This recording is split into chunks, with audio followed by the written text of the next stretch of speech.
today. From Gillette Stadium in Foxborough, it's Week 3 of the NFL on EA Sports.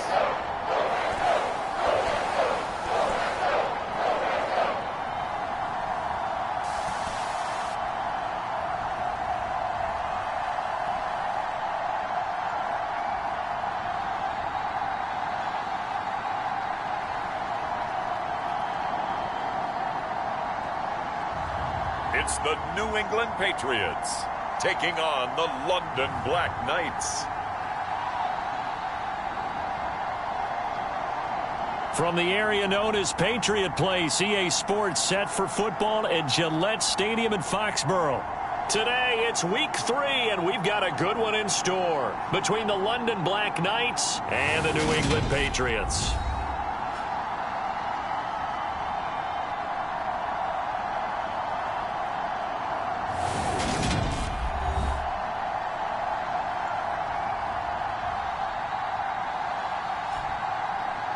With Charles Davis, I'm Brandon Gaudin. And Charles, we look at this Patriots team entering play.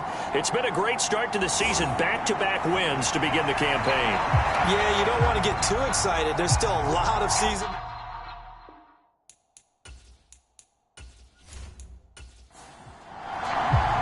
It's the first weekend of autumn, and the NFL is in full swing as off we go on EA Sports. This taken in at the goal line. And not much happening on the return as he'll get this to about the 23. So out comes this offense to take over for the first time. And a look here at their signal caller, the fifth-year quarterback. I tell you what, when he's on schedule for that week, secondaries take notice because you've got to stay alert back there on every snap.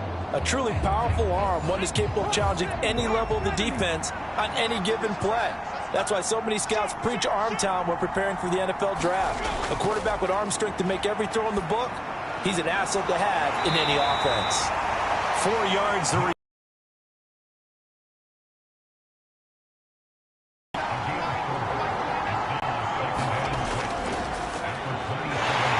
takes this for 3 to the 29.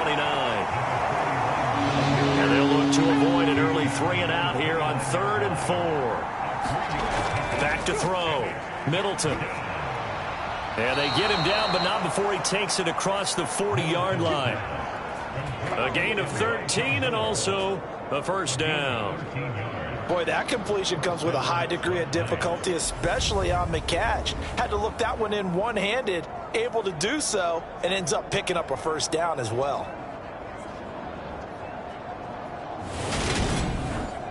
Come on. Hey, Lions. Ready.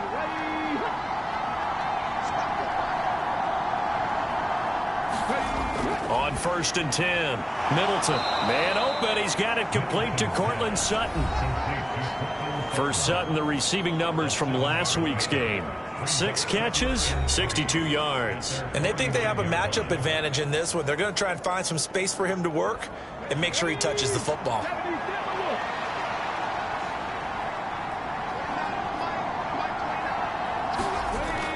Off the play fake. Middleton. Open man, and again it's Sutton. And he'll be taken down, but not before they work this to the 45. So on the other side of the field now, it's 1st and 10 as they've got things rolling on this drive. He'll work his way up the middle for a gain of about 4, 2nd down. Following the pickup of 4, here's 2nd and 6. Looking to throw. Middleton. And he's just going to get rid of this thing. To no one here. He throws it away. And now it's 3rd.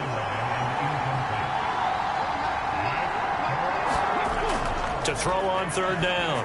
Middleton finding more on the out route for the completion. And he gets this down inside the 35 before going out of bounds. 2nd catch for him today, and it'll wind up a first down. Solid opening drive so far, Charles. They've moved this football into field goal range, but you know that they want to cap this off with 6 and not 3. Absolutely. As one of the better coaches in the league always tells me, on offense, I want to throw body blows all game long and finish it with uppercuts. Well, here are the body blows right now. He's hoping in one uppercut will take care of the end of this drive. Throwing on first down. Middleton. And down he goes. They sack him back right around the 41-yard line. Multiple players combined for their team's first sack of the game. In every game we talk about what are going to be the keys as we go into it. Maybe that's a key for their defense today. Pressure the quarterback and make sure you play a good zone defense behind them, and they get their first sack of the contest.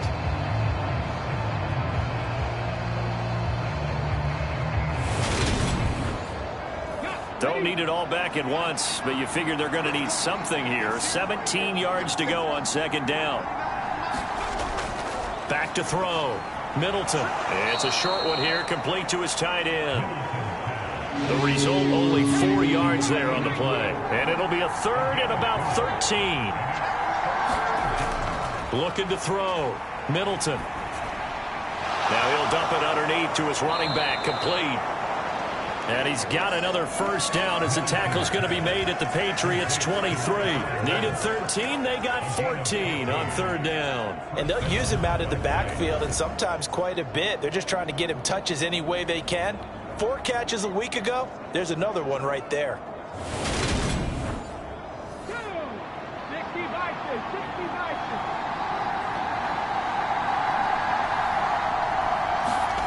On first down, Middleton. And a quick throw here, that's complete. And he'll be marked down right at the 20-yard line. 2nd and 7 from the 20.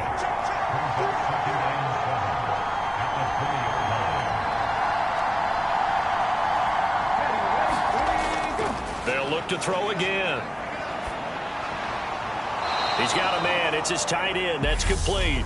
And he's going to be taken down, but there's a penalty flag in the backfield. Is this a hold, or did they rough the quarterback? So a critical mistake, roughing the passer. Now it's 1st and goal. Back to throw again. Over the middle, it's complete. And he's going to be taken down. Plus, there's a penalty flag in the backfield. They may get 15 more on top of this. So now then the penalty's got him set up with a 1st and goal. Again, he'll drop to throw. And he can't find a receiver, and he's brought down. A disastrous loss there on 1st and goal on the sack. Sets him back big time. Charles, a little bit of feast or famine on this drive. They moved the ball okay, but they've been sacked twice now. And they've got to figure out how to plug that leak a little bit, right? Keep them away from the quarterback, because when he's not being hit, as you mentioned, they're moving the ball well. First down, a bit of a disaster, and now on 2nd and goal, back even further. Operating from the...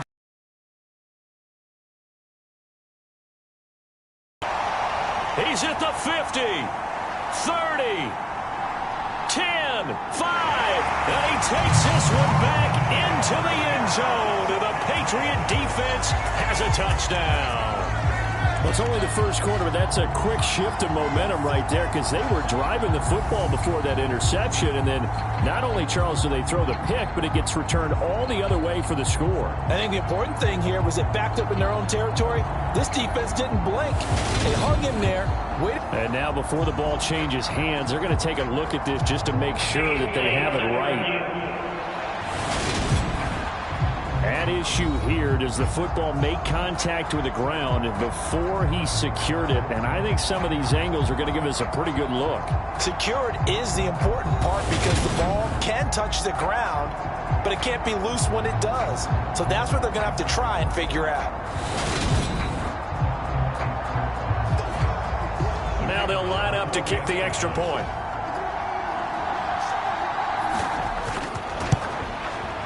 And he gets it to make it 7-0 Patriots. A heck of a play there defensively, getting the interception. navigating his way into the end zone for the touchdown.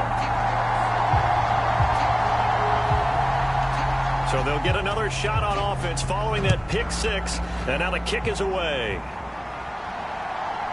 From a couple yards deep, he'll bring it out of the end zone.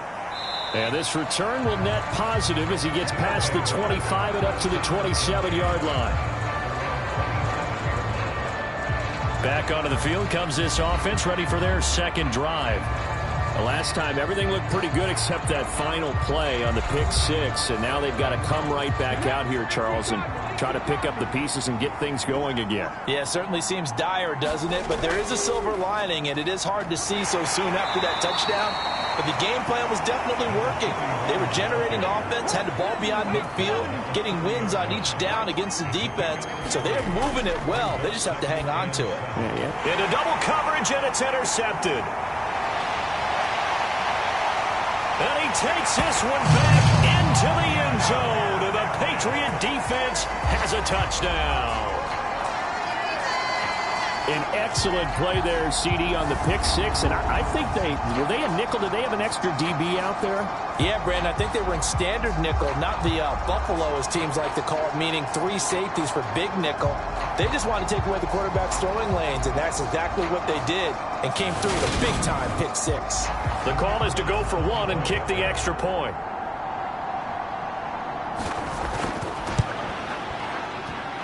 And it's good, and they have jumped out here to a quick 14-0 first quarter lead. So the defense creating some points, not only getting the interception, but then returning it to the end zone for the pick six. So they throw the pick six. They'll get another shot at it now as this one's in the air. Take it in at the 3. And able to get this across the 20, but not much further as he's dropped it to 23-yard line.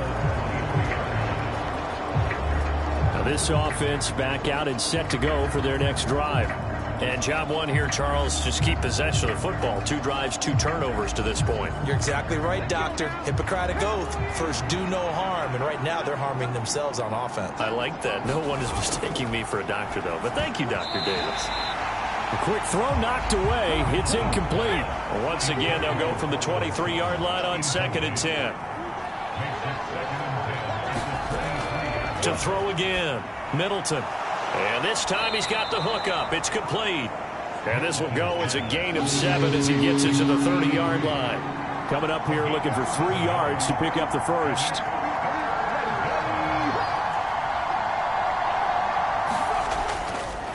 On 3rd down, Harrell. And he gets it to the 34. Good enough for the first. 3 yards there, good enough to keep the drive moving. Exactly what they needed right there, because they needed to use the ground game to take some pressure off, because the quarterback's been struggling a little bit.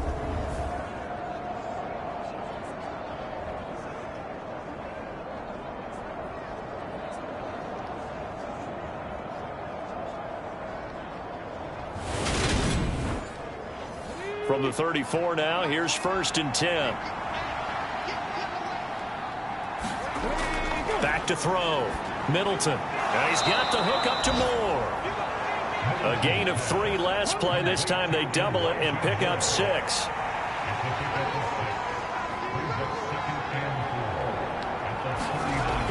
Looking to throw on 2nd down. Middleton. That's caught by his big tight end, Mike Gesicki.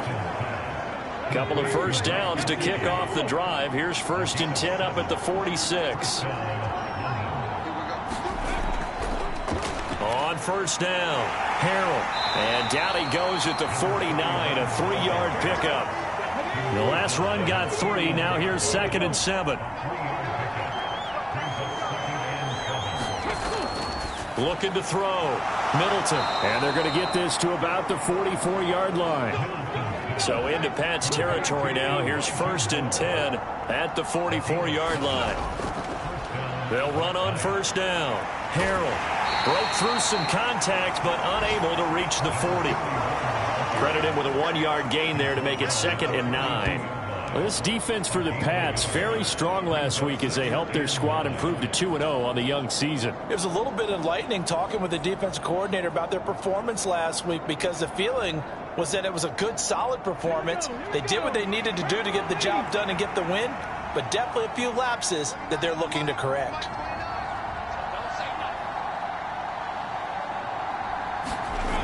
To throw on second down, Middleton.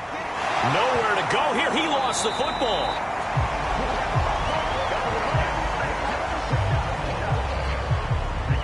Points 1, 2, and 3 in their defensive game plan was to get to the quarterback and knock the ball free. They did it there. Luckily, offense hangs on to it. Yeah, that's got to serve as a wake-up call, though, because they can't afford to let the ball go over to the defense and miss opportunities. And I'm not saying it happened here, but you know what a good rule of thumb is when a play like that occurs? You know who usually recovers it? The guy who missed his block and let his quarterback get hit.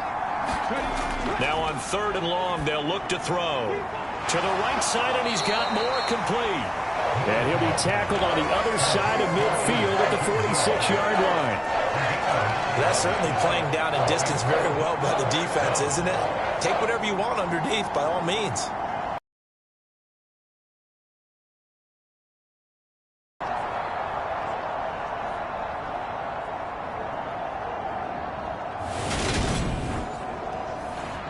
Blake Gillikin on to punt now on 4th down. They only punted twice in the win last week as he gets this one away. And this is going to hit the goal line and continue on into the end zone for a touchback. So now the Patriots getting set to take over on offense. They will be led out by the Heisman Trophy winner from 2018, drafted #1 overall the subsequent year, Kyler Murray. That was a solid performance last week, wasn't it? 2 touchdowns, no interceptions, ran the team well, won the ball game. Bottom line, may not have been earth-shattering, but it didn't need to be.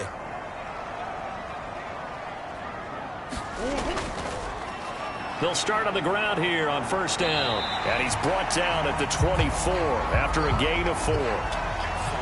14-0 the score. This is the NFL on EA Sports.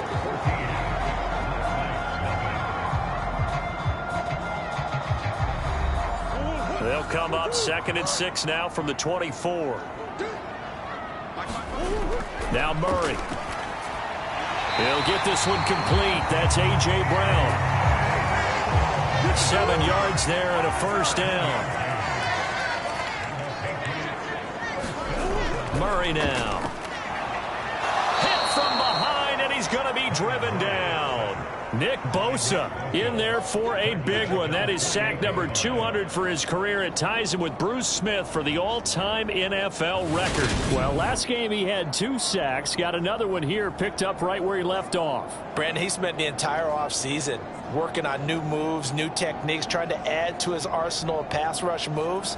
Certainly paying dividends in what we've seen so far. So after the sack, here's 2nd and 14.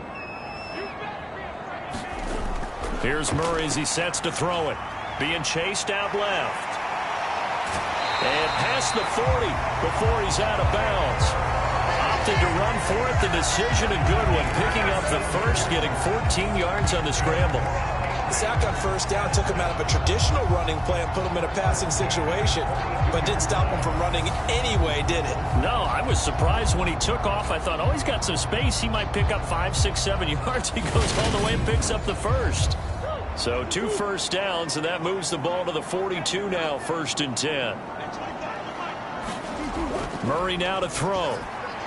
Now they go screen. It's complete. And taking it across midfield and just shy of the 40.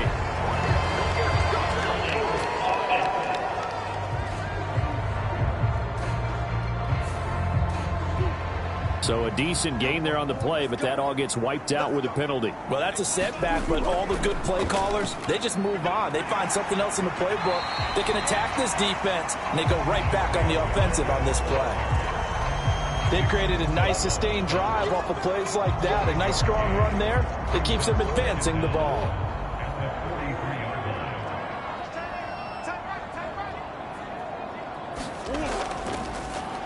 On On second down, Levine, and he is met in his tracks behind the line of scrimmage.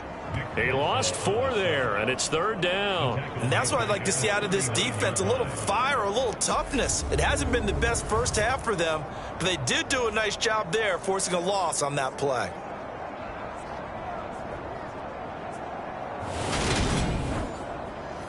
Seventh play of this drive coming up, but a long way to go on third down. From the gun, Murray. Into a sea of defenders and intercepted.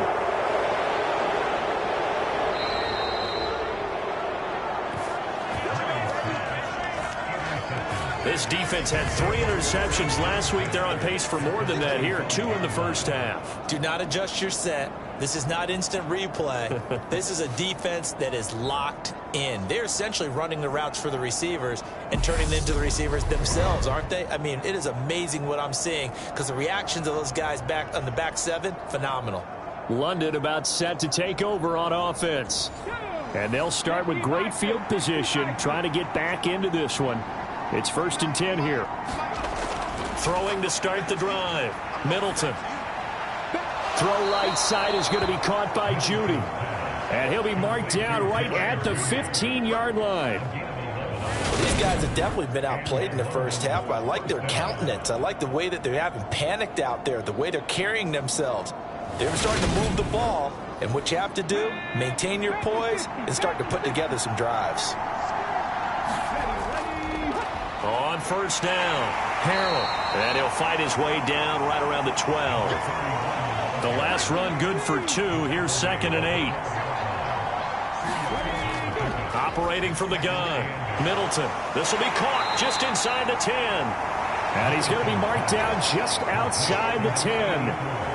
I know sometimes we can get fooled when we watch him make catches, as we just saw him do there, because he really looks like a wide receiver the way he goes about his business. Yeah, 230, 240 range. Yeah, not super huge. Maybe not counted on to be that inline point-of-attack blocker that we used to have in the good old days, but you can flex him out. You can run wide receiver routes with him. You can make him a primary target, and that's how he'll shred a defense. And probably the wise decision there. No one open. He just throws it away. And that keeps the field goal on the table as it's 4th down. Now on 4th down, out comes the field goal unit here. From the left hash, should be a fairly easy one here. And his kick is right there. It's good. And they will get themselves on the board here at 14-3.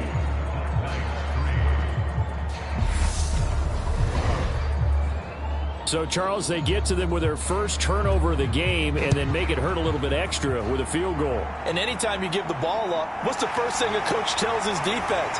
Don't let them score off of this. You've got to put out the fire. In fact, in 2021, that's what one NFL coach termed his defense. The firemen. Go out there, guys, and don't let them put some points on the board. So back onto the field come the Pats for their second drive.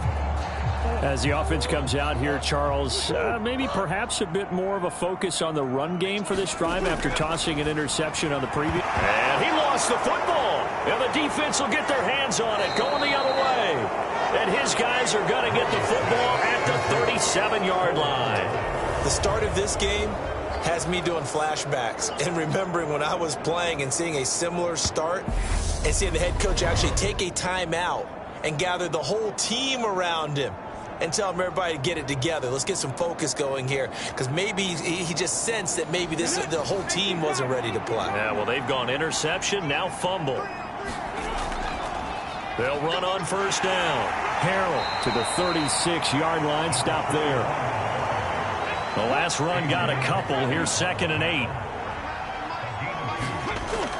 Back to throw. Middleton. It's a short one here, complete to the tight end. And he'll be taken down here just shy of the 30. Well, they were handed great starting field position on this drive, but now they face a 3rd and 4. He's got a man. It's Sutton. That's complete. And he'll be marked down at about the 26-yard line. I think that's a big pickup for a first down, because when you run a drag route against zone, you're sometimes asking for trouble because you might run into a defender. Yeah, well, there they ran into a first down, executed it to perfection. Come on. Six. Happy Lions.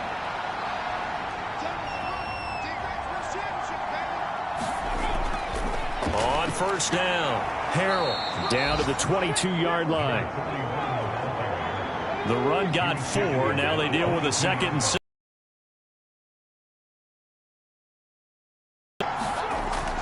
Looking to throw. Middleton steps away and he's going to have to eat this one as down he goes. Multiple defenders getting to him there for a huge loss. So that now 4 first-half sacks. This pass rush has been unrelenting. And partner, you hear that sound of paper being ripped to shreds? That's the game plan that they've had so far, because they've got to say to themselves right now, we have to do something differently. This offense so far on 3rd down, they've been very good. 5 for 7 thus far. This will be 3rd and 19.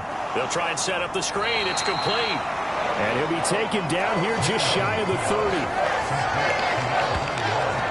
And that's one of those calls where you play it safe, but you're hoping that maybe something might spring for you, because instead of forcing ball downfield on 3rd and long, maybe you can hit them with something underneath, break a tackle or two, pick up a block, and see what happens. Not here, though. Good job reading the screen, and it sets up 4th down. And this one is right down Broadway. And a 2nd field goal here cuts their deficit to 14-6 now.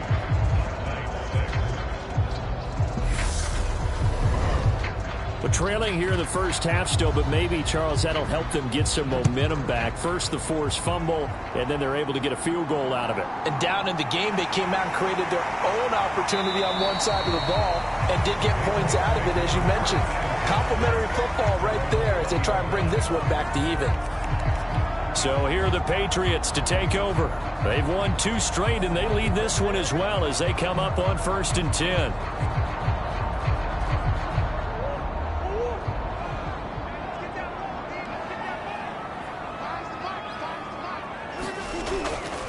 They'll start this drive out on the ground. Fights forward for only about a yard up to the 21. That felt like a trap, because it looked to me like the opposing front was on that play from the get-go. They had everyone crashing the ball carrier before he even made the line, and they hold him to just a yard. And here's a handoff out of the gun. And he'll get only a couple up to the 22. So 7 yards from the first down here as they come up to the line of scrimmage. Murray going to throw. And he's got his man in stride, complete. And he will have a Patriots first down as they're able to get the 3rd down conversion. So many times in my career, I've heard coaches talk about completions are one thing. But as long as we're there at the catch and we get guys on the ground, we can live with that. But if you're going to give up 10, 12, 15 yards after the catch, then your defense is going to be in a lot of trouble. From the 34 now, here's 1st and 10.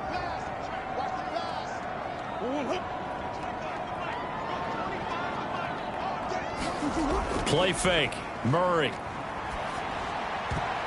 He rifles one that's intercepted. Picked off by Pat Surtain. And they get the football. They'll set up shop at their own 49-yard line. He's at it again, Charles. He had the pick 6 last week. Not a pick 6 here, but an interception. It's another Oski, because that's the word we use when we intercept a pass. Oski tells your team to rally around and block for you. Well, that worked really well last week because he had made it all the way to the end zone. This week he got the Oski, maybe not a touchdown, but boy, he's playing really well. Good starting field position for him as they come up 1st and 10, just shy of midfield at the 49. Now a dump off here complete. And he'll be tackled on the other side of midfield at the 46-yard line. Looking to throw on 2nd down. Middleton. And he's going to be taken down right at the 40-yard line. 2 minutes remaining in this first half of football. We remind you that coming up in 2 minutes' time, we'll hand you off to Orlando, where Jonathan Coachman will have highlights and analysis of this first half of action. On 1st and 10, Middleton. Looking middle, and that's complete. And he'll be marked down at about the 26-yard line.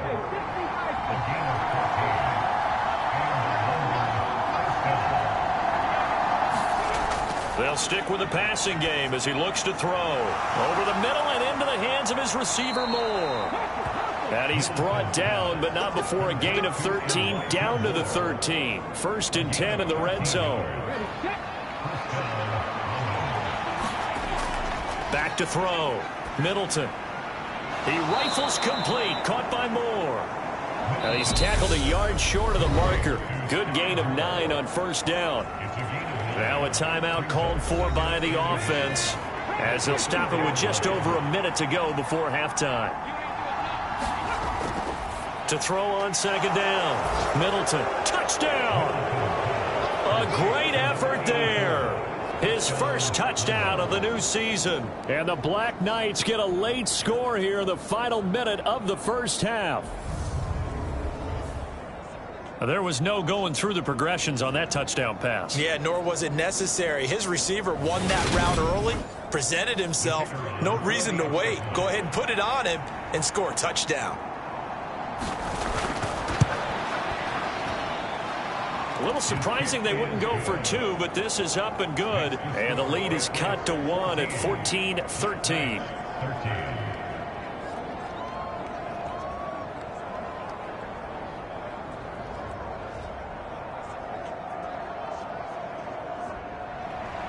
So we're back to a 1-point game now as the kickoff comes. This will be fielded inside the 5. And makes it across the 20 as his guys will set up shop at the 23-yard line. The Patriots with the football here late in this 1st half. And with a little under a minute to go, still time to try to put a drive together to add to their lead should they so choose.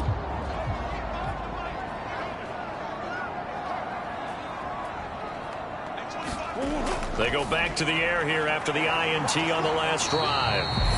Now the Patriots going to use one of their timeouts as they get the stoppage with a little over 50 seconds to go in the 1st half.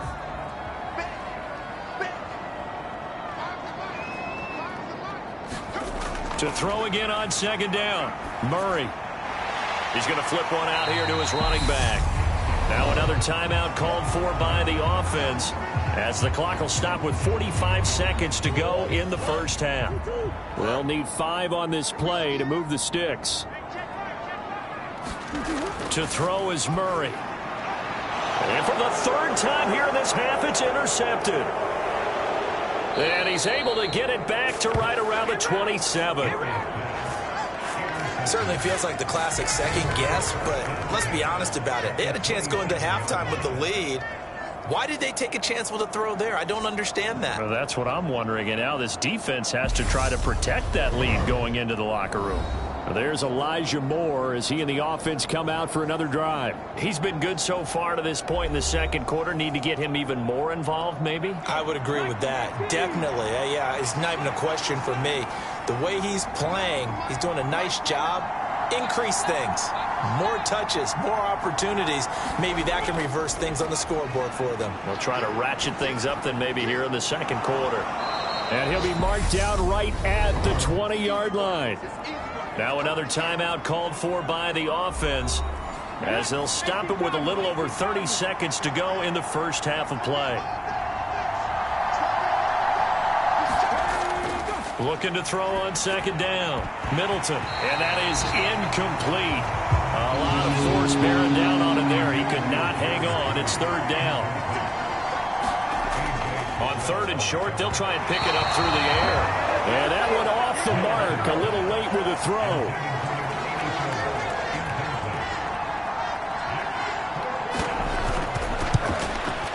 And his kick is good. And with it, they have taken the lead.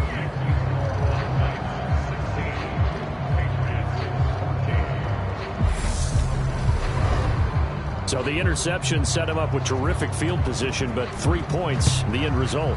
Yeah, we can make this one pretty simple, partner. You always want to end drives with points, but that's one that you're going to look back on and probably say, we should have done better there. And he won't quite make it to the 25. The Pats going to get one final possession in this first half. And with time quickly fading here in the second quarter, not sure how aggressively, offensively they want to play this.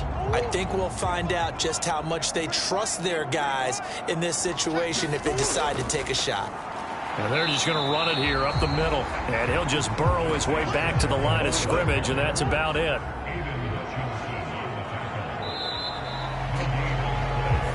So we have reached halftime here in a tight 2-point contest. As we'll get you down the coast to Orlando for Jonathan Coachman at our EA Sports Halftime Report. Coach. Okay, Brandon, thanks very much. Time to give you folks at home a look around the NFL on this first official weekend. We'll start up in Charlotte. The New York Giants in town to take on Carolina. And it's the Giants who are out in front. Kirk Cousins has thrown a touchdown pass. From there, we head up to MetLife Stadium to check on the Jets. And that game, level, as they take on the visiting Arizona Cardinals. Finally, we head to the shores of Lake Erie, see what's going on with the Cleveland Browns. And for the moment, they find themselves trailing the visiting Cincinnati Bengals. The Bengals locked in a tight one, but this is a game you feel they've got to have. Meanwhile, in our game, no shortage of offense as each team has been able to move the ball effectively. Will the defenses show up in the second half? To find out, we give it back to our commentators, Brandon Godden and Charles Davis. All right, Coach, thanks. Yeah, both teams likely to make some changes in what's been a closely fought battle to this point. Fields it right around the goal line. And he'll get it up across the 20 to the 21-yard line. Now Kyler Murray ready to get back under center. And he's looking to take much better care of the football here in half two after 3 first-half interceptions. We don't have to just look strictly at the numbers here. You know what else happens to a team when you turn it over 3 times like that? It erodes confidence in you. And it erodes confidence in the offense. And now you have the defensive guys looking over and saying, what is going on here?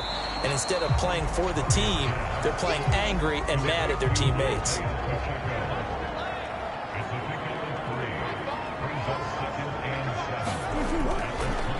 On second down, they'll run it here. 3 yards on the pickup. That's going to set up an interesting third and about 4 to go. In search of 4 yards here to pick up the first down. Here's Murray. Oh, look at the juke. And he'll be taken down, but he does have first down yardage. 9 yards on the pickup there, and it keeps the drive alive. It was starting to become a game for him to forget with the interceptions, but that's a step in the right direction. Not only did he choose to run it instead, but he saw the field well and made a nice pickup to get a new set of downs.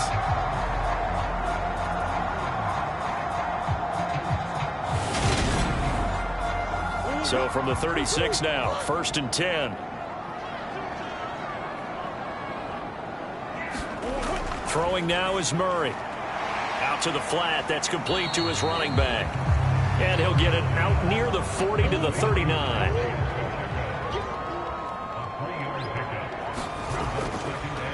On second down, they'll run it here. He'll get about 3 as he's brought down right around the 42.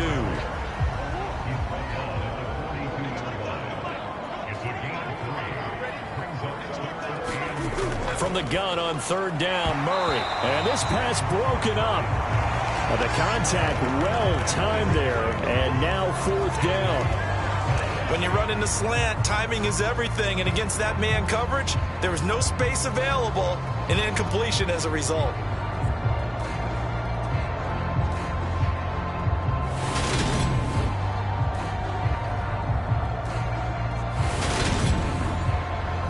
The Patriots send out their punter as he's on to punt for the first time this afternoon.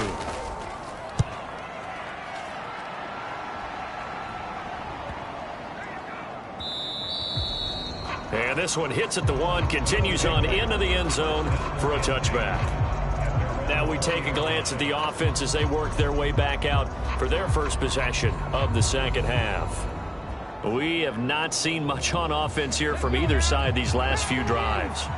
We've hit a wall, so to speak. And have hit it hard, haven't we? Because the defenses right now, they seem to be a step ahead, don't they? Beating them to the point of attack, beating them to the punch. These offensive guys are tinkering like crazy. What's it going to take to get back on track? Yeah, both sides searching for adjustments. On second down now. Harrell. And he'll scratch out a yard up to the 30, and that's all. In the first half, he was held in check on the ground, but despite that lack of production, they still have the lead. And they've got to feel fortunate about that. If they could actually get production from their lead horse, that would help open up this offense and widen this margin, too. From the gun on third down, Middleton. And he'll be taken down, but he does have first down yardage. They're able to convert with a gain of 4. Got to say, I was a little surprised to see him, Charles, come out in the shotgun on third and less than a yard. Yeah, but the way the NFL is nowadays, we hardly ever see anyone really run for it on short yardage. So they're going to throw the football more times than not. That was a nice, easy rhythm throw right there, and they pick up the first down. Throwing on first down, Middleton. Finding a safety valve here. That's complete. Give him a gain of 5 on the completion, and it's second down. And that's the type of play that gives you a chance to win. Nothing forced downfield where you don't have a guy open. Swing it out to the back, on maybe even check it down, whatever you want to call it. Gain of 5. You're just trying to get 4 on first down. They're ahead of the chains now.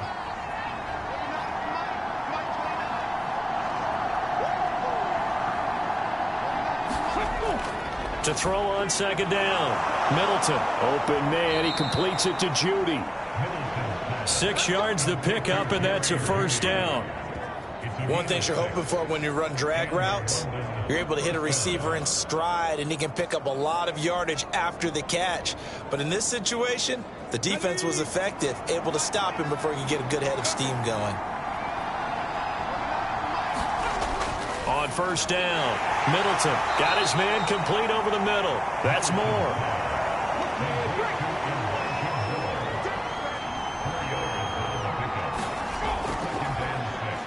On second down, Harrell. And that didn't fool anybody. He's going to be dropped in the backfield. It'll go down as a 2-yard loss, and it brings up a third down. I think it's pretty evident. We can say what a difference a week makes. Last week, he ran pretty much wild, didn't he? Did pretty much what he wanted to do. But this one, they've stopped him cold. That, to me, that's good scouting and even better execution. Yeah, and they stopped him behind the line right there. They obviously watched the tape a few times and made some adjustments.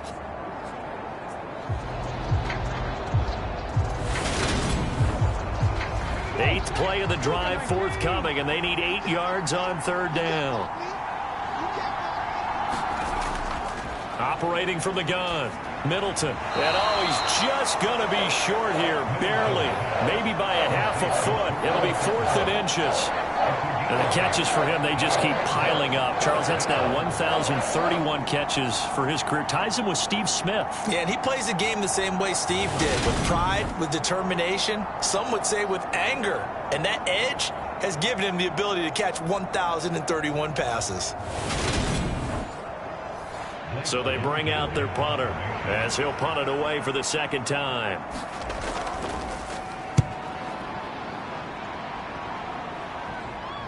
And there's a work of art right there. Out of bounds at the 2-yard line. Excellent placement. And off that bounce, Charles, I didn't know where it was going to go. It can be an inexact science as to where they place it, but they say the 2-yard line. Yeah, I don't know how they really determine that. And let's face it, at the end of that play, one side's going to be happy, the other team's going to be unhappy. It's like, what do they do, shorten the hypotenuse? I mean, how do they figure that out? You know that stuff. You're the smart guy. No, that's you, partner. They'll start on the ground here on first down. And he can only manage to get a couple. 2nd and 8 coming up.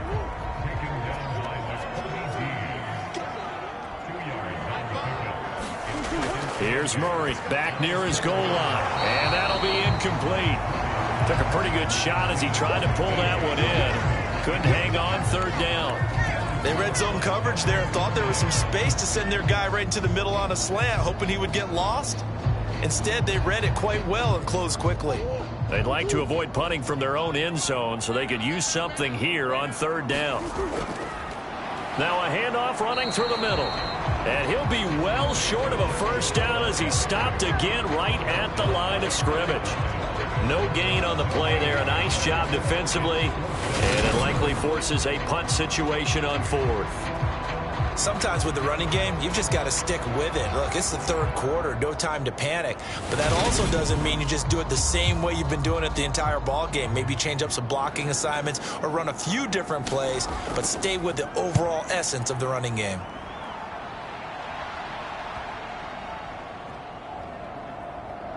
And this will be down by a member of the kicking team just outside of the 30-yard line. And now this offense comes back out onto the field. And our game's hit a little bit of a lull here, a little bit of a snag. Punts on back-to-back drives. And old-school coaches don't necessarily mind that. Didn't turn it over, right? Didn't create a big play for the other team. Right now what you're looking for is, can you gain an advantage in field position? And that's what both teams are seeking right now. Yeah, they'll be seeking to gain that advantage here on this drive. 25 yards that time. As they began this drive, I was wondering how they were going to attack since they're playing with the lead. Would they continue to try and push the ball downfield? Well, after one play, it appears that the answer is yes.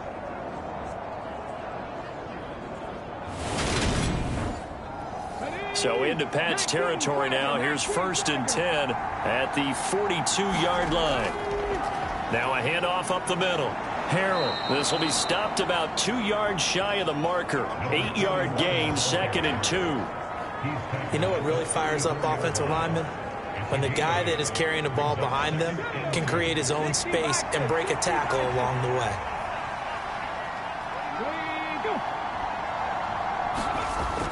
Looking to throw on 2nd down. Middleton. And he'll be marked down at about the 26-yard line.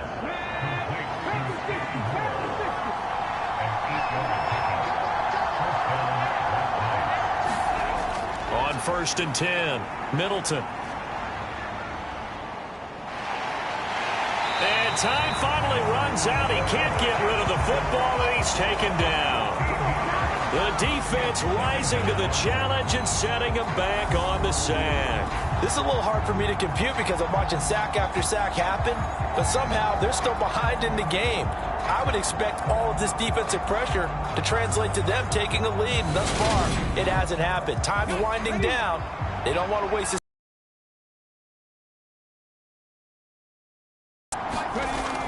To throw on 2nd down.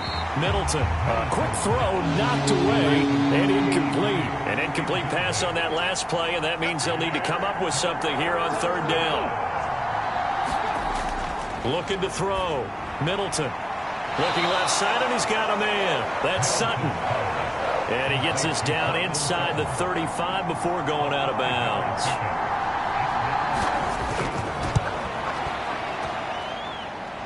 And this is off the left upright. And it comes back. It's no good. And that will keep this a 2-point game.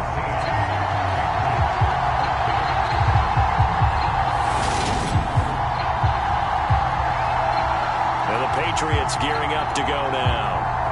These guys definitely hoping for a better showing than their last appearance. They couldn't really even move the football much beyond the shadows of their own goalpost, Charles. We'll see if they can get a better, more sustained drive going here. Yeah, and every team that we ever talk to says the exact same thing. When you start a drive from that deep in your own territory, the goal is a minimum of at least 2 first downs, because even if you have to punt then, you change the field position, right? You flip the field a little bit. They didn't get that done. This time they want to string together a nice drive and help themselves out. It'll go as a gain of 4, and that'll make it 2nd down. Here's Murray. And this throw a bit late as he couldn't reach back for it. So after the 2nd down incompletion, they'll come up now against a 3rd and 6. Now Murray off play action. Oh, he shifts past him. And they're going to get this to about the 44-yard line. Well, he and his offense were staring down what was likely a 3-and-out. Zero fear from his side, though. Never doubted for a second they pick up the first. He's ready to pull the trigger on a keeper the moment it revealed itself.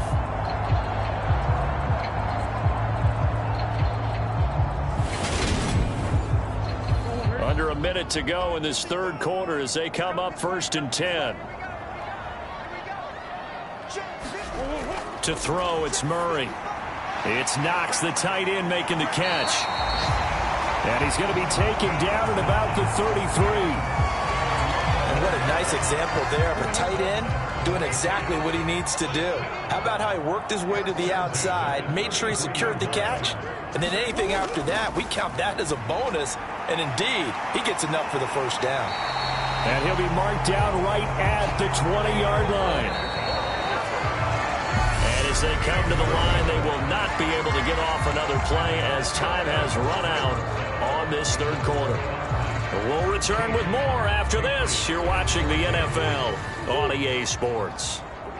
So signs of life in what's been a dormant offense in this second half. Here's 1st and 10. Meanwhile, Murray's throw taken in by Hawkinson here. And they're going to get this down inside the 15. Nice rhythm throw there on first down. He located his tight end, made a nice easy pitch and catch. Hoping he can break a tackle or two. Wasn't able to do that there, but still good yardage. Looking to throw again on 2nd down. Murray going back to the same well. It's Hawkinson again. And the question now, how do they want to work the clock here on 1st and goal? A field goal would give them the late lead. Back to throw. Murray. Dancing to his left. Fighting for the end zone. He lost the football. It's out. It's going the other way.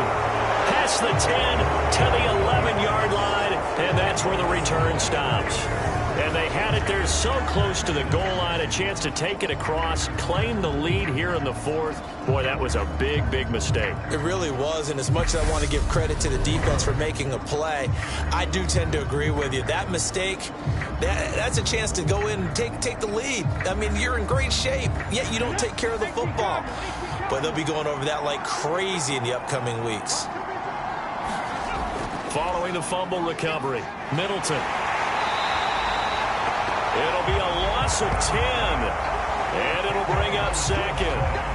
I don't know what else can be said about this pass rush. They have been sensational. CD, that is now 6 sacks for them.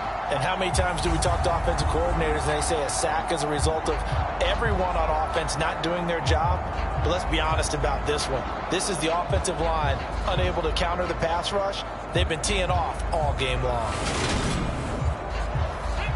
And the job becomes twice as difficult now. After the sack, it's 2nd and 20. To throw from his end zone, Middleton. All in all, no gain on the play, and it'll bring up 3rd. Facing the prospect of a punt from their own end zone, they need some cushion. Let's see what they can do on 3rd down. Up the middle they go. Harrell. And he gets it up to the 10-yard line here. He gets a good chunk of yards there, 8 all told, but they're still looking at a 4th down. A tight game like this, such a tough spot for the offense to be in. Even though they have the lead, Charles, back up so close to their goal line, they got to protect the football. And that's when you have to take care of your team with play calling as well. Not a lot of misdirection, not a lot of counters, not a lot of plays where you have extra ball handling. Get it right to the hands of your running back, tell him to take care of the ball, and try and move forward. And on now is the punter, as he's on here to punt it away.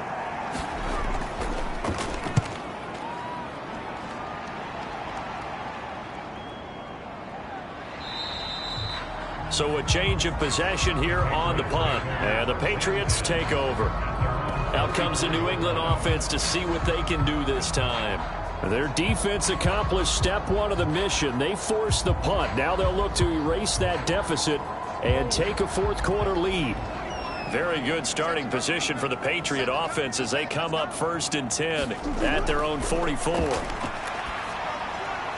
Catch is made by Hawkinson, the tight end.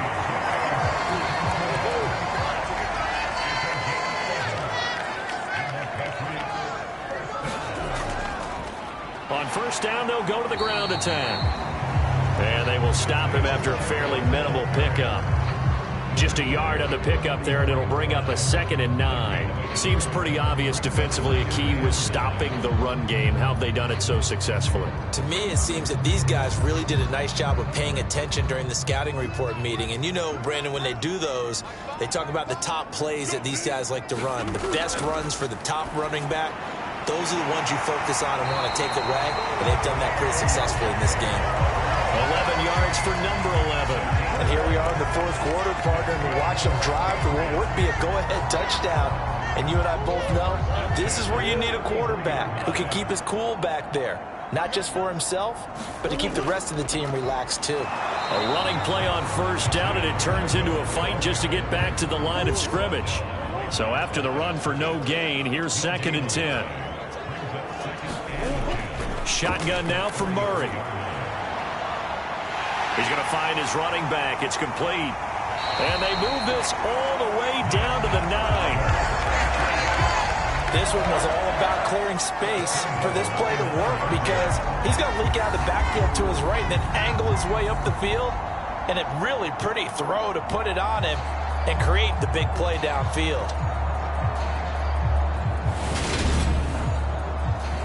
And the question now, how do they want to work the clock here on 1st and goal? A field goal would give them the late lead. Operating from the gun, Murray. And the timing a bit off that time as that one falls to the ground. The coverage keyed in on him since that last completion his way. He earned a little more attention on that route, and that made it a lot tougher to get a clean throw his way. They've been in the red zone 3 times in this game and have not scored a single point. Can they break through here on 2nd and goal? On 2nd down, they'll run it here. And finding room to work, he's down to the 2-yard line. A lot of tired bodies on that field, but this is a big play. 3rd and goal. Looking to throw. Murray. Touchdown, Patriots. T.J. Hawkinson. A 2-yard touchdown grab. And the Patriots have moved out in front here in the 4th quarter. That's just how they drew it up, CD. His first read was there, got it to him quickly, and into the end zone. Absolutely excellent execution by all involved. And the coordinator, gotta give him credit, found the perfect play call. Quarterback let it fly as soon as the target came free, and his guy made a nice catch. Just how you draw it up in practice and then execute it in the game. Extra point splits the uprights, and the lead is up to 5. So that drive goes 8 plays. And it was T.J. Hawkinson who finished the drive with a touchdown reception.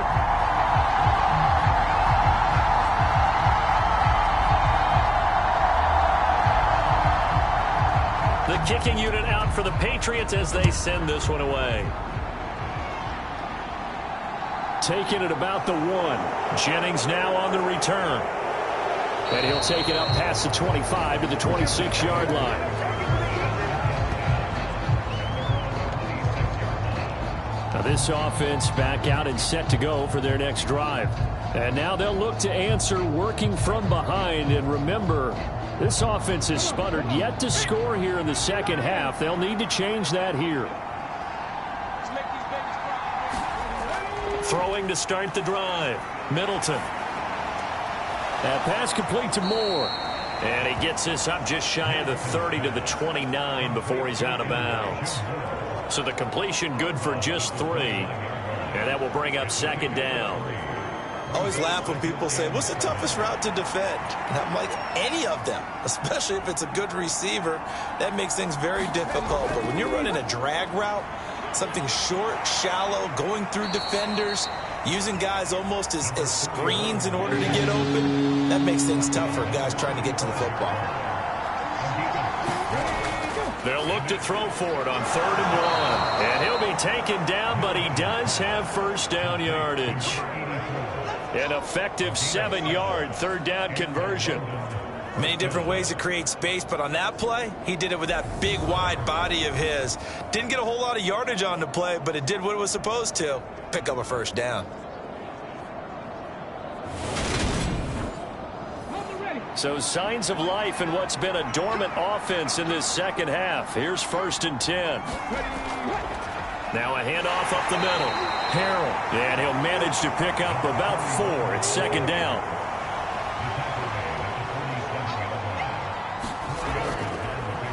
They'll keep it on the ground. Harrell, and a pretty athletic run right there as he's going to get this down inside the 40. 64 yards rushing for him now as he's carried it 16 times. I think they like this drive a little bit better there, partner. Running game helping out, picking up some of the slack. Because remember the last drive, they went 3 and out.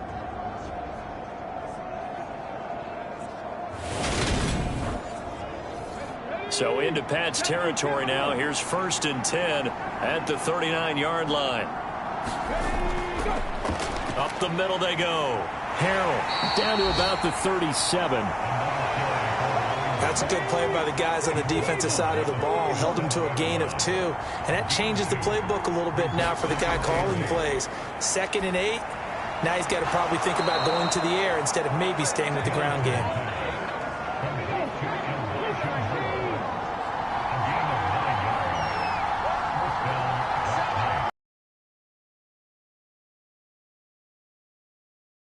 Complete to Judy. And they're going to get this down inside the 20.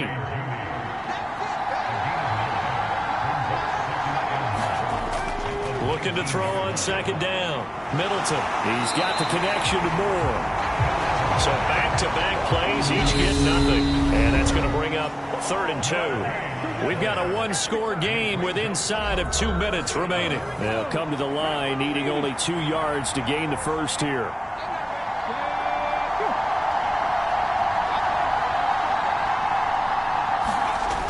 He'll look to throw. Throwing middle, and it's complete. And he's going to be brought down at about the 16.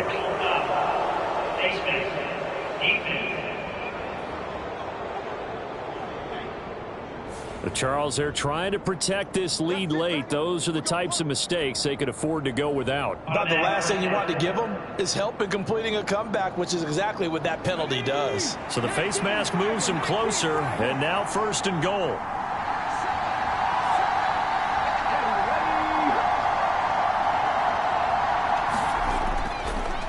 Now a handoff up the middle.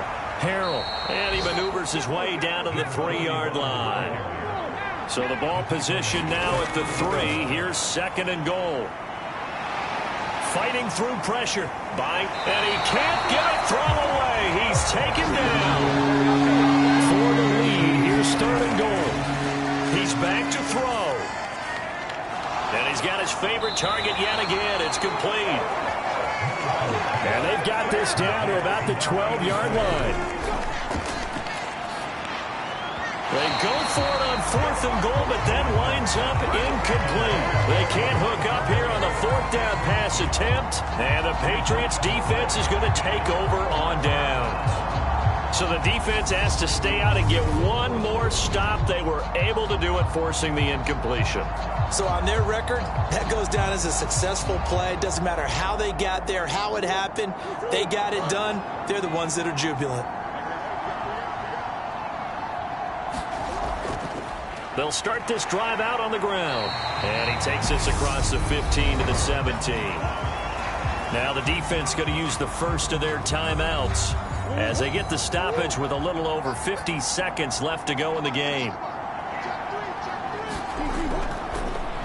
And they'll give him another shot here on the ground. And he's taken down, but not before he gets this across the 25-yard line.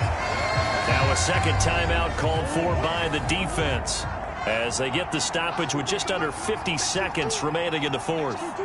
And they'll indeed take a knee. Now the defense will burn their 3rd and final timeout. And as the two teams talk it over on their respective sidelines, we take a break.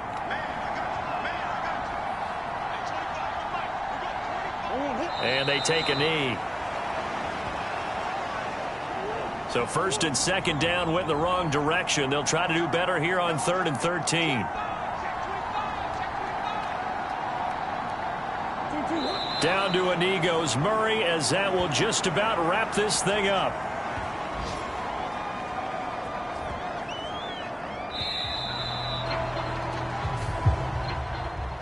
Well, that second half, Charles, a little bit different from the first. Not only did we have the lead change after intermission, but they were able to pitch the shutout in the second half and get an impressive victory. And what's the old expression? That's not quite how I saw it playing out in my head. You know they didn't expect this at all. As you mentioned, went into the half with the lead. Losing the game is one thing. Getting shut out in the second half, that's a surprise. So for New England, it's an ideal start as they move to 3-0 now on the young season. And they'll hit the road next week to take on the Buffalo Bills. Meanwhile, for our visitors, they'll fall to 1-2, and they'll look to get back on the beam next week as they host the Tampa Bay Buccaneers. So for our entire crew, alongside Charles Davis, I'm Brandon Gaudin. Thanks for watching, everybody. We'll see you next time.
Today, from Lucas Oil Stadium in Indianapolis,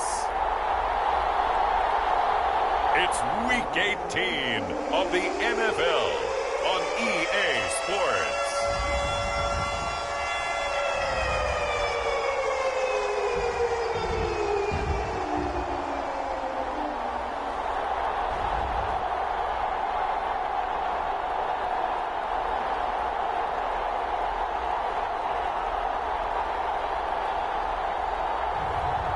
It's the Indiana.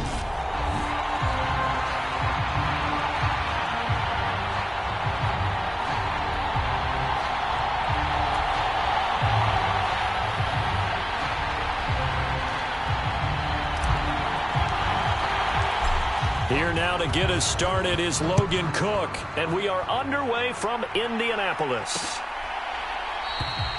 And he opts to not bring this one out. The first drive will start at the 25.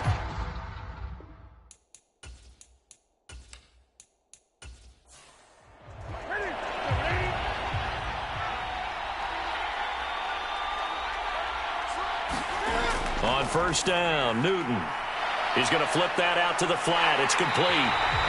Call it no gain on the game's first play. And it's second down now. Newton now to throw. And he's brought down, getting this one up to about the 35. Ball up to the 35 now as they come up on 1st and 10. Now it's Newton.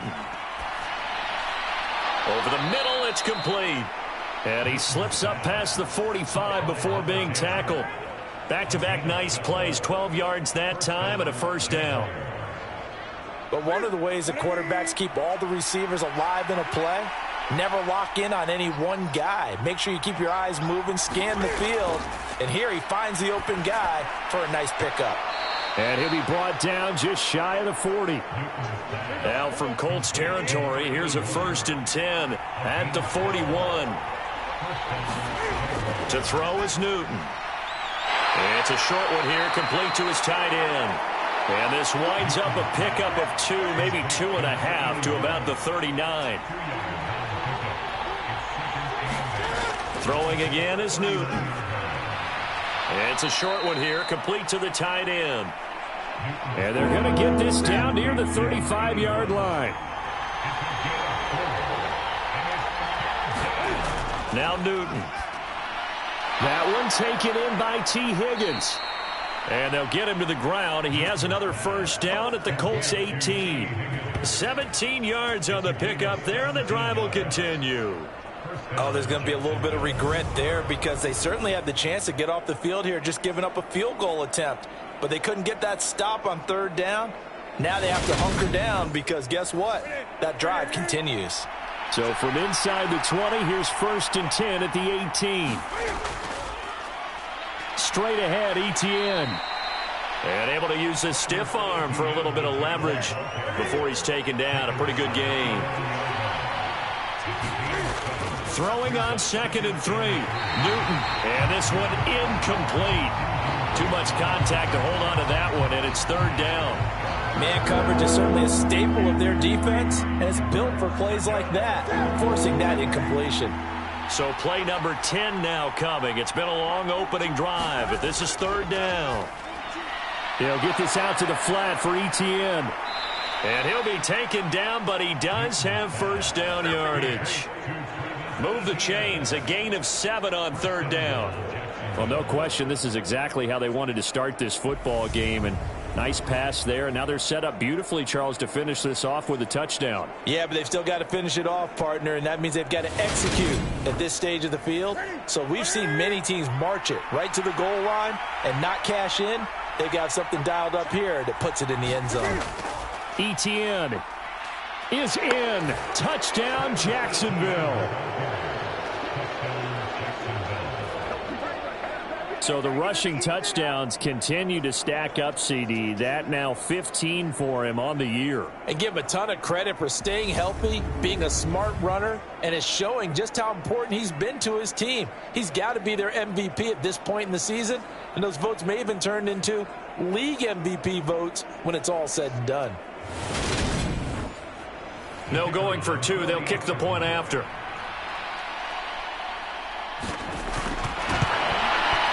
And this is up and good. The score now 7-0 Jaguars. A pretty long drive that time. 11 plays all told. And it was capped off by a Travis Etienne touchdown run. Set now to kick this one away, and off it goes.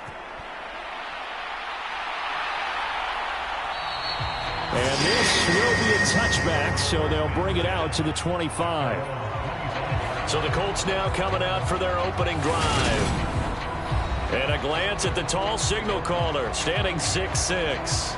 I love this quote during the week. If I were a defensive back, I would have wanted to play against me last week as well. He's trying to eliminate those turnovers, those interceptions, and get back on the positive side of the ledger throwing touchdown passes. Yeah, had 4 of those picks, led to the loss. Now a play fake here on first down. And this is incomplete. Well played defensively, nearly had the interception, but it's second down. Throwing again on 2nd and 10. Shields, nowhere to go here. He lost the football, and the Jags grab it, and he brings this one back. A fumble return for a Jacksonville score.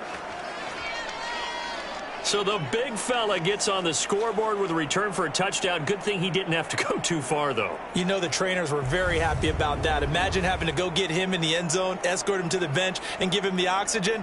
They were loving the fact that he got in without having to run very far.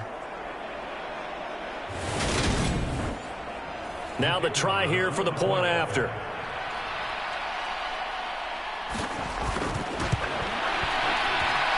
And it's good, and they have jumped out here to a quick 14-0 first quarter lead.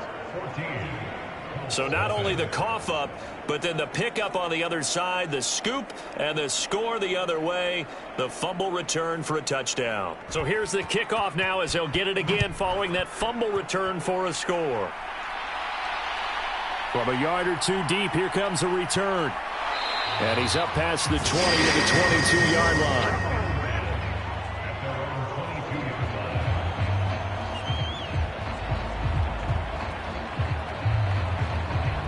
As the Colts offense makes their way out, we take a look at the playoff picture in the AFC. And it's all come down to this, hasn't it? Final week of the regular season. As this year's playoffs play out anything like the regular season has gone, could be in for a wild and fun month of January. And we can break the rules because we can look ahead. All right, there's not a coach out there that's ever said to their team, all right, let's look three weeks down the road. It's always right here, right now. Forget that. Think about what the playoffs are going to look like. The teams that we see that are already in, the teams that are trying to get in, we could have some great matchups. You can almost hear the sigh of relief coming from their sideline and from their point on the field because this has been a tough start for them thus far. A much-needed first down there. They needed something good to happen. Plays like that will continue to help them dig out of this hole. There's a ball thrown right side and complete. And they'll get this down to around the 47-yard line. Well, this defense for the Jaguars, they were terrific last week in the victory over Kansas City. And one of the key things you always look for when you're evaluating a defense is how opportunistic are they? How many takeaways do they get per game? And how about last week's game? That number, 6. Absolutely phenomenal performance. They were on top of their game right from the first snap.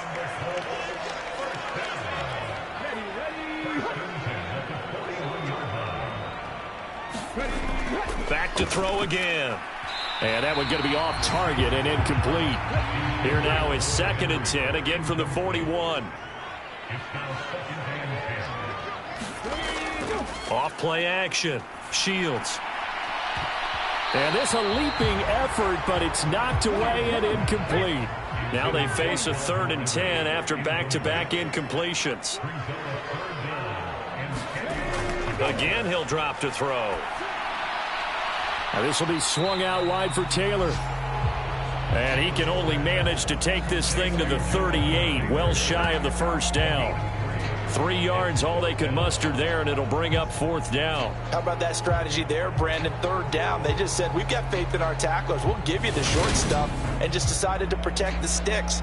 So every time I hear fans telling me tackling's not a part of the game anymore, plays like that, points. Around the NFL, a game going on in Washington. It's the Broncos leading that game to this point. Courtland Sutton, the main target thus far in that ball game.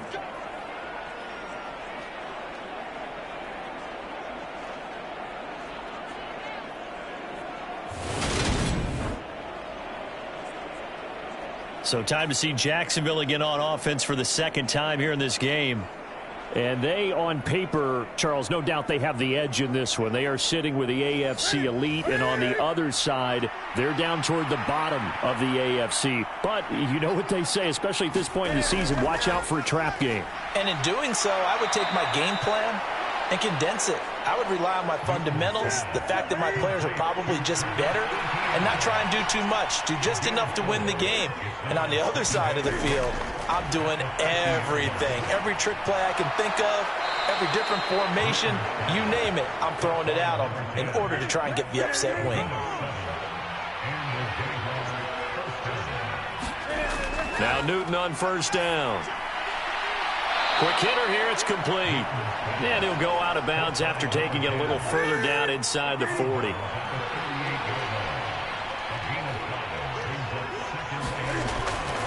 Handoff running left is Etienne.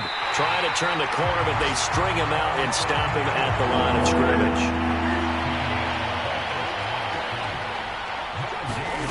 Here's Newton. And I don't think he got there, no. He's short by maybe a foot, maybe. Call it 4th and inches. Well, we hear so often how tackling has become almost a lost art in the NFL game. But it's so important to tackle well on these receivers, especially in a play like this one. 3rd down, they gave him the underneath stuff. You got to go up and make the tackle right away.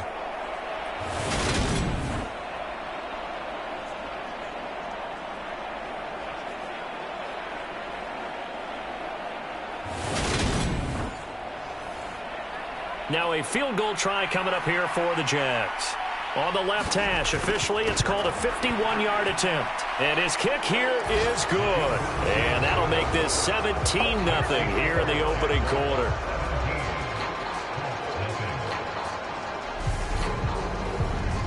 So they're content to take the 3. Somewhat of a conservative call there, opting not to go for it on 4th and inches. And that's from a team that you and I know is not usually playing it close to the vest. It's a little bit of a surprise that they opted for the 3 instead of going for it. And ultimately, he stopped right where he would have been if he had simply gone down to a knee at the 25.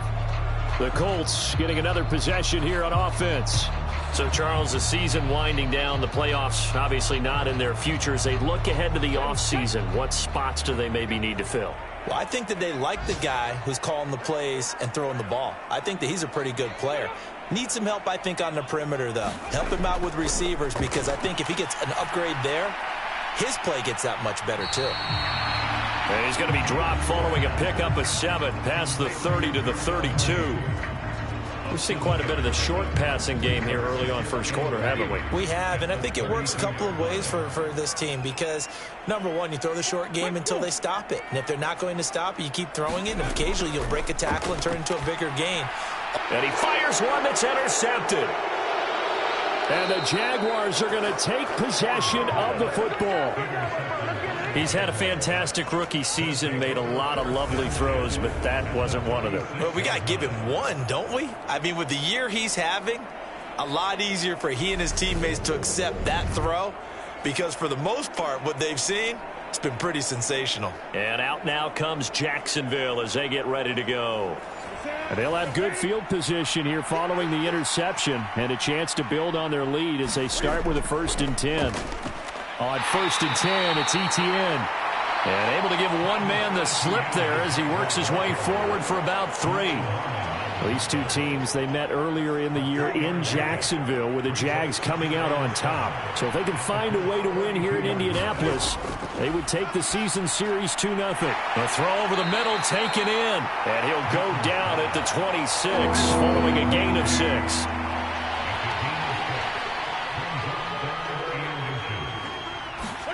Off play action. Newton. Completes it to the fullback hand. 2 yards and able to get the first down in the process. A pretty sizable deficit here in the first quarter. This defense probably need to get off the field in those situations on third down. And you and I both know in this huddle before that last third down play, that's exactly what they talked about. Let's make a play. Let's get off the field. Let's reverse the momentum. Instead, they got hit with another first down, almost back to the drawing board.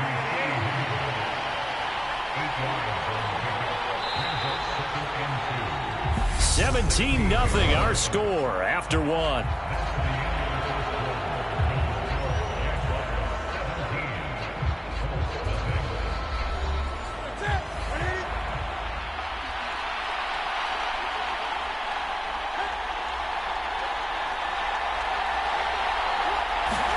Throwing again on second down.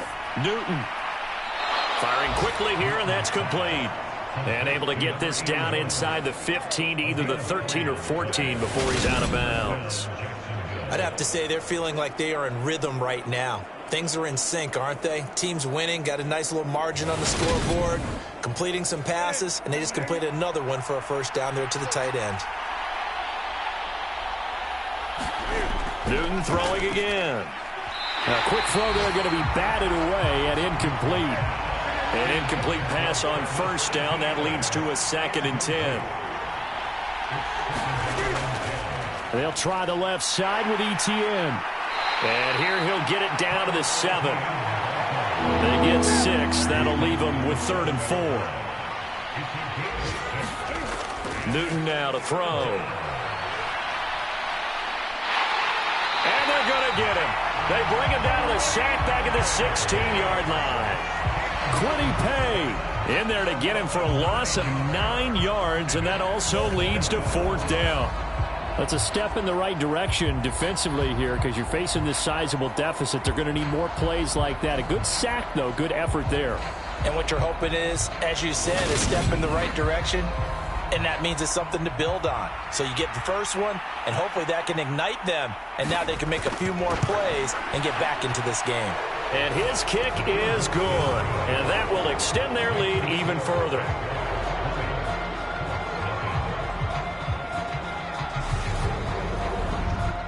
So the turnover leads to points as they add 3 there. Yeah, what a sequence there, and a nice one for them. They force the interception, put together a little drive, and then come away with 3 points. Nothing to it, partner. Just do it. Here comes the Indianapolis offense now as they get set to take over. And we don't want to call this desperation time, especially in the second quarter, but you're down. You don't want to. I know, but let me finish. Okay, my bad. You're down 3 scores already. You've done nothing offensively, nothing on the scoreboard. That's not a good combination. I think you just called it desperation time. I think you did. But let's face it, you mentioned this to me in a break earlier in the game. The energy level hasn't been there right from the start. We've noticed that. They've got to find a way to get on their toes and start punching instead of retreating, to use a boxing analogy. The last play got just a yard. Here's 2nd and 9 from the 26. And now a fumble. The ball's out, and the Jags grab it. Then he will bring it back to about the 11-yard line. Well, he's going to have to shake out the cobwebs first time he touches the football, and he drops it on the ground. So many times we talk about quarterbacks and taking care of them early to get them in the flow with safe throws, right? But with a runner, there is no such thing as a safe run, right? Right out of the gate, you're going to be in some traffic. Got to take care of the ball, and he didn't do that. Now a 1st and 10 at the 11.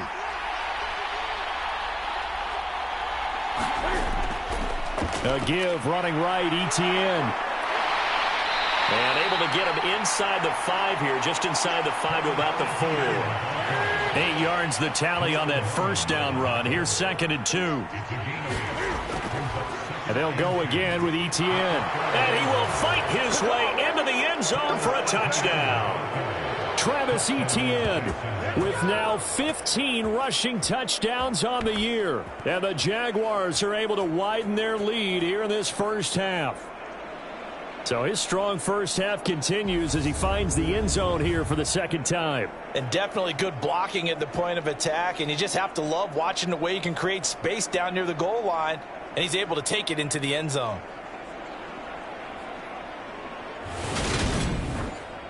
Now the extra point.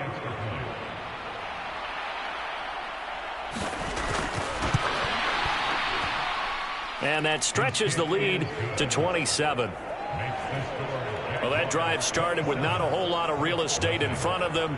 In plus territory, excellent field position. 2 plays later, pay dirt.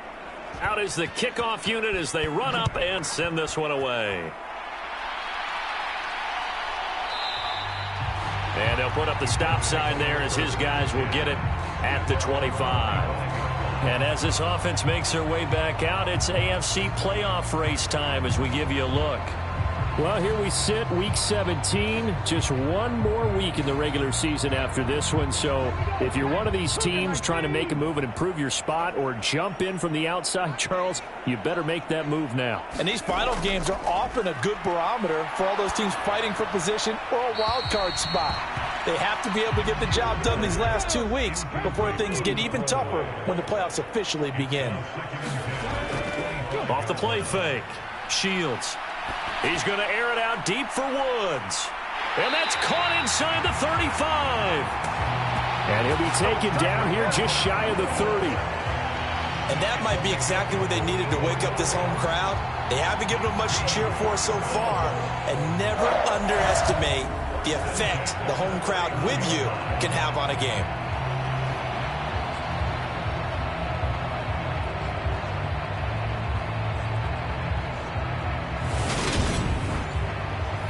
So the big play changes the complexion of things. Here's 1st and 10 just outside the 30. Back to throw. Shields. Oh, he dropped it. And that's pretty indicative of the way this one's gone.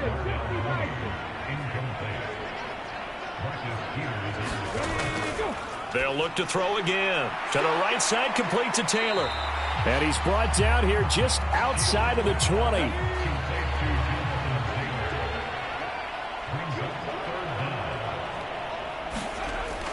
They'll try and run for the first with Taylor. And they'll bring him down at the 13-yard line. That'll go as a pickup of 8. Well, that was big right there because they're in the bottom 5 in the league in converting on 3rd down. They needed that pickup in a big way. There were 2 things they said they wanted to win in this game. One, the turnover battle, and the second, 3rd down conversions. So they got one there.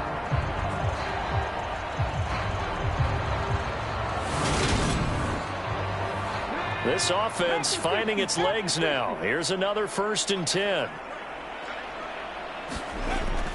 Back to Taylor on 1st down. And strong running there as he's inside the 10 and down to the 8-yard line. 2nd and 5 from the 8.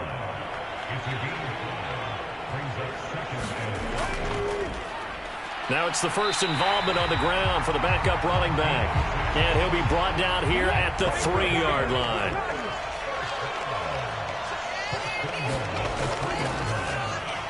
And he takes this one in for the Colts touchdown. A great play there. His 2nd touchdown on the season. And the Colts get a bit closer. I'm not sure that they have illusions right now of, okay, we're going to score 8 times in a row and we're going to be terrific.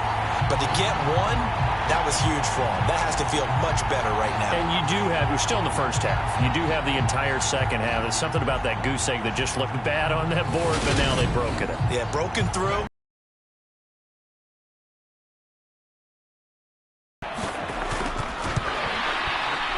Extra point by Gay is up and good. And the lead now down to 20.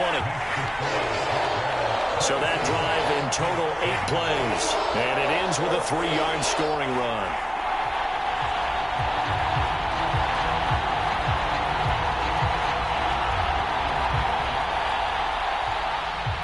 After the touchdown, Cook now to kick this one away. Fielded just outside the goal line. And not much happening on the return as he'll get this to about the 23. Out comes the Jaguar offense now as they get set to take over. The offense running out, and they are charged up, ready to go after reaching the end zone on their last drive.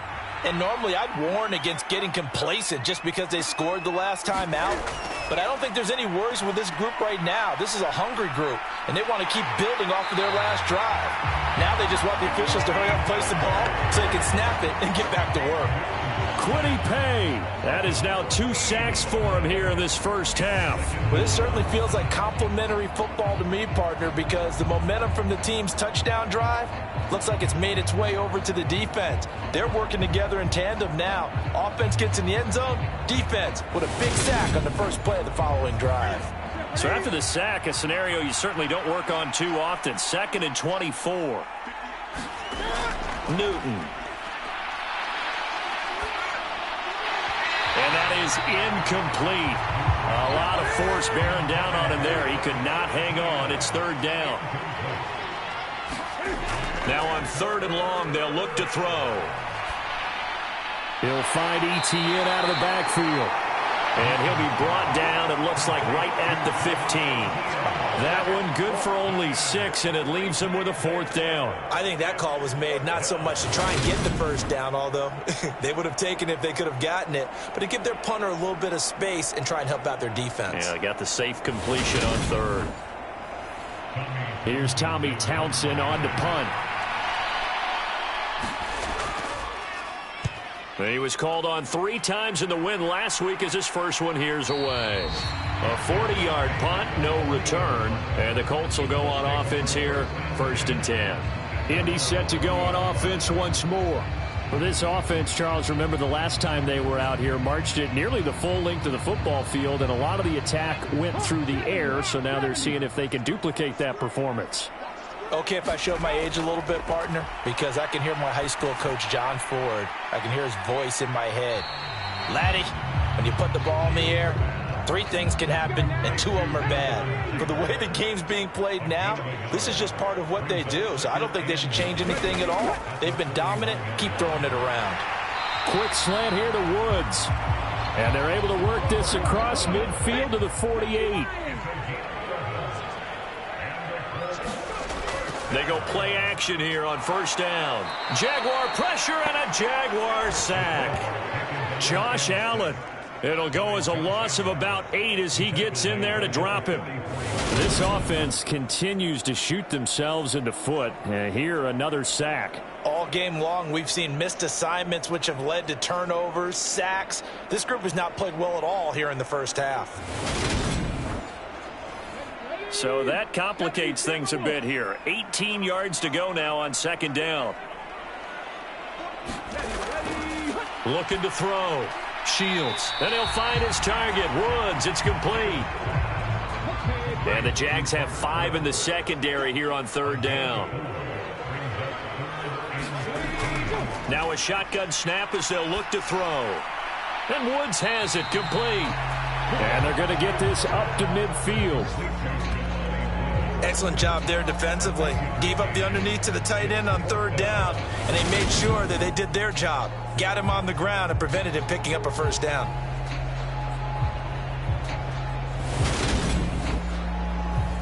On 4th down, on is Logan Cook to punt. And the kick's away as he angles this one for the sideline. And this will be out of bounds, and they spotted it at the 15-yard line. Not too bad. The Jags offense now gets set and heads back onto the field. No points last time out. They were forced to punt, if you remember, but no time to dwell on that. They've still got the lead here and a chance to add to that here. 1st and 10 as this new drive starts. They'll fake the handoff. Now Newton. They'll get that underneath Etienne. And from the 15, they're able to work this up to the 20 for a pickup of a handful. They don't need to run another play here before the 2-minute warning. Let's see if they do it anyway. And his throw is incomplete. This offense on 3rd down today, they've hit it 50%, 3 of 6 to this point. This will be 3rd and 5. Now Newton. Screenplay, here's Etienne. And he's just going to be short here, barely. Maybe by a half a foot. It'll be 4th and inches. Here's Tommy Townsend now as he'll kick it away for the 2nd time. 44 on his first punt, and this is a good kick as well. And the fair catch is made at about the 27-yard line. So possession goes over here on the punt. And it will be 1st and 10 as they take over. And now Indianapolis set to take the field. The last series form a little disappointing, forced to punt. And now they'll try to do better here and come away with some points as they begin this drive. 1st and 10. On first down, Shields. And he can't escape, and down he goes. Buried by multiple defenders on the drive's first play. That's 3 sacks now, and that's not much of a surprise to me, nor should it be to you. This team, they lead the league in sacks. Yeah, they do. This is something that we are starting to witness time and time again.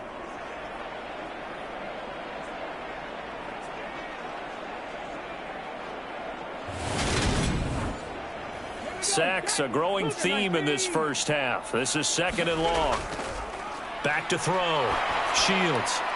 And this one is going to be off the mark, too far out in front. An incomplete pass on that last play, and that means they'll need to come up with something here on 3rd down. Running straight ahead, Taylor. And down he'll go at the 25. The Jaguars going to go ahead and use their first timeout as they'll head to the sideline and talk over what to do next. Here's Logan Cook now to punt this one away.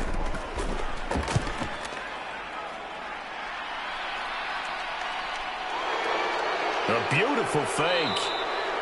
It's a 40-yard punt, 6 yards on the return, and the Jaguars go on offense, 1st down and 10.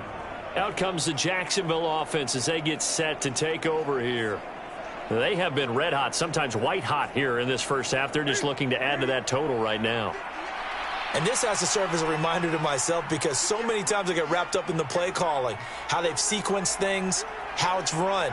But you know, at the end of the day, it's still execution. Those guys out on the field, and right now they are locked in and really looking good. They'll try to continue to be locked in here as we get ready to approach halftime. Now whistles come in. We're going to get a timeout here by the offense as he'll stop it with exactly a minute to go before halftime. To throw again on 2nd down. Newton. ETN bringing in another one. Well, they use him a lot out of the backfield. He had 5 catches a week ago, and he makes another catch here for good yardage. A high throw there as this is knocked away, down to the ground and incomplete. As a corner, you have to be able to run with guys step for step downfield of man coverage and make up ground quickly in zone. You have to put yourself in position to make plays, just like that one we saw there. And he comes back with one complete. And they'll get him to the ground. He has another 1st down at the Colts 33. Give him 11 yards that time and a new set of downs. So they'll come up 1st and 10 now from the 33. They fake the give. Newton. He finds his man. Complete. It's Johnston. And they'll burn the timeout with 5 seconds left. A chance to try to add 3 points before heading to the locker room.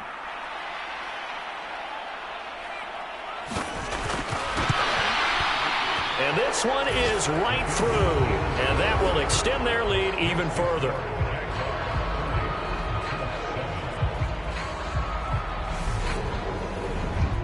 So he's been a busy man here in this first half. That's 3 field goals for him now. And not just 3 field goals, but 3 for 3. So even though the offense has struggled a bit putting it in the end zone, it's still been able to come away with points due to his leg. Well, the white flag coming out as they line up to kneel on it. The final second ticks by, and that's going to do it for the first half of play. So we've reached halftime here with the visiting Jaguars out on top. As we'll head down to Orlando, that's where we find our man Jonathan Coachman at our EA Sports Halftime Report. Coach. All right, Brandon, thanks very much. It's all down to this. Week 18 of the NFL regular season. Lots to be decided, so let's get right to it. We'll get started up at FedEx Field in our nation's capital. And late in the first half, it's the Broncos who are out on top. The Broncos seem to be on their way to what would be a good victory.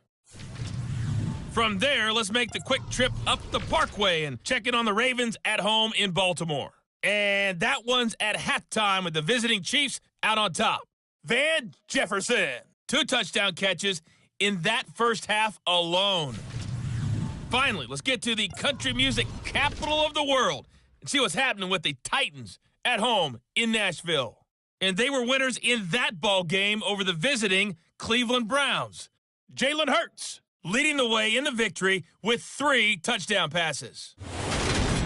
In our game, it was Cam Newton who led the way in that first half. His guys are on the road to Blowout City. They lead it big.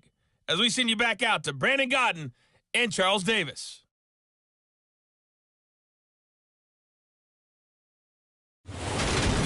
All right, Coach, thank you, and we welcome everyone back for quarter number 3.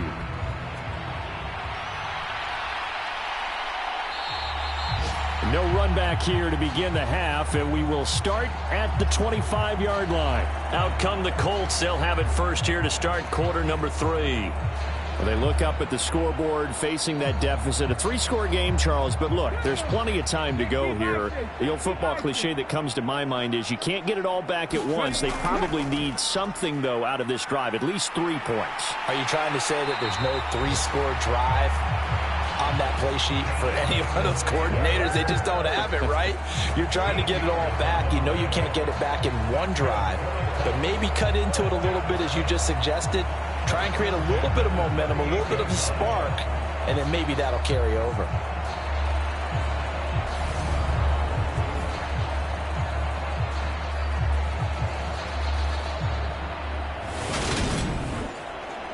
So here's a 1st and 10 at the 38.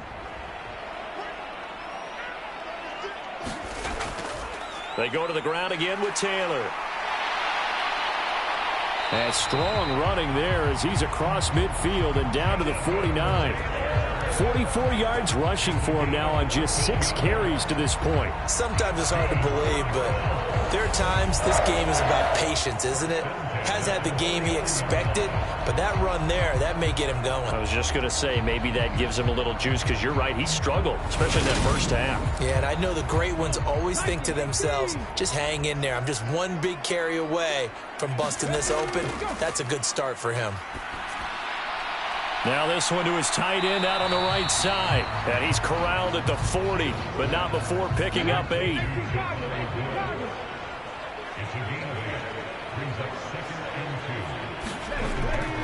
On 2nd down, it's Taylor. And he'll fight forward maybe to the line of scrimmage, but that's all. This offense in desperate need of a conversion as they come up on 3rd down. They'll try and run this one right up the gut. And he is going to have a Colts 1st down as they're able to convert, albeit not by much, on 3rd and a yard. I like his focus there because he wasn't thinking about breaking that one big. All he thought about was, I need 1. Let's go get that. Ended up picking up 2.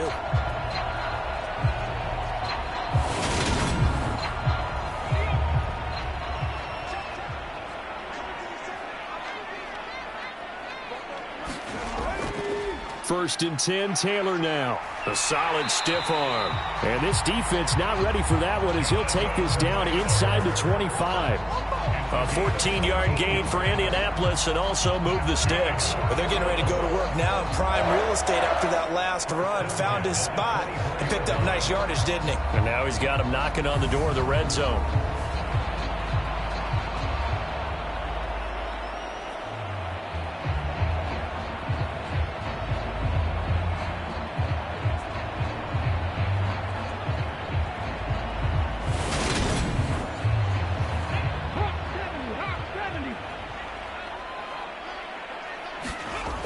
Now they'll switch it up here and look to throw.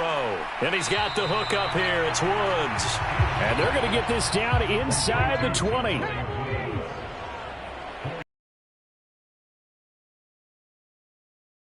Taylor with it. And they'll bring him down at the 13-yard line.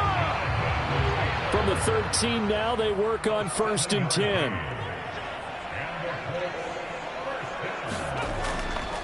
On the handoff, Taylor. And here he'll get it down to the 7. 5 yards on the carry. Good pickup on 1st down. To throw on 2nd down. Shields. Touchdown Colts. Hunter Henry. A a 7-yard touchdown grab. And the Colts are able to cut into this lead as they score on the opening drive of the second half.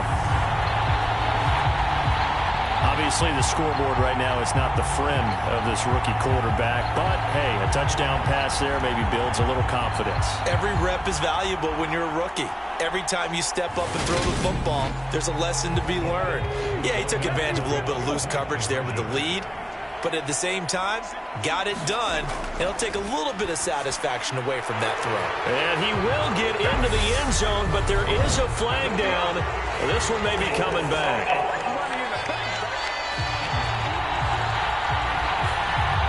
Frank Reich going to tell the offense to go for 2.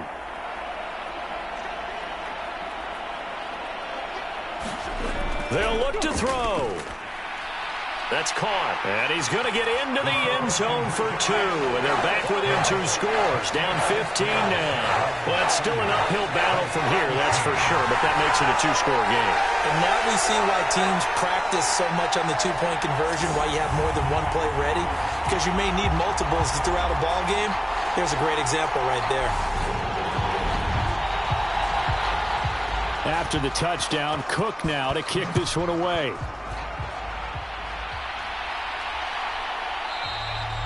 And he'll elect not to return this one, so they'll bring it out to the 25 on the touchback. Here comes the Jags offense now. Time for their first possession of half number 2. And they were terrific in the first half, built up a sizable lead. It's just been cut into a bit following the opening drive score on the other side. But this is a unit that has to be itching to get the football again. You can say that again. They've got to be pretty eager because, let's face it, they've had to sit through halftime, then sit on the sidelines and watch that drive. So you can bet that they're saying, let's get on with this. We got to go out there and get some more points. Here's Newton. It's a short one here, complete to his tight end. And he slips up past the 45 before being tackled. 10 yards there, good enough for a Jags first down.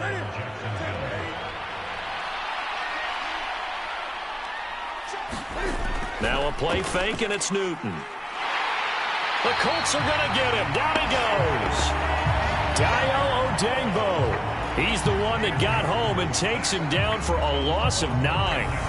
Impressive individual effort there. No one was going to stop him around the edge. Yeah, no doubt about it. And that's why if you play in a 4-3 base and you're a defensive end, that's why you get the big bucks. They count on you to do everything.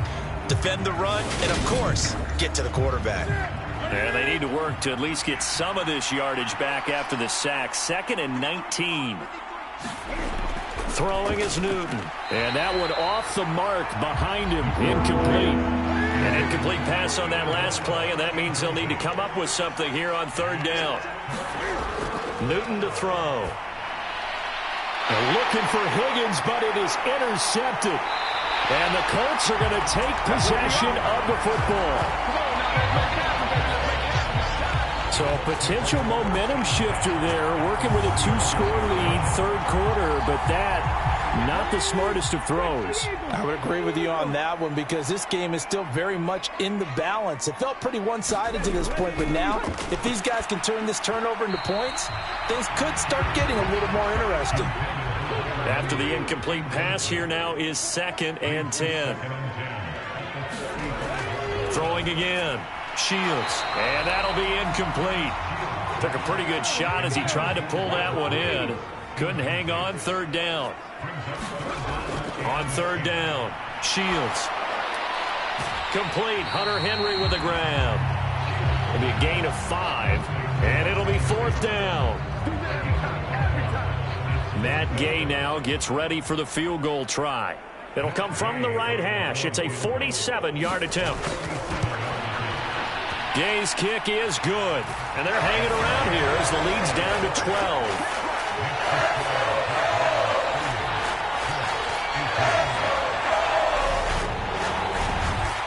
So kind of disappointing there. I mean, yes, they get the 3, but with starting field position like that, 3's not what you're banking on. No, and you just have to wonder if you can afford to let chances like that continue to pass you by. You've got to find ways to get the ball into the end zone and put 6s on the scoreboard. The Jaguars getting set to go.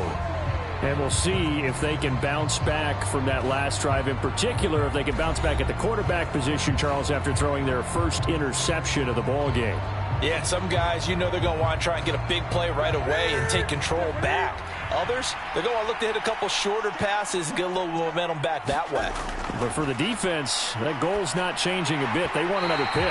You're exactly right about that. In fact, you got to watch them a little bit because in coverage, they may cut down their gaps a little bit, maybe their splits a little bit in order to try and get to the ball even faster. Play action. It's Newton. And this one incomplete. Too much contact to hold on to that one, and it's third down. Throwing on third down, Newton. Yeah, this pass broken up. Excellent coverage there on third down, as that was not an easy one to hold on to. And the Jaguars send out their punter as he's on to kick it away.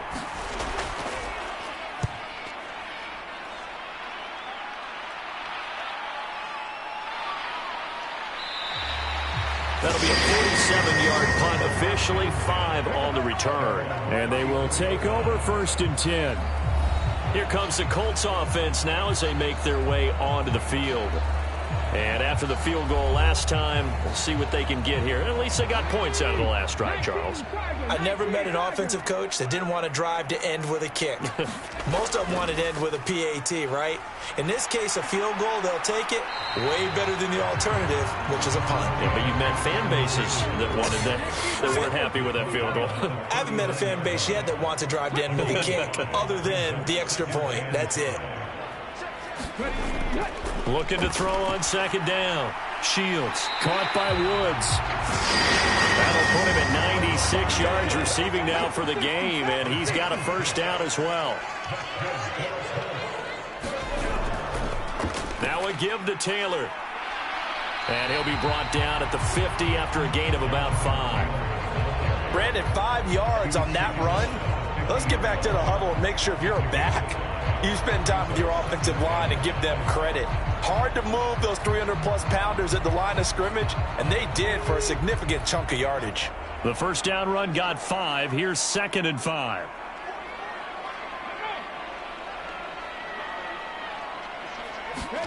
From the midfield stripe, they'll look to throw. They'll check this one down to Taylor. And he'll be tackled on the other side of midfield at the 46-yard line. This offense in desperate need of a conversion as they come up on 3rd down. Here's a give up the middle. And he's going to have a 1st down as he's brought down at the 44-yard line. I don't know about you, but that almost felt like old-time football there. 3rd and 2 is not necessarily just a running down anymore. A lot of times they want to throw the ball. They went back to the roots and powered forward and got the 1st down.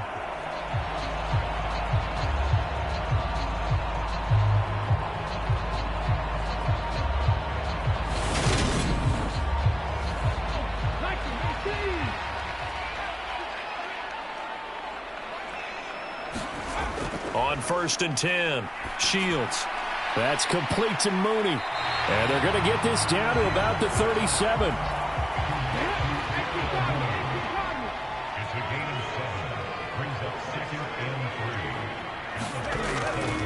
From the gun, it's Taylor. Trying to run inside, but nothing there. The 8th play of the drive coming up.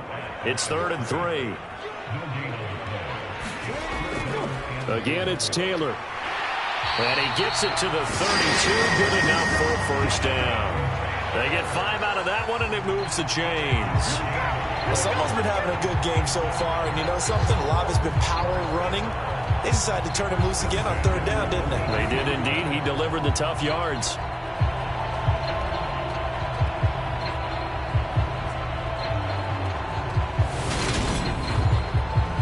Under a minute to go in this 3rd quarter as they come up 1st and 10.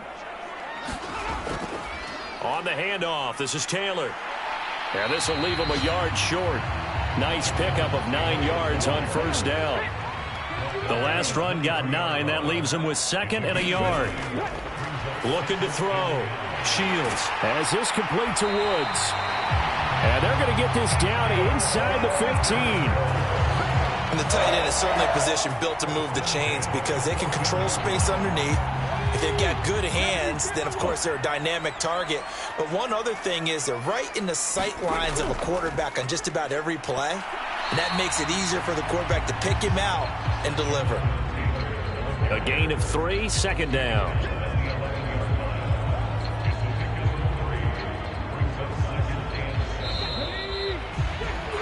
And they're not going to get to the line to run another play. So we will switch ends as the third quarter has come to a close.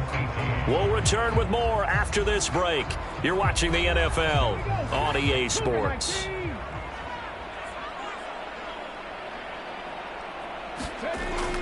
Second down, another run with Taylor. And he'll take this one inside the 10, down to the 8. This offense has converted 2 third downs on this drive already.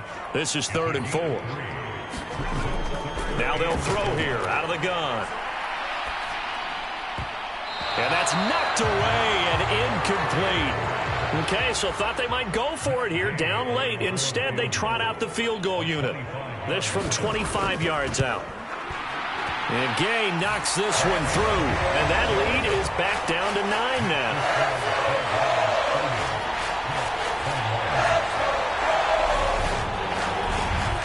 So the 3 points there, and CD, that helps them inch a bit closer. Yeah, partner, when you're losing, any points you see go on the board in your favor, you're happy to take them. And this will not be brought out. It's a touchback. Here comes the Jaguars offense as they get set here.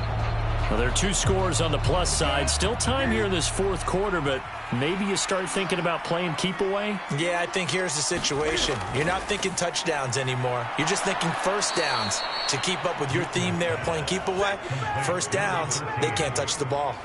The drive starting with a first down, 11 yards on that pickup. Well, it may seem a little unorthodox to some people. Got the lead, 4th quarter, yet he's still firing away. I think he believes that's the best way to go ahead and win the game. Yeah, a lot of coaches say, let's just run the football, be conservative. He's sticking to his game plan. No, that is his game. And intercepted. Maybe the turning point they need. Picked off by Rock Ya-Sin. And the Colts are going to take possession of the football.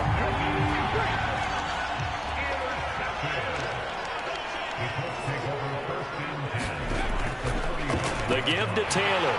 And he'll take this ahead for about 4. Second down coming up.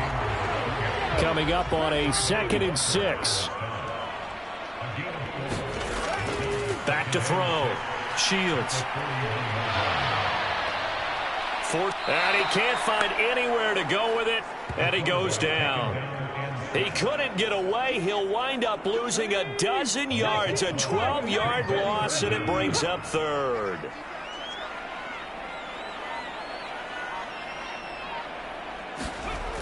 Throwing on 3rd and long. Shields. Throw left side complete. That's Woods. And they're able to work this across midfield to the 48. Here's Logan Cook now as he's on to punt for Indianapolis.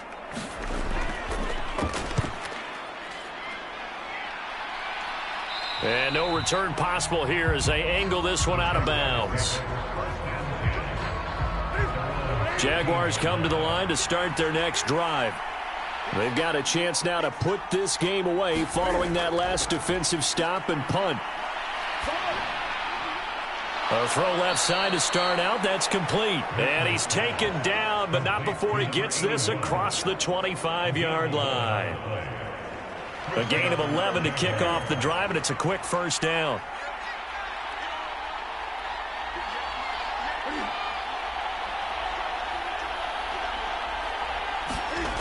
Now it's Newton. This pass complete to Higgins. And they work this well upfield across the 45. And a nice gain of 21 yards. So signs of life in what's been a dormant offense in this second half. Here's 1st and 10. Here's a give to Etienne. He'll get it up near midfield to the 49 before being taken down.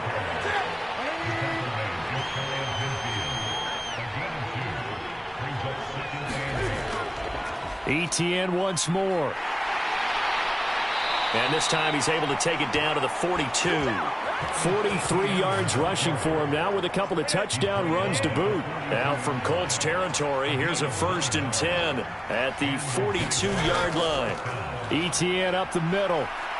And they'll get him down after a pickup of 8, 2nd and 2. Now, I'm guessing you'd say this is kind of the key here. Grind out some yardage, work on that clock, see if you can continue to tick it down. Definitely, you want to bleed things out at this point, right? Continue to possess the football, gain some yardage, and put the onus on the defense. Do they have to use timeouts? What are they going to do to stop you? You're taking charge. That 2nd down play nets a -4. And they have just not been able to block him at all throughout this game. Seems like every other play, he's doing something in the backfield. Already got 2 sacks, and now here's a tackle behind the line. And they'll get him to the ground. He has another 1st down at the Colts' 22-yard line. That one a pickup of 15 for Jacksonville.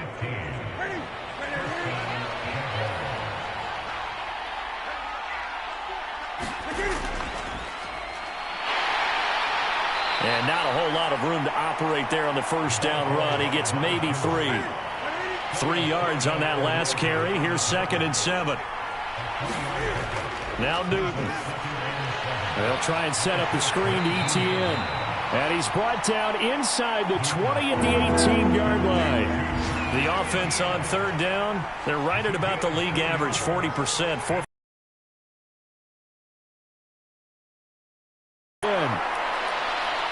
And he can't quite get there. Tackled down at the 1.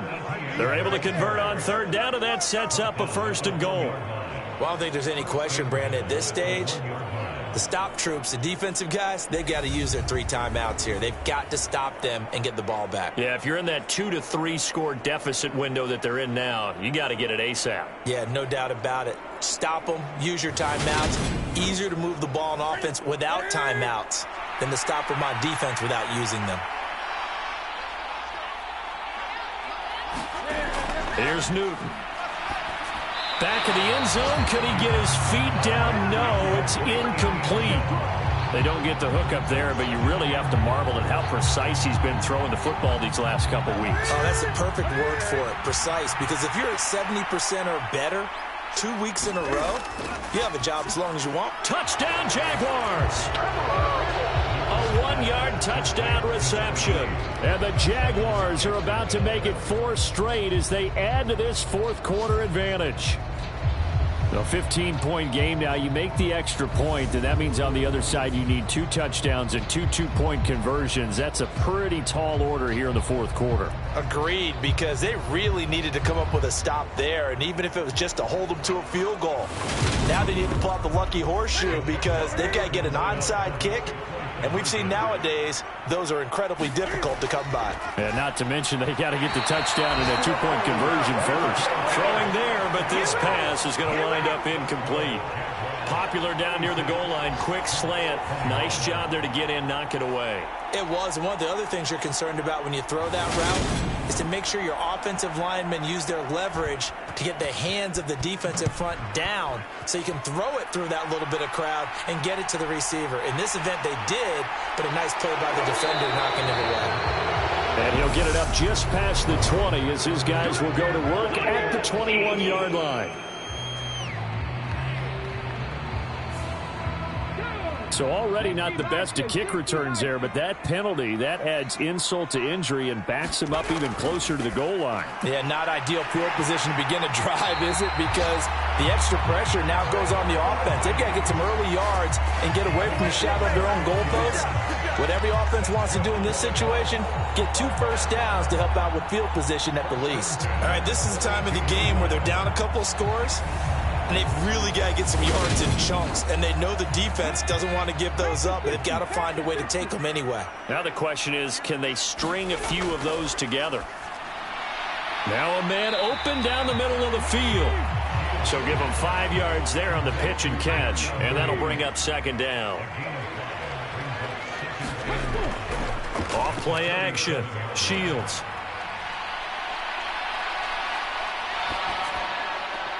There's Mooney with another catch. And he's able to get this one out closer to midfield across the 45.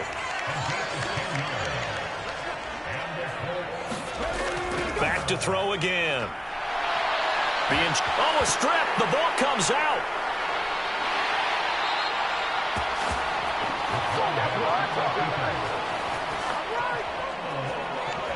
Fortunate to get that football back, because trailing here in the second half, last thing they needed was to lose the possession. And the word I think of here is opportunity, because it could have been lost there, their chance to score points.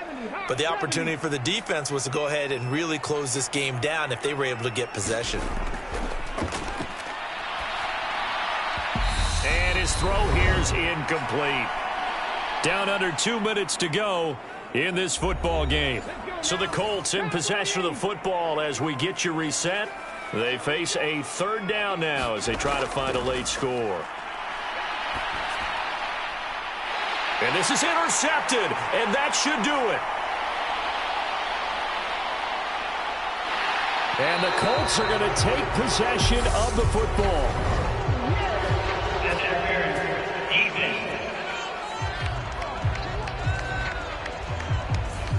Well, CD, that helps the home team as they try to erase this deficit, give them the penalty for pass interference on the defense. Yeah, and they certainly haven't been happy with what they've seen so far, have they? There's certainly hope. And the Jags get to him as down he goes. Now the Colts moving quickly here in the hurry-up offense. And that's going to be too high, out of bounds and incomplete. An incomplete pass on that last play, and that means they'll need to come up with something here on third down. And this is intercepted, and that should do it. Picked off by Tyson Campbell. The 20. And he will take this one home. It's a touchdown. But not much defensive resistance on that drive. And really, Charles, the way this offense has been humming, they haven't faced much defensive resistance the entire game. Yeah, I think it's safe to say that one team, their defense did not wake up and make it to the stadium for this one. There may be some major changes on that side of the ball when we see them the next time out. Out comes the kicking team here for the extra point. And the lead opens up now to 22 points. A heck of a play there defensively, getting the interception, navigating his way into the end zone for the touchdown. So they'll get another shot on offense following that pick six, and now the kick is away. And there will not be a return here. It's a touchback, and it'll come out to the 25-yard line. And the Colts getting ready to go. Facing a big fourth-quarter deficit here, things not looking good. You know, this offense, though, they've been in the top half of the NFL so far this season, but in this one, well, their defense has really struggled. Throwing after the interception, Shields. And he's going to be intercepted for the third time thus far. Picked by Jeff Okudah. And he will take this one home. It's a touchdown. Well, there's just about a minute left in this game, and they're still taking it into the end zone. And you know they could have taken a knee there, but they decided to play this one all the way out. And I think their philosophy is, we're going to give you everything we've got. If we just go ahead and take a knee now, we're actually showing you disrespect that way, like taking pity on you. They're not about to do that to their opponent. Point after, right down the middle. And that'll push the lead up to 29 now.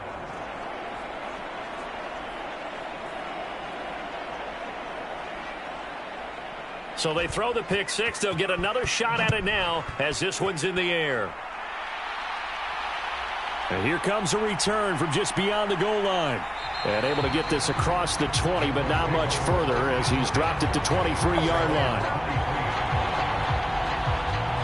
Here comes the Indianapolis offense now as they get set to take over. Well, I think that the folks here had hoped that maybe this home atmosphere would carry their guys to a surprise victory, but it does not appear that that's going to be the case. Just too much to handle on the other side in this one. Throwing after the interception. Shields over the middle. That's caught by Ridley. And he takes this up to the 40-yard line before being corralled. 18 yards the gain for number 18. With this game well in hand, perhaps we are seeing the coverage lighten up a little bit as they got burned there a bit for a first down. But we certainly know the coach isn't happy along the sideline because he certainly wants them to finish this one out the way they started it. He doesn't want to give up any soft completions, no late points. He wants his lead to stay right where it is. And seeing no options, he just tosses this one away, incomplete. Now that'll bring up second down. Operating from the gun. Shields can't get away, and he's taken down. The Colts going to use the first of their timeouts as they'll stop him with a little over 30 ticks to go in the football game.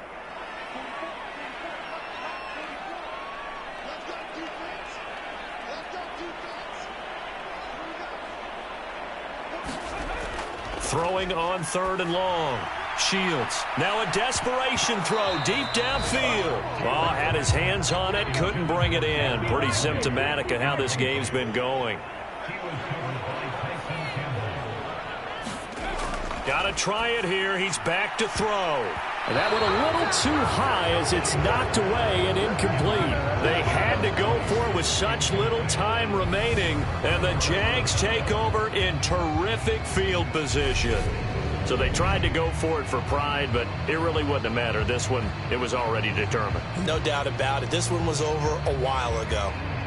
They've gone to the 4th up in Seattle, and it was the Seahawks who were able to take home the victory there. Another victory perhaps in the cards. They're looking as good as anybody as the playoffs draw near.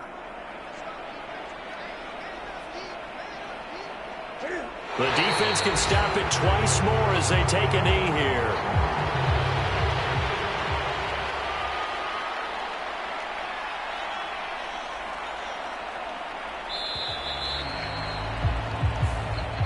So this will be a win for Jacksonville, and maybe more importantly, a victory in the division, which always helps. And on the road. How about all of that rolled up into one? Because how often do you see division games get decided by this much of a margin? Yeah, they thumped them. Yeah, they jumped all over them. In a division game, it's usually a touchdown or less because these two teams know each other better than most teams in the league. In this case, that didn't hold up. On the road, big margin, big victory. Oh, yeah, that flight home will be good. So for the Jaguars, they finish oh so close to perfection in the regular season, but this win in the final weekend gives them a final mark of 16-1. And now they'll have the week off as they get set to go after a Super Bowl title.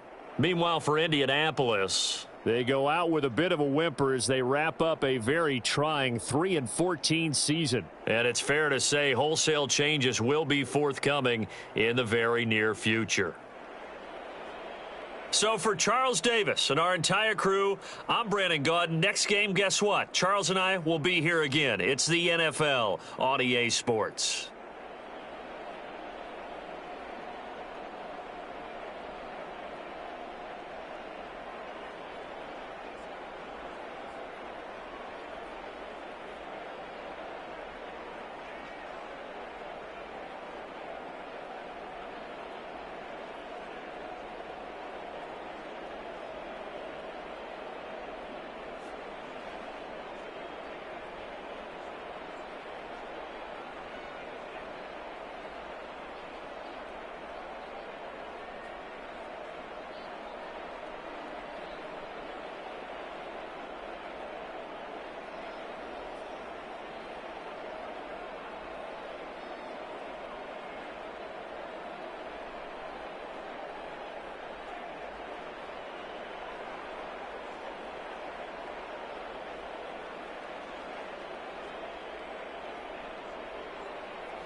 Tonight, from U.S. Bank Stadium in Minneapolis,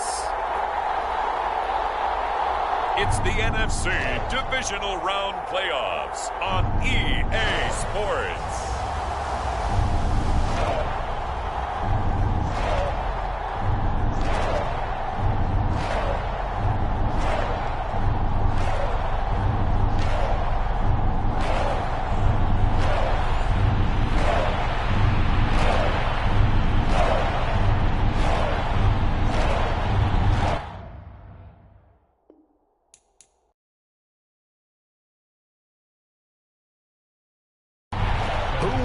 The fourth and final ticket to the conference championship round. We'll know soon enough as we are underway here on a January afternoon. And no run back on the opening kickoff. It'll come out to the 25. So here are the Cowboys now ready to go on offense for the first time. And they will be led out by their rookie quarterback. And he more than did his part in the wild card win with 3 touchdown passes. Now, he's going to get a bigger test here in round 2. But his unit is in rhythm, and they're playing as well as they have all year long. I wouldn't be surprised if this defense, though, tried to get after him early with a little extra pressure. If he can handle that, he can have another big game, though. So the completion results there in 9 yards, and they'll have a 2nd and 1 forthcoming. A good, safe pass there right off the bat. That's almost a rhythm play. That's what we like to call it. Get them into rhythm early, something safe, something they're confident about, something they feel good. And once that's completed, then you just keep moving from there because the confidence elevates. And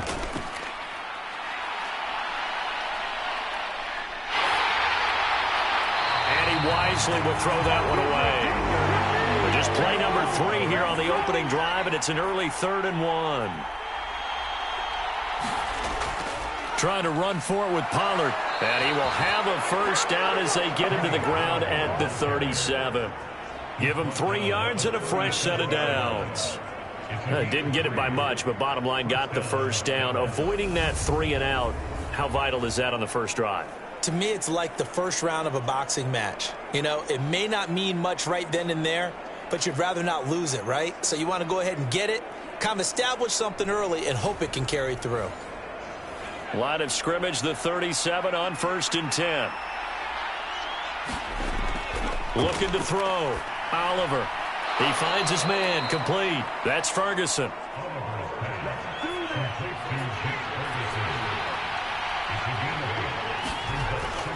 On 2nd down, it's Pollard. And a pretty good burst there as he'll get this across midfield and down to the 46. Give him 10 there, good enough for a Cowboy first down. 2nd and 2 is prime time for a little bit of a gamble, isn't it? Open up the playbook, go play action, toss that bad boy deep. But in this situation, go ahead and give it to your back. Let him pick up a first down, keep the sticks moving. From Viking territory now, they'll come up 1st and 10 at the 46. Here's Pollard again. And he's going to get this one down near the 45-yard line. The run only got a yard. Here's 2nd and 9. Now a first carry here for Robinson. And some good running out of the gates as he takes this up to the 33. 11 yards and a Cowboy first down.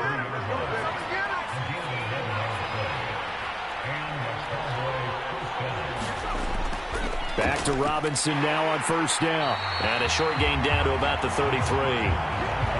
Ball at the 33, 2nd and 9.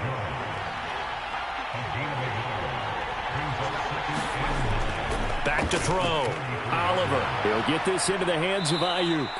And they're going to move it down to inside the 25.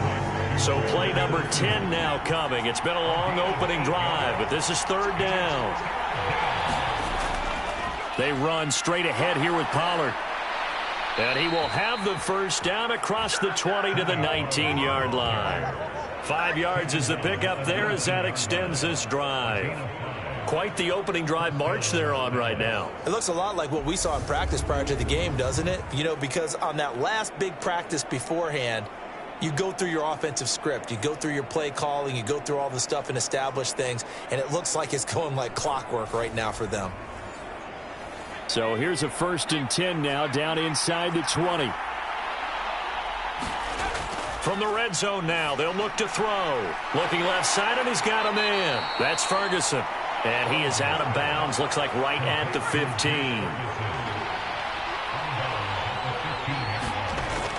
To throw on second down. Oliver. And a quick throw here, that's complete. And he goes backwards here, losing yardage back to the 16.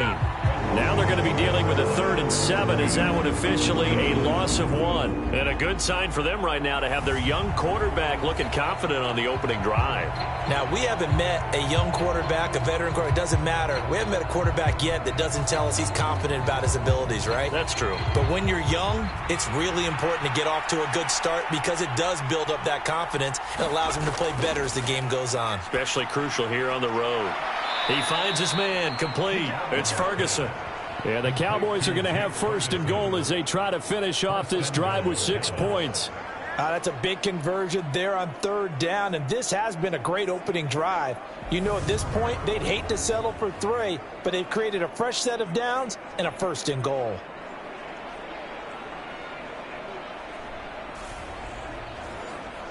Scoring first, so critical in the postseason. They've got it here, 1st and goal.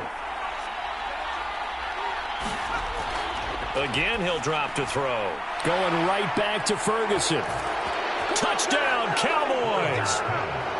Jake Ferguson from 6 yards away. And the Cowboys are on the board first here in this division round matchup. Forget about the storylines of being intimidated in the playoffs on the road. I mean, that was pretty clinical right there. Yeah, they didn't treat it like it was a playoff game in January, did they? No. That felt much more like, hey, we're back in August, running a few drills in the practice field. They seem unaffected by what they're facing in this one. Eddie Pinheiro now for the extra point. And this is up and good to make it 7-0 Cowboys. That one was an extended drive, 14 plays all told, and it culminates in a Dallas touchdown. The kickoff team on the field now as they will send this one away. And he'll decide to not bring this one out as their drive will begin at the 25. So here's the Viking offense making their way out. And they'll be led out by a guy who has a couple years under his belt in the NFL, their 3rd-year quarterback. And he and his team, they were the beneficiaries of a first-round bye earned by a tremendous regular season. He'd been a little bit nicked up so he could use the rest, and I'm sure his teammates felt the exact same way. But now it'll be interesting to watch their first few drives in this one, because sometimes getting the rest is great, but sometimes you accumulate a little bit of rust as well. Maybe they come out flat, and they can't afford that in the postseason.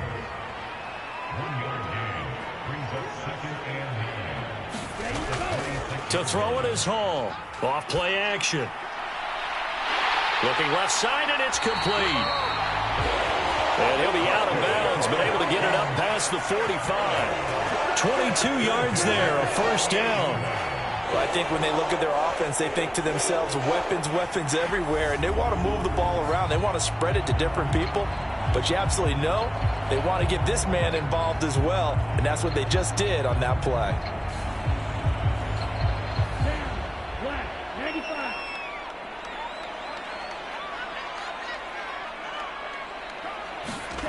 Hall on 1st and 10. And that'll be incomplete. So now 2nd and 10 after the incompletion on 1st down. They'll stick with the passing game as he looks to throw.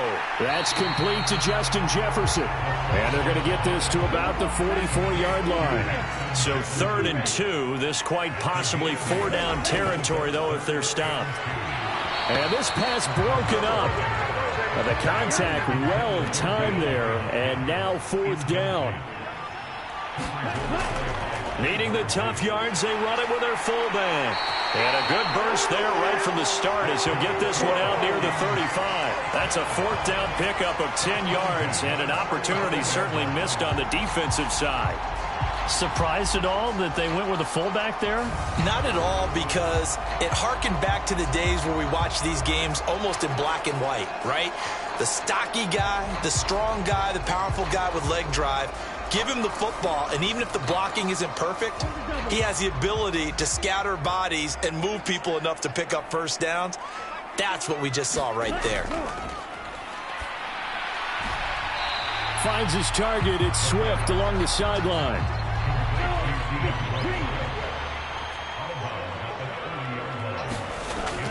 Now Hall to throw on second down. And he'll be taken down at about the 22-yard line.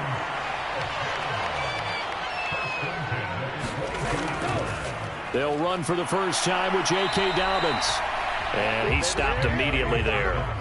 Officially nothing on that last run. They'll try again, 2nd and 10. Operating from the gun, Hall. And that's out to the flat for Swift. And he'll be marked down right at the 20-yard line. They'll be in search of 8 yards here as they hope to convert the first down.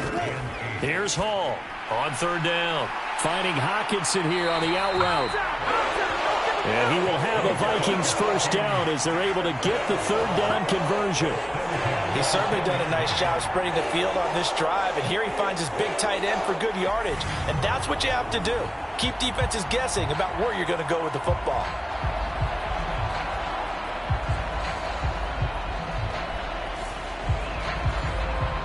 So not quite a 1st and goal. It's 1st and 10 from the 10. Looking to throw. Hall toward the end zone, but that's going to wind up incomplete. So after the incompletion on first, now 2nd and 10. A handoff running left is Dobbins. And this play doesn't go anywhere. Backwards, losing yardage to the 11. Nothing doing there as the 13th play of the drive proves to be unlucky. The defense was ready for the run-pass option, diagnosed it perfectly. Not only did they stack him up at the point of attack, but he was met by a host of light-colored jerseys.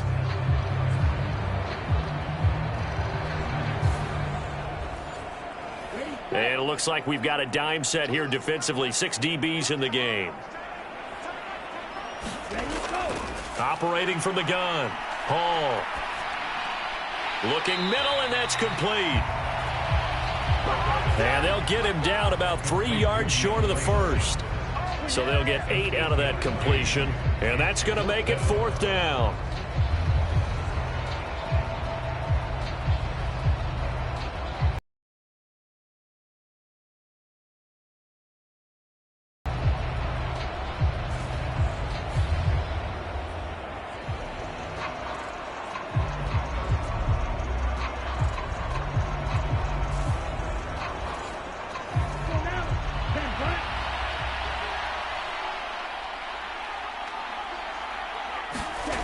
Back to throw. Hall. It's caught in the end zone. Touchdown, Minnesota. From 3 yards out. And the Vikings respond to that opening drive touchdown with one of their own. Personally, for him, a great opening drive. He had 3 catches, including the touchdown. That felt like tremendous scouting, great film watching, and creating a game plan to start this off, not only to get him involved, but to send a message to the defense. You can have a lot to handle in this one.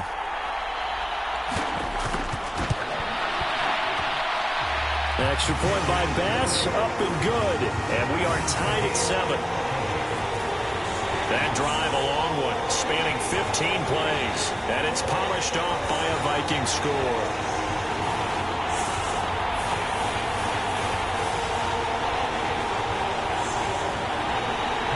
Each team's had it. Each team has scored. 7-7 here as the kick's away. The return man down to a knee, and this will come out to the 25-yard line. About set for this next drive by the Cowboys offense. So both of these teams, Charles, coming off touchdowns now, but this offense, they just had to stand on the sideline, watch their opponent author a really impressive drive to reach the end zone.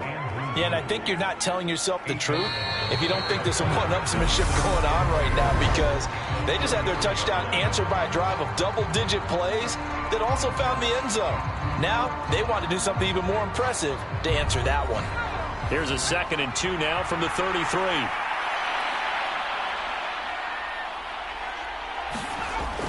Second down and a run by Robinson. 2 yards, good enough for a first. Not too many more ideal situations in 2nd and 2 in order to try and pick up a first down. They ran it and picked it up. Ball up to the 35 now as they come up on 1st and 10. Off the play fake. Oliver. That's complete out left to Ayuk. And they're able to work this across midfield to the 48.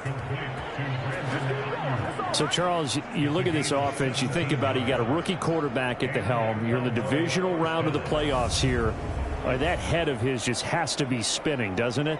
Well, normally you'd have to say yes, but I do think that the way things went last week, how he played in the wild card win, how sensational he was, that'll stop his head from spinning. And now he's in a situation that's getting towards uncharted territory because you've got Joe Flacco, Mark Sanchez, the only 2 rookies to win 2 playoff games in 1 year. He's trying to join that company, but it's not going to be easy to get it done. So that flag obviously takes away the good yardage that they had on the play. And talk about a momentum shift, because we can visibly see this celebration shifting from one side of the field to the other as soon as everyone saw the flag.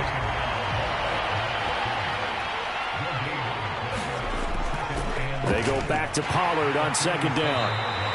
The 2nd down play not much better than the first, just a gain of 1 there. They'll need to get this to the 38. That's where the first down marker is here on 3rd. Looking to throw. Oliver. And he will not be able to hang on through the contact. It's incomplete. The coverage strong, and now it's 4th down. Now comes the Cowboys punter, as he should be able to pin him back deep here with his first punt. And now where will the side judge stop his walk? That's the question. He says it crossed out of bounds at about the 17-yard line. The Vikings taking the field here for their 2nd drive of the game. A long drive last time out for this offense, Charles. If you remember, they started basically in the shadows of their own end zone, marched it down the field, and a lot of that was through the passing game. And, partner, as a former defensive back, I'm having almost a physical reaction watching what's happening right now. But let's give credit where it's due, because they've done an excellent job moving the ball through the air. Secondary getting picked apart pass by pass. Obviously, they need to make some adjustments there on the back end. And because offensively, we know that they're not going to be shy about throwing that football. The offense on 3rd down tonight, just 1 for 3 thus far. This time they face a 3rd and 2. They'll try to run for it with Dobbins. And they needed 2. They could only get 1. 4th down. We talk about defenders, specifically linebackers, keeping their eyes in the right spot. He had that eye down the entire time. And you know that's not easily done, because they throw a lot of misdirection at you. They try and fool you and get your eyes in the wrong place. But you're right about that one. He correctly figured that one out and made a really nice play.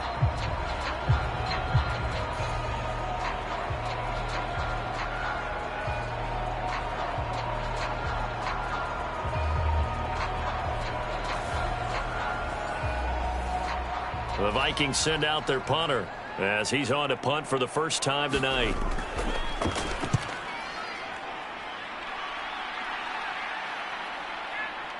They juked him. It'll be a 41-yard punt, give them 5 on the return. And the Cowboys will take over the football with a 1st and 10. And now Dallas gets set to take the field.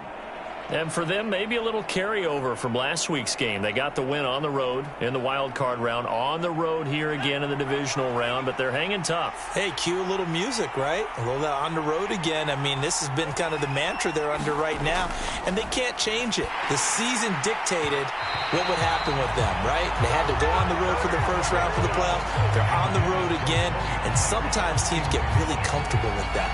Not only the idea of going on the road and shocking the world, but just, hey, it's just us. We don't have to worry about outside distractions. It's just us. Let's go play. It becomes that us against the world mentality, doesn't it? And while it may be overplayed, you know, in the media, it's real when it comes time to play ball. To throw on 3rd down, Oliver. Over the middle, complete. That's Ferguson. And he will have a Cowboys first down as they're able to get the third down conversion. And that's well executed there on third down. And I love the confidence that they had to let their tight end try and find some space in the middle of the field, right in their quarterback's line of vision.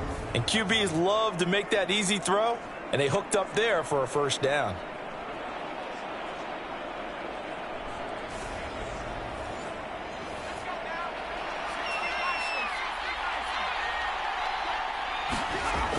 They'll look to throw again. He finds his man, complete. It's Ferguson. And he's going to be taken down right at the 40-yard line.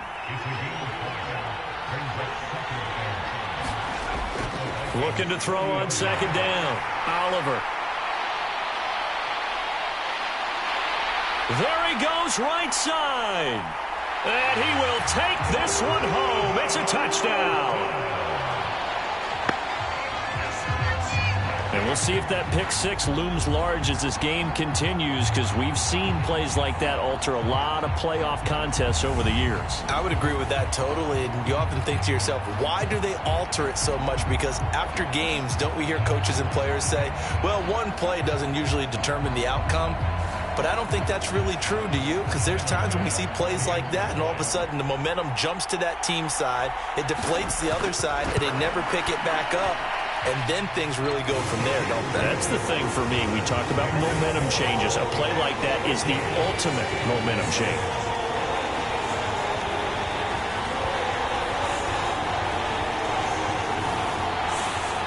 So they'll get another shot on offense following that pick six. And now the kick is away. And no thought to bring this one out. He'll just go down to a knee, and they'll take over at the 25. Dallas offense set for this next drive. Now remember, they were just out here a moment ago through the pick six, so we'll see if they can take better care of the football this go-around. Yeah, and sometimes, partner, I think it's almost better that you just throw the pick six and you come right back out on the field. You're not over on the sidelines dwelling for it for very long. You're not hearing everyone say, oh, hey, you'll get them next time. Hey, don't worry about it. All that stuff just goes right out the window. You're right back out on the field with a chance to atone. Hand off to Robinson out of the shotgun. And the second wave of tacklers is going to get him as they stop him behind the line. That's a big loss of 3, and it brings up third down. Sometimes you just sit back and marvel at what he can do defensively. Speed, strength, quickness, he's the whole package. And that package just wrapped up the runner for a loss.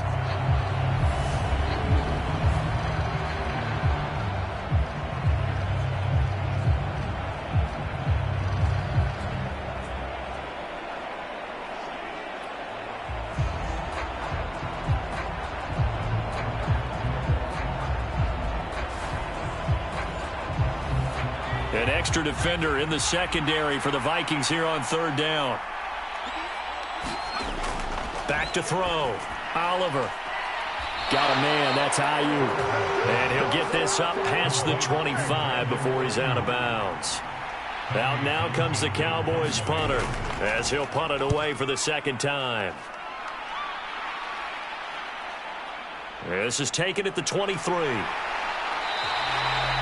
A nice punt, but a good run back as well, 13 yards. And it will be Vikings ball, 1st and 10. Minnesota now ready for their next possession. And Charles, a very uninspired effort the last time we saw them out there. It was a quick 3 and out, then they punted the football. Yeah, and you never want to get stopped so soundly during a series, but what would be even worse now is letting it happen again right here. They've got to get going. They go play action here on 1st down. That'll be complete to Dobbins. And able to get this one across the 45 before he's brought down.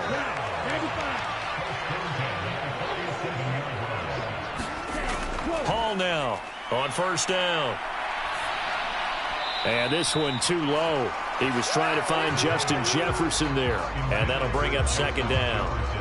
I see the surprise in your face there, partner. That is a rare incompletion from him. He's been on point this entire game. He has percentage completion-wise way up. Not that time.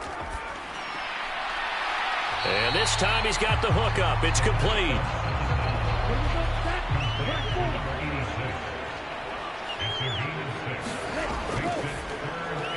Right side, it's the tight end, Hockenson. And I don't think he got there, no. She's short by maybe a foot, maybe. Call it 4th and inches.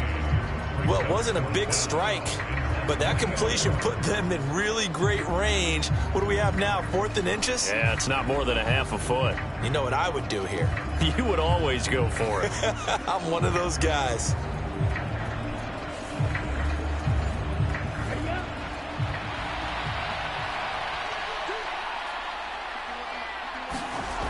To throw it is Hall.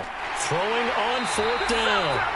And they'll get this down to the 42-yard line. So this offense able to convert on 4th, and now a fresh set of downs here, 1st and 10. They'll run the draw here with Swift. And he's going to take this ahead for right around 3 yards, but no more than that. 2nd down.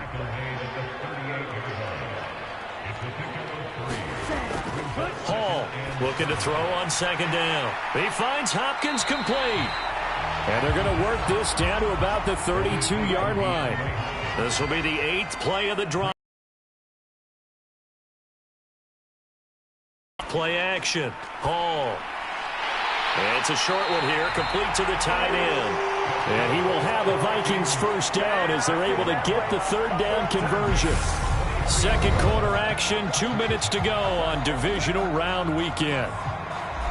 Coming up at halftime, I'll go from one personality, that's you, Charles Davis, to another one in Orlando, the coach.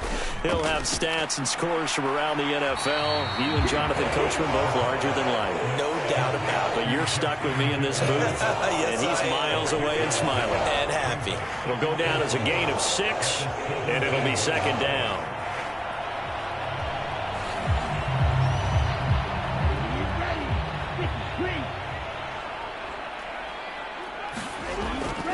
Looking to throw. Hall. He's going to leave this for his running back. It's complete. And he's going to be brought down at about the 16. Good reactions there defensively. That screen was a little slow in developing, and they shut that one down with little gain. And on 3rd down, the Cowboys bring in an extra defensive back. Operating from the gun. Hall. He's got his man, T.J. Hawkinson. And the Vikings are going to have 1st and goal as they try to finish off this drive with 6 points. And in a lot of ways, that catch is expected. Red zone presence, and that one was realized there. You've got to find your tight end in that situation.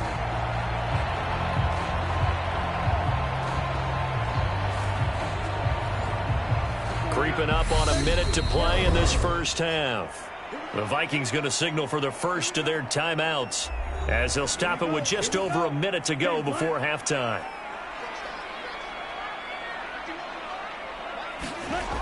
Now a play fake here on 1st down. Steps away to his, and he can't get rid of it. He's taken down. Now another timeout called for by the offense as they get the stoppage with a little over 50 seconds to go in the 1st half. Now Hall to throw on 2nd down. That's complete to Swift out of the backfield. And he'll get 7 yards from the 17 to the 10 before he's taken down. They'll look to throw on 3rd and goal. And he's not able to get away. Sacked back at the 22. Now the defense going to use the first of their timeouts as it comes with 22 seconds to go here in half number 1.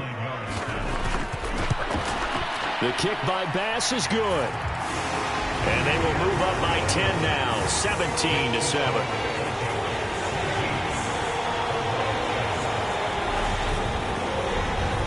Still a little bit of time left here in the 2nd quarter, but they do get 3 before the half and expand that lead. And they have to be happy about that, and we haven't met a team yet that doesn't put an emphasis on trying to get points on the board in the last 2 minutes of a half. They'll be real excited to have those up on the board. About set for this next drive by the Cowboys offense. And with time quickly fading here in the 2nd quarter, not sure how aggressively, offensively they want to play this. I think we'll find out just how much they trust their guys in this situation if they decide to take a shot. So they'll come up after the gain of 7 on a 2nd and 3. From the shotgun, he'll look to throw. And that's incomplete. Clock stops with 10 seconds left. So the incomplete pass on the last play, and that leads us to a 3rd and 3. Out of the gun, they'll look to throw. Oh, the ball comes out on the hit, but they'll say it's incomplete.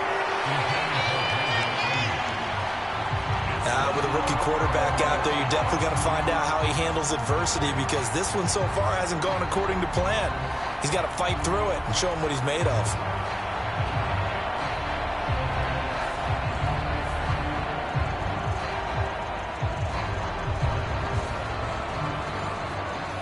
And unless this is a quick incompletion, this is likely the last play here of this first half.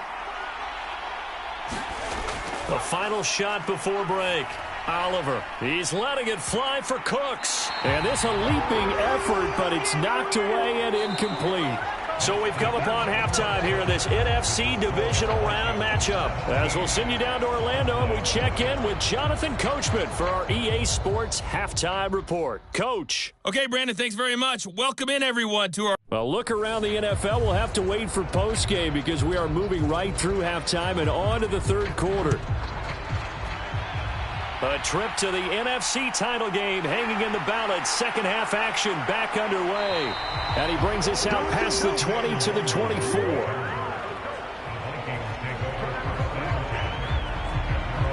And the Vikings set to go on offense to begin the third quarter. And they're in the position they expected to be in. They've got the lead, home crowd behind them, and they're looking toward making that next step in these playoffs. And I think a key for them is to put together some good, long, extended drives. Work the run in a little more with that big offensive line. I'm not saying get away from throwing the football. That's still working. But they run it more effectively, they may get even bigger plays in the passing game. Here's Hall, looking to throw on second down. It's a 7-yard gain there, and it's good enough to move the chains. So from the 36 now, 1st and 10. Back to throw. Hall, and down he goes at the 45 after a pickup of 9. And just a yard to go here on second down. From the gun, here's Swift. And they nearly sprung him that time as he takes us all the way down to the 37. Give him 18 there and give the Vikings a first down.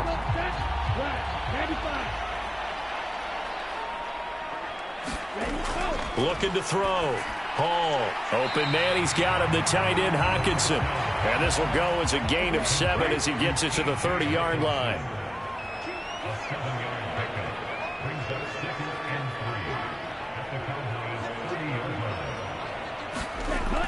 Hall now to throw on second down. And they're going to move it down inside the 25.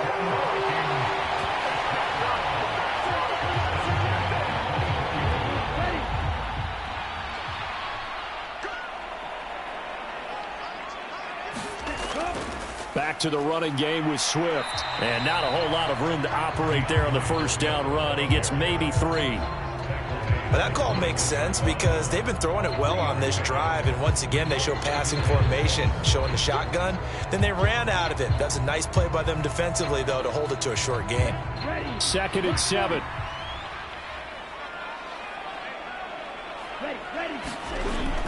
Back to throw. Hall. Throwing left side here, and it's complete. And he'll be marked down right at the 15-yard line. They'll try and run here with Swift. And he's able to pick up the first down before he's tackled right at the 10. It's a pickup of 6 and good enough to move the chains. Looks to me like maybe there's a little attrition setting in with this drive, because when you see that type of a run, I get the feeling the defense gets a little bit tired. And that's the last thing they need, especially when they look up at the scoreboard.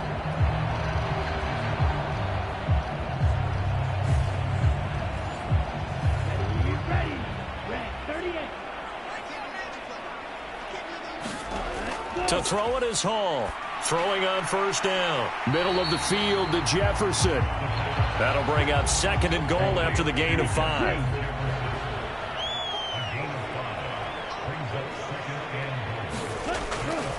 Dobbins is in. Touchdown, Minnesota. Apparently the week off hasn't hurt him one bit. 1,000-yard rusher in the regular season. Got his first touchdown here in the playoffs. Perhaps the week off energized him. A great article in the paper this morning basically saying that they would not have won the division without him. And he's not their only piece, but I think that's a fair statement. It's easy to say it this way. He's their main cog. Here's Bass now for the extra point. And that'll make this a 3-score game as the lead moves to 17. So that one a long 11-play drive. And it's finished off by a touchdown run from J.K. Dobbins.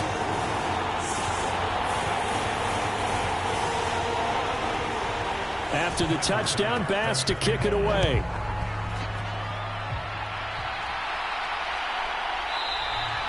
And it'll come out to the 25 as he will not attempt a return.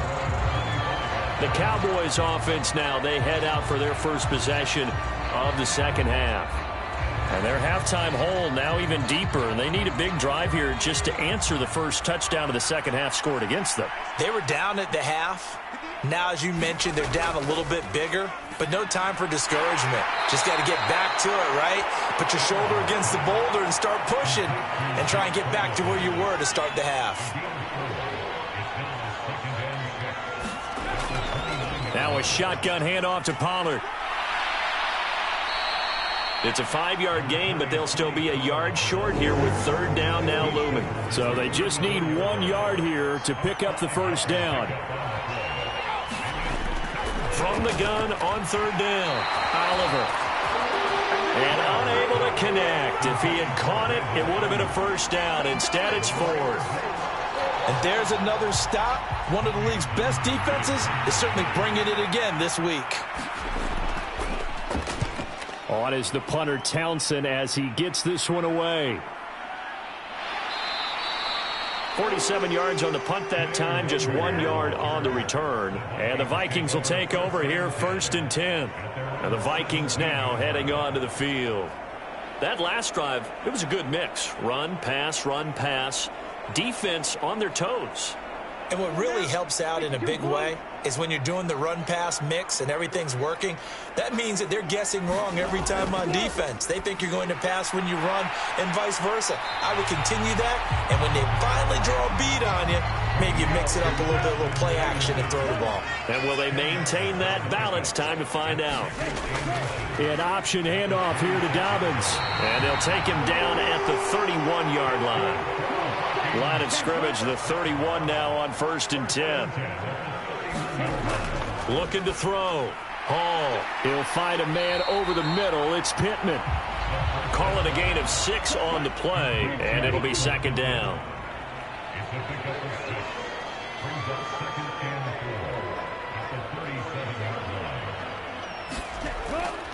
Back to throw. Hall. It's a short one here, complete to his tight end. And this winds up a gain of 4 to the 41.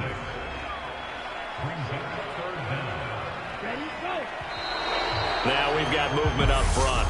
And I think this is going to be on Minnesota. Orlando Brown, the former Raven, the guilty party. And the Cowboys here on third down, bringing in an extra defensive back. They run out of the gun with Swift. And they'll bring him down 1 yard shy after a pickup of 4. When a good play is made on defense, oftentimes leverage is the key to everything. Defensive line not getting turned, all the other guys making sure they're in the right spot. And on that play, they were able to stop him short of a first down. That'll be a 44-yard boot, just a yard on the return as he's covered up quickly. And the Cowboys will be backed up to start the drive. They'll have it 1st and 10. And now Dallas gets set to take the field. I kind of feel like they've reached a do-or-die point in this game, Charles. If they're going to try to pull off an impressive comeback, it has to start right here, right now. Yeah, now they've got a final chance to get out of this situation, but they also understand they've got to move the ball and move it fast. Brandon Cooks, past the 20.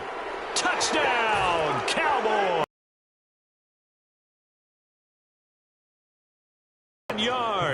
And the Cowboys are able to make some inroads here to that deficit. Partner, you know what the real key is to stopping a good passing attack? You tell me. Being able to tackle as soon as a guy catches the football. Didn't work out there. No, because when you give up the big run after catch, the rack yardage, that puts your defense in a big-time stressful position. A lot of rack yardage and a touchdown there on the big play. Pinheiro's extra point up and good. And the lead down to 10, 24-14.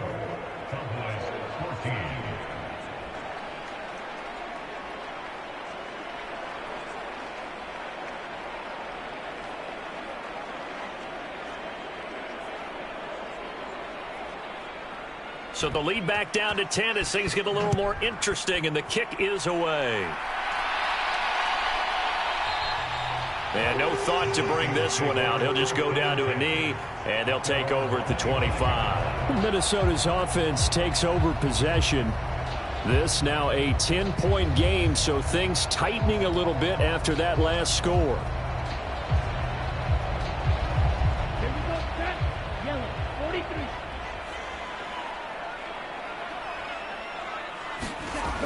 On the ground, it's Swift to start the drive. And he'll maneuver his way forward for about 4. 2nd and 6. 2nd and 6, just inside the 30. They'll run up the gut with Dobbins. And it's been like this all night long. Nowhere to run as they stop him behind the line. Now they're going to be dealing with a 3rd and 7. Is that one officially a loss of 1? I'll tell you what, this defense hasn't played its best, but they're still right in this football game. And if they keep making plays just like that, they're going to give their offense a chance.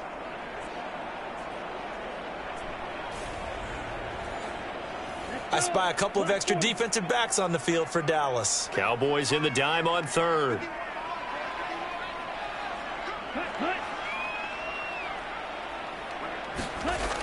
Looking to throw. Hall. He'll get this off to Swift. And he maybe makes it back to the line of scrimmage. That's it. So he'll be stopped here for no gain. And that'll bring up 4th down. Excuse my snarkiness here, but isn't the idea of completing a pass supposed to mean you get downfield and gain yards? Especially on 3rd down. Yeah, that one. How about the defense? Figured that one out in a big way. Yeah, they completed it all right and lost yardage. The Vikings send out their punter as he'll come on to kick this one away.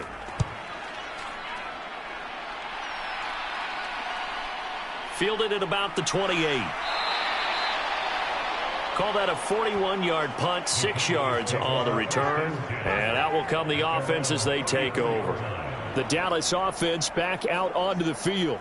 Well, partner, you know, coaches always say that every play is designed to score a touchdown. Sometimes that's not really true, but last drive, that was the case. One play to get into the end zone, and now they'll try to duplicate that success here. And it's rare for those moments to happen. Nowhere to go here. He lost the football.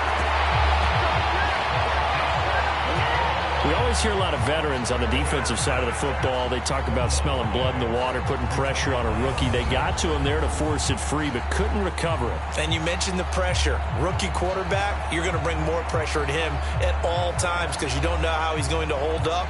He was fortunate there. Luck was on his side, able to recover that fumble. So they keep the ball, but work to do on 2nd and long.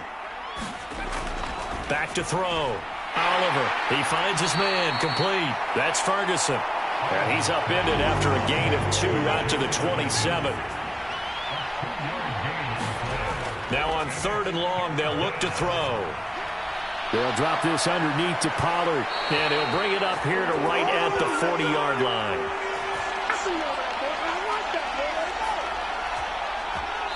1 quarter remains for a trip to the NFC title game. You're watching the NFL on EA Sports. Out now comes the Cowboys punter as he's on to punt for the 4th time tonight.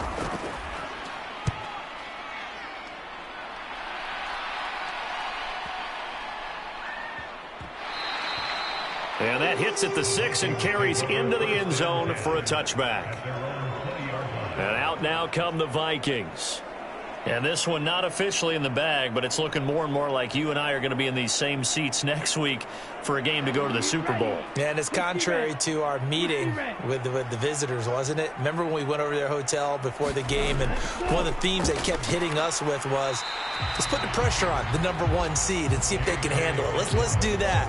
Well, they're the #1 seed for a reason. Best team all year long. They're showing it again in this game. Brandon, I've got to think this offensive line has got some smiles on its faces. And I know it sounds crazy, but they practiced for this back in training camp. They knew they'd be in situations where there'd be extra defenders in the box coming after them, trying to keep them from locking down a game. Right now, they want to show the world they're up to the challenge. Now the pass, and it's into the arms of Hopkins. Short completion, just 4 yards. And now we've got a 3rd down and 3. When you see zone defense and you know you've got a drag route on as your primary call, you got to be really careful as a passer about how far you let your guy go, because he might wander into some tough coverage.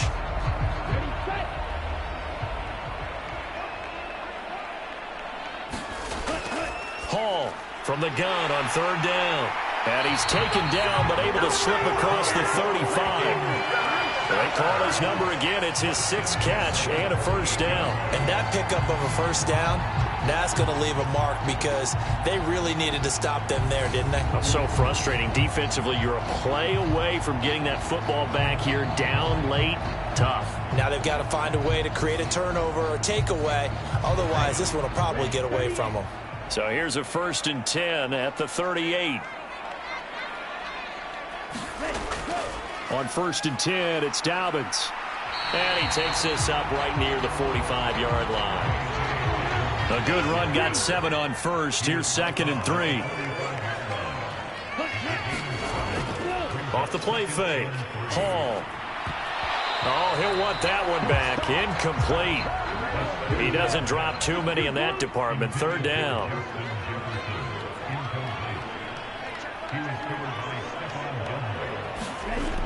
From the gun on 3rd down. Hall. And he'll be taken down, but not before they work this to the 45. Partner, I like that they're staying aggressive on offense, because to me, this drive is what is known as a put-away drive. You score here, that might put this one to bed. I like the fact that they're playing with confidence and not playing with fear.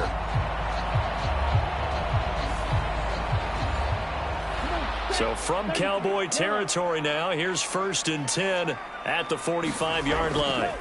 Looking to throw. Hall. Catch is made by Hockenson, the tight end. And the tackle going to be made at the 38. Now that's staying ahead of the chains. Really good pickup on 1st down, hitting the tight end there. Now it brings up a 2nd and manageable. Just found a hole in that zone.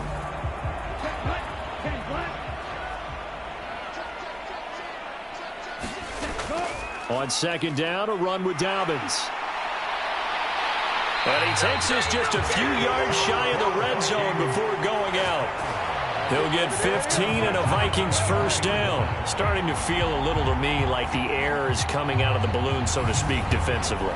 They're taking their will from them right now. That's what they're doing. Whatever they want to call, it's working. They're handling things up front, and it's not just the offensive line. It's everyone. You're seeing the guys on the perimeter blocking downfield and making sure that they're secure. So, yeah, you're exactly right. The air's out of the balloon, and right now they're almost lifeless. Now Hall on 1st and 10. Caught left side, Hopkins. And they're going to get this down inside the 20. This drive's taken more than 3 minutes off the clock already as they come up on 2nd down. Back to throw. Hall out of his hands quickly to Pittman. Touchdown, Vikings. Michael Pittman from 19 yards away. And the Vikings are moving closer to a date now in the NFC Championship game as they're able to extend this 4th quarter lead. Bass on for the extra point.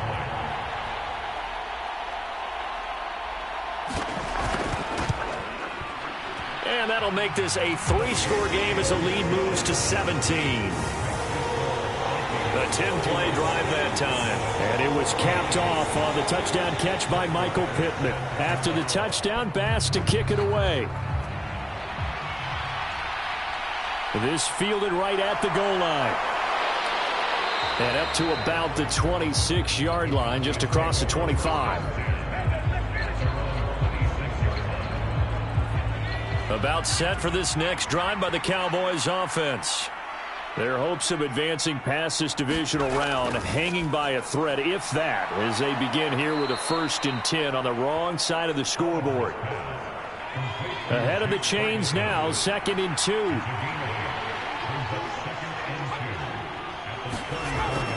Operating from the gun, Oliver. The quick throw knocked away. It's incomplete. The Cowboys on 3rd down. Not quite 50%, 4 for 9. Here it's 3rd and 2.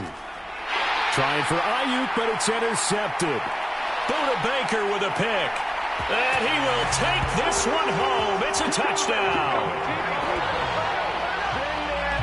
This defense just continuing to do their thing, and now they add on to that lead with another pick 6. And how about the way they've played this entire game? Not only have they put their stamp on it, but every time they try and mount an offensive challenge, they find a way to thwart it. And multiple pick 6s, oh yeah, they'll enjoy watching this tape after the game.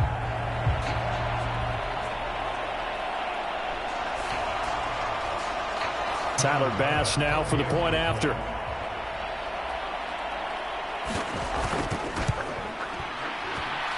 And he's been a busy man, 5 for 5 now as he knocks another one through to extend the lead. So the defense creating some points, not only getting the interception, but then returning it to the end zone for the pick 6. So they throw the pick 6. They'll get another shot at it now as this one's in the air. No run back here, down to a knee, and this drive will start at the 25. About set for this next drive by the Cowboys offense. And that last pick 6 may have been the backbreaker as they now face a 3-score deficit in the 4th quarter. They need points quickly. They kept the receiver in the short field, but that let his quarterback get the ball quickly to him before either guy in double coverage could react. To throw on 2nd down, Oliver. Now they set up the screen. That's complete. And they're going to get this up to midfield. Back-to-back good plays have them on the move on 1st down. Looking to throw. Oliver. And that's complete to Cooks. And they're going to get this down near the 35-yard line. A 3-score game here late. You can probably rule out the comeback, but certainly some kind of a moral victory to be had if they can get a few more points to close things out. And to that end, a nice pass play there to push things downfield. Yeah, and we know in this league, a loss is a loss, and no one wants anything to count as a moral victory or, boy, something that feels a little bit cheap. But if they trim that lead down to just 2 scores, that's still a benefit to this squad. So from inside the 20, here's 1st and 10 at the 18. Inside the red zone here, they'll look to throw. Under a heavy rush, and down he goes.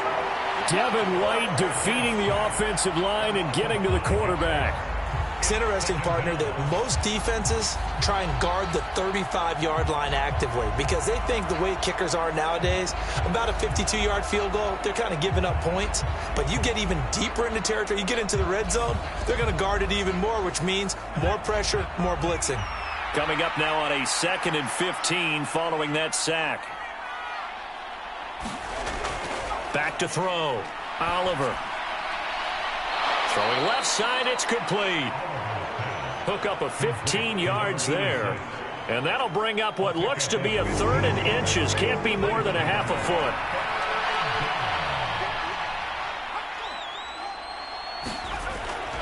foot. Looking to throw. Oliver.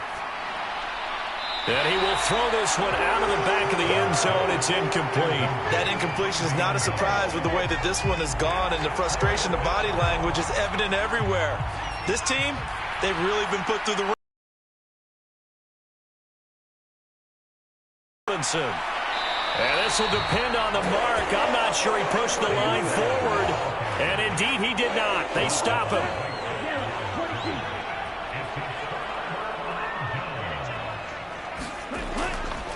They'll start on the ground with Dobbins. And he's going to lose yardage here back at the 8. Officially, it's a 1-yard loss. That's going to bring up 2nd and 11.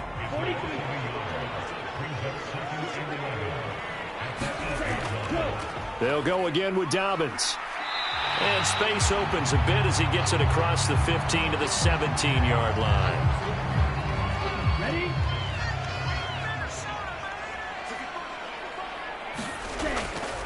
On third down, here comes Swift. A 3-yard gain and enough for the first down.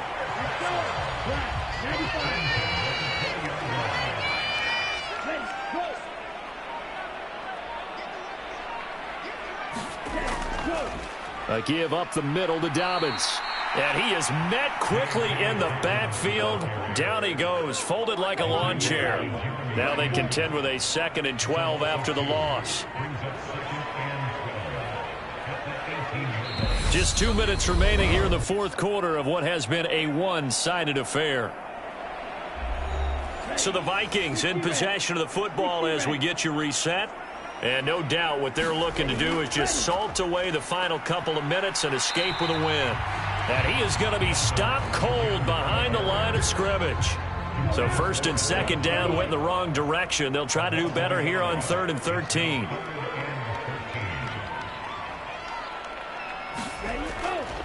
Dobbins running out of the gun. And that's not going to get it done. He'll come up well short of the first at about the 21.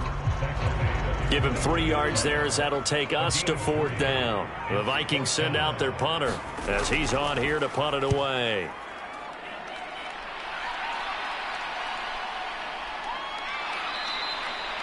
Call that a 45-yard punt, just 2 yards there on the return. And it will be 1st and 10 as they take over.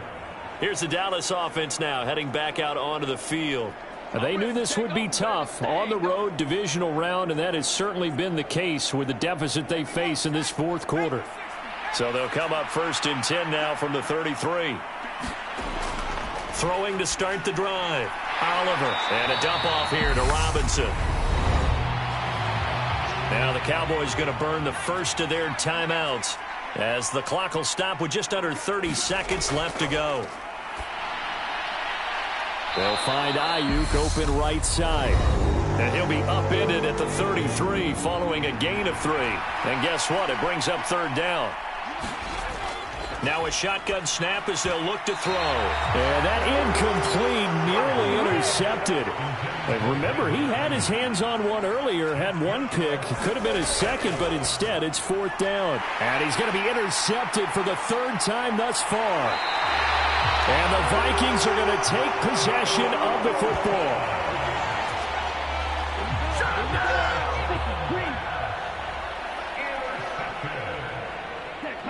Victory formation time for the Vikings as they'll take a knee here.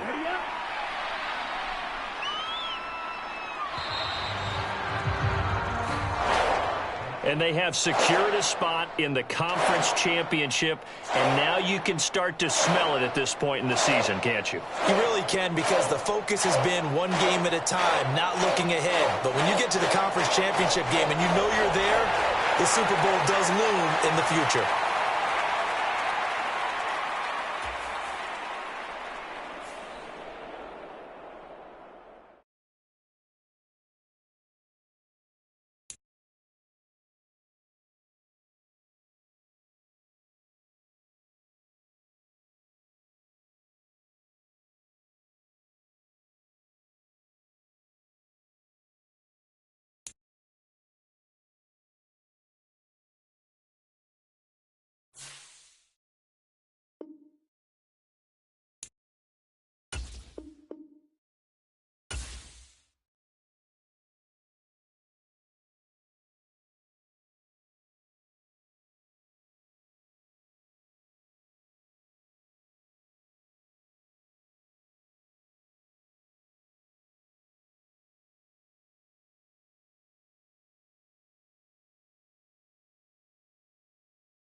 today, from MetLife Stadium in New Jersey,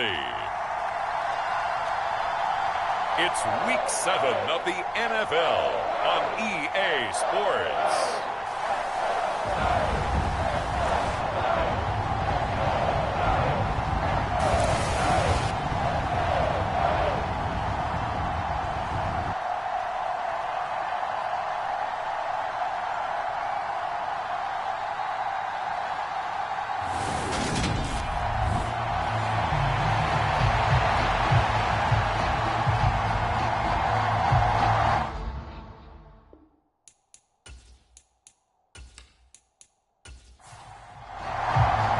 Getting toward the halfway point of the NFL season, Week 7 is underway on EA Sports.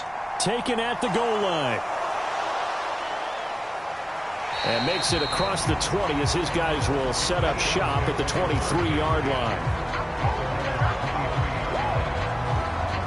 Philly's offense getting ready, and Jalen Hurts ready to lead them. The second-round pick who started his career at Alabama, then finished with an electric senior season at Oklahoma. Okay, I thought there was something to build on in last week's game by his performance. I thought he played fairly well overall. The numbers won't knock your socks off. 2 touchdown passes and an interception. The bottom line, though, they lost. Yeah. How does he eliminate that one interception, continue to take care of the ball, and maybe increase the number of times he puts the ball in the end zone with the receiver? A good start. One play, 10 yards. Partner, the good ones have a clock running in their head, okay? Because it says something like this. I've got this many seconds to find a target. After that, I have to tuck it and try and get some yardage on this first down snap. He doesn't just get some yards, though. He gets a big gain, and they'll come right back with another 1st and 10. They'll throw on first down with Hurts. Dancing to his left. And he can't find a receiver, and he's brought down.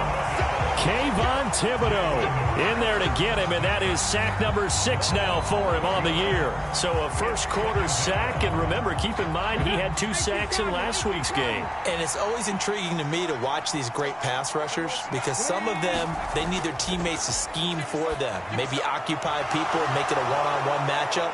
Other guys, they just defeat everything in front of them. To get 2 sacks in a game, it's a little bit of both for you.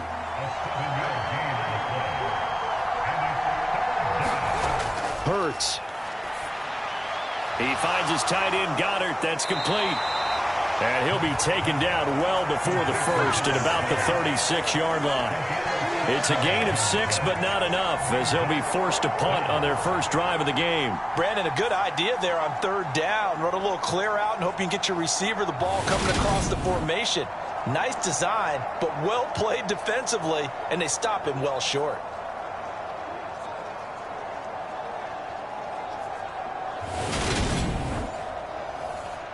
The Eagles send out their punter now. As the first drive of the game stalls out, he's on to punt. He punted 3 times in the loss last week as he sends this one away. And here's a fair catch taken at about the 24-yard line. It'll wind up just a 35-yard punt, no return, and it'll be Giant football 1st and 10. So out comes this offense to take over for the first time. And a glance here at their shifty mobile signal caller. Come on, set. 52 blue.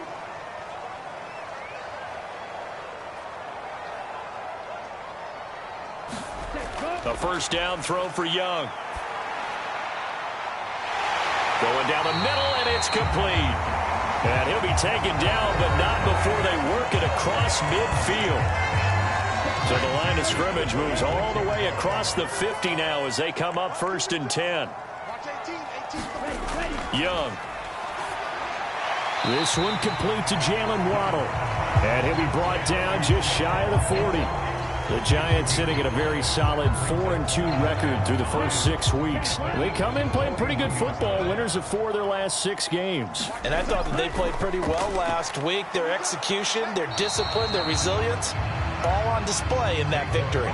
In need of a conversion on 3rd down. They had the big play to start the drive. Not much sense. Now Young. Got a man. It's Waddle complete. And he will have a Giants first down as they're able to get the 3rd down conversion. As an unbiased observer, I think it would have been interesting to see what they would have done if they hadn't gotten the first down there. But since they did, I guess the point is moot. And they're right there in that middle ground, field goal range, punt, go for it. But as you said, they picked it up. Line of scrimmage, the 31 now on 1st and 10. To throw, Young. And he'll get this underneath, dropping it off for Barkley. And he'll be taken down at about the 22-yard line. But yet another completion here on this opening drive, and he's now perfect 4 of 4 to start. Pretty solid execution here. And how about how everyone's handled their nerves? Because you know what it's like to start a ball game. You're so amped up and ready to go, and sometimes the execution isn't there. They've been flawless so far. Well drilled, well prepared, and excited to start this game. From the red zone now, Young. Firing, and Julio Jones has it on the slant. And the Giants are going to be set up with a 1st and goal here as the tackle made at the 9. They'll try and run for it with Barkley. And he maneuvers his way down to the 3-yard line. So the ball position now at the 3. Here's 2nd and goal. Barkley again. Pushing for the end zone, but he's not going to get there. They stop him just shy of the goal line. Big play coming here. It's 3rd and goal. Barkley. And he is going to lose yardage here.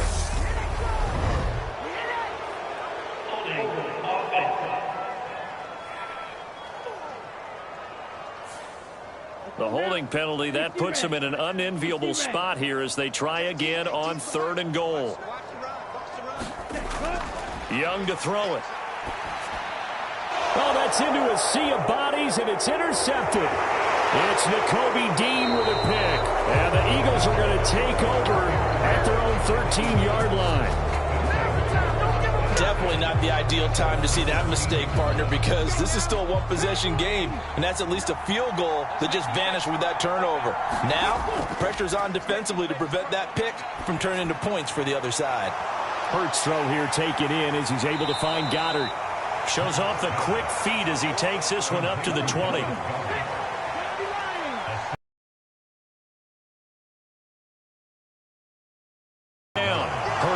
They'll find Swift out of the backfield. They'll get 3 as the drive continues. It's a 1st down. First carry for DeAndre Swift. And this is going to be an Eagles 1st down as he's got this up to about the 34-yard line.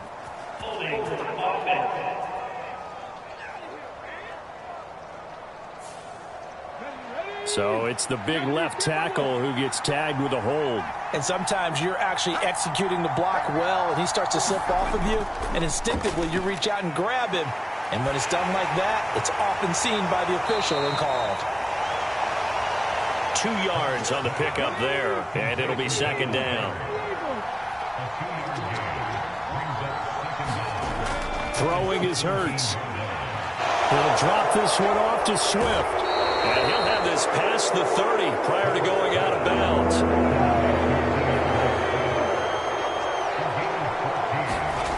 Here's Hurts to throw. And he's got his man. It's the tight end Goddard. And he is going to have an Eagles 1st down as they're able to get the 3rd down conversion. We often hear the phrase sure-handed tight ends, and he certainly fits into that category. Plus, he's got a quarterback who knows to look his way when they need a big pickup. And on this play, he finds him for the 1st down.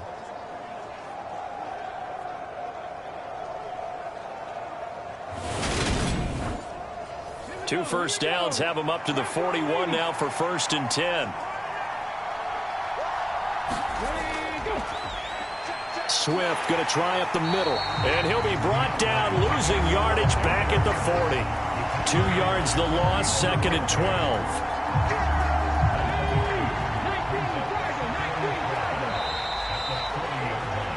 We're scoreless after 1. Start of the 2nd quarter, and it's the Eagles in possession as they've got it 2nd down and 12. Play action. Here's Hurts. Out to the left there and complete to the tight end Goddard. Only able to gain a couple there. And that brings up third and a full 10 yards. From the gun, it's Hurts. Flush to his right. And I think the ball's out. And the Giants have it. It's picked up. There he goes left side. And nearly a touchdown as they finally stop him down at about the 3-yard line. Hey, whatever happened to the days of just getting a fumble recovery? Everyone's into taking it the other way and trying to create points themselves, aren't they? Well, they are, and now a terrific opportunity inside the 5. So the Giants getting the football back here for their second drive. And they are in an absolutely golden spot. It's first and goal following the fumble return. The defense gets him the ball via the turnover. Now can this offense cash in? First and goal. Now a toss right to Barkley. And he goes backwards on this one. Losing yardage to the 7. Yikes, a 4-yard loss really sets him back now for second down. That's a really alert defense there because they saw the heavy look come in from the offense, countered it with extra linebackers who brought a little bit of speed and heft, and able to really make a big-time play for their defense.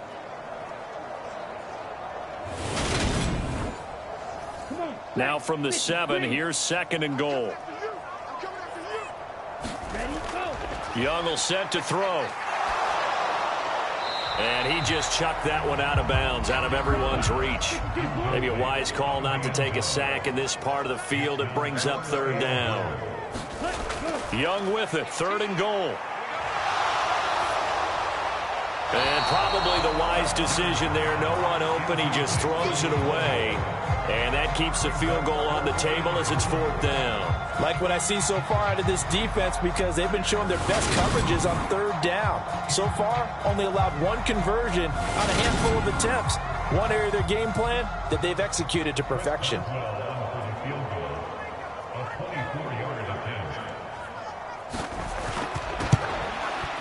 Boswell's kick is good. And the Giants are off now to a 3-0 lead.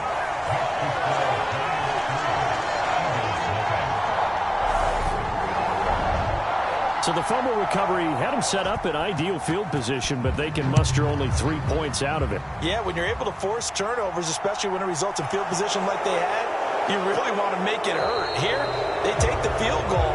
That's definitely not what they were hoping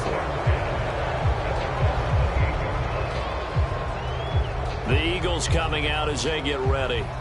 And they are back down to 500 following the loss last week. Consistency has been a real issue for them so far.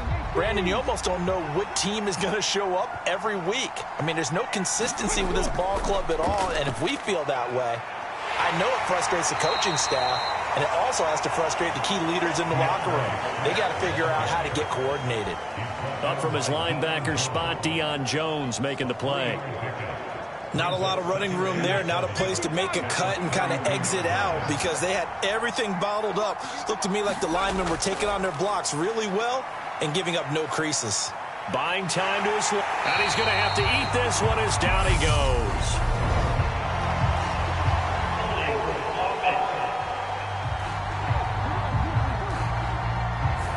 So they will take the sack instead of the penalty. And it takes another down off the series. But the biggest one of all, do you want to tell the guy who just got the sack that it no longer counts? No. No, not at all. And he'll get this one up to the 26. Just a 2-yard pickup, and that should necessitate a call for the punt team here on fourth down. And the big fella stuffed that one up in a big way. I think doubling him has to be a priority because you can't move up to the next level if you don't take care of him first.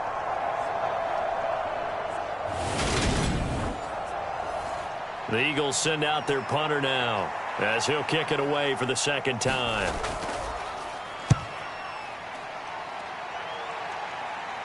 Fair catch signaled for and taken just shy of the 30-yard line. A 40-yard punt, no return, and they will take over first and 10. So now the Giants set to take over on offense. They were victorious over the Chargers last week, and now they work with a lead again here as they come up first and 10. Now Young. Nowhere to go here. He lost the football. And it's picked up by the Eagles. And he will bring it back to about the 11-yard line. The pocket collapsed around him. I know we talk about it a lot, but a QB has to have that sixth sense, doesn't he? He really does, and I know of one team at one point was training their quarterback with that time frame, and anytime he didn't get rid of the ball within the right amount of time, they would blow a horn or blow a whistle to show him this is what that time is, just what you're talking about, training him to understand this is the amount you have, make sure the ball's gone. Didn't happen in this case. And he's going to be brought down just shy of the 5 at the 6. They made a nice effort to stick him with a loss for that play, but it's going to take more than that to keep him from advancing the ball. Should be an entertaining battle anytime he tucks and runs over the second half of this contest. Throwing again on second down. Hurts. And that is knocked away in the middle of the field and incomplete. They had great starting position to begin the drive, but now they look up at a 3rd and 5. Hurts sets up to throw it. Throw right side, caught by Goddard, the tight end. Touchdown, Eagles. Dallas Goddard, his 4th touchdown on the year. And the Eagles have taken the lead. The big fella was the recipient there for that touchdown pass, and it seems like more and more the tight end is the guy you have to worry about most in the passing game.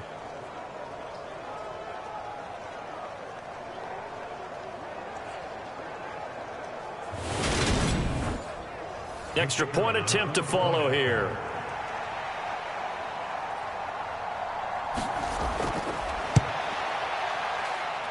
And this is up and good to make it 7-3.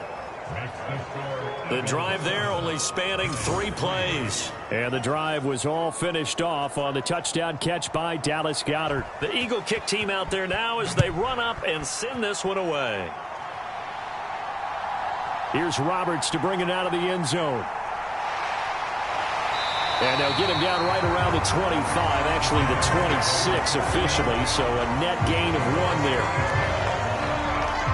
The Giants offense now gets ready to head back onto the field. It's been very much a slow start for them. 3 drives and just the 3 points, CD. Yeah, if you're into the points per drive ratio, that answer is 1. And that's not going to get it done in a ball game. They've got to find a way to finish these drives in end zones, not having balls go through goalposts.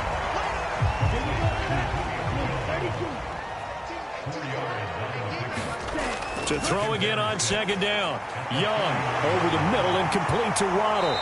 And able to get this one across the 45 before he's brought down. 3rd catch of this first half for him, and this one is a first down. Well, that certainly has to feel good. It's not all the time that the play caller should get all the credit. Sometimes I think in the huddle, the quarterback just says, hey, who's going to make a play for me? I just need something right here. And the end result there, nice first down. Drive keeps moving. Ready, 45, white. Watch 18's the mic. Ready, go. 1st and 10, Young. Jones has it. And he'll be brought down on the other side of midfield at the 43.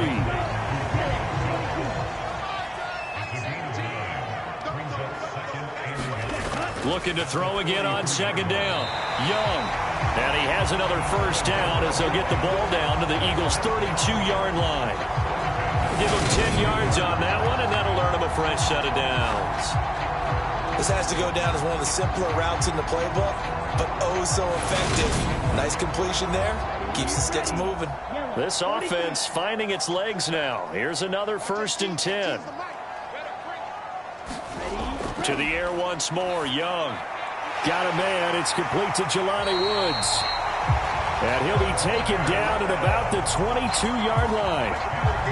This has been a nice answer to the touchdown drive against them a few minutes ago because they've come out and reestablished the tempo. A nice throw there, and they're putting together a very strong drive as a response. Now this pass into the hands of Saquon Barkley. And he's brought down inside the 20 at the 18-yard line. Throwing again on second down. Young. And that is caught. He's got it for a giant touchdown. Julio Jones. with career touchdown number 75. And the Giants have regained the lead. And in the red zone, I guess this is why you have a guy like that on your roster. Without a doubt, if you have him, you use him because he's a guy who's going to win just about every time. I don't care what the coverage is. Chris Boswell now for the extra point.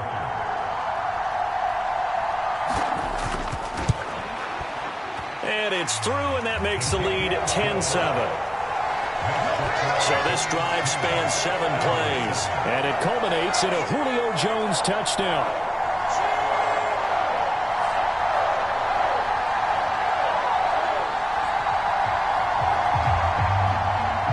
The kicking team out there for the Giants as they will send this one away. This one fielded at the 5. And a decent return out to the 27-yard line.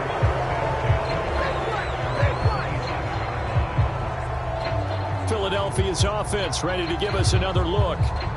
This drive here beginning probably with a pair of motivated groups. Remember, the offense scored a touchdown on their last time out. Looking to repeat that in Charles's defense. They were very frustrated after giving up 6 the last time on the field. And frankly, it's just a battle of wills in a lot of ways because you know they're both motivated, they both game plan for this drive, and they both have specific outcomes in mind. To me, it just comes down to who can execute better and which side can step up and assert its will over the other. I have a feeling they'll stay committed to running the football, especially on the early downs. They just haven't had a whole lot of success just yet.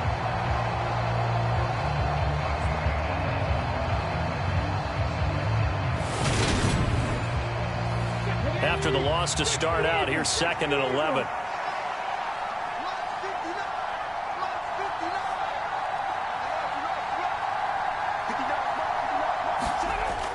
He'll drop to throw. Over the middle here to Brown. He'll be tackled shy of the 35. Shifty footwork gets him a little extra on the play. That'll go for a gain of 7. And now we've got a 3rd and 4. Coming up at halftime, I'll go for one personality. Stats and scores from around the NFL. You and Jonathan Coachman both larger than life. No doubt about it. But you're stuck with me in this booth. Yes, and he's miles away and smiling. And happy. First down now, but the clock continues to move. Quick hitter here, it's complete. And they're going to get this to about the 44-yard line. Hurts trying to hurry up the offense. To throw again on 2nd down. Hurts. And he's going to be marked down just inside the 35.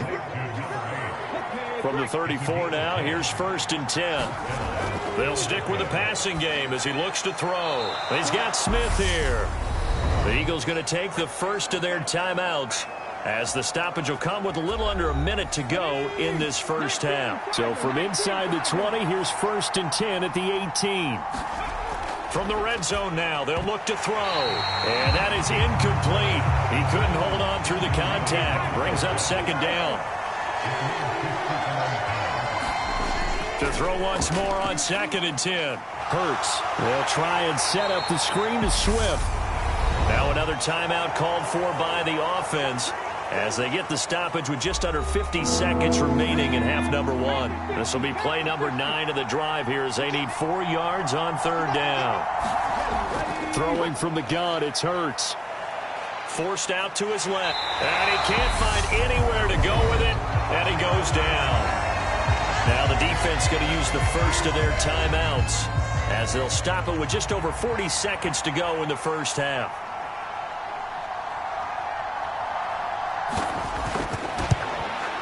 And his kick is indeed good, and that will knot us up at 10.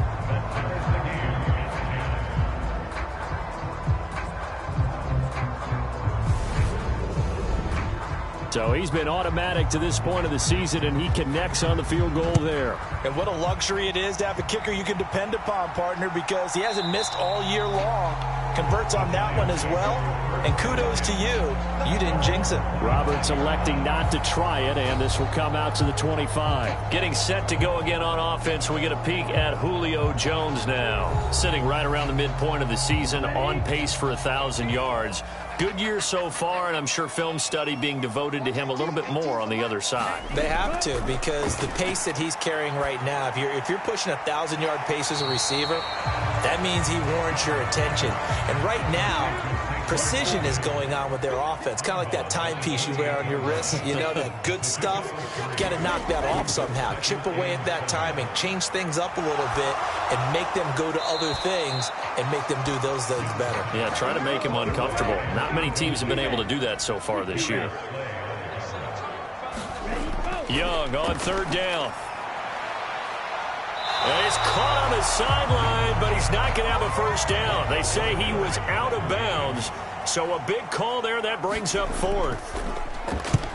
He was only asked to punt once in the victory last week as he sends this one away.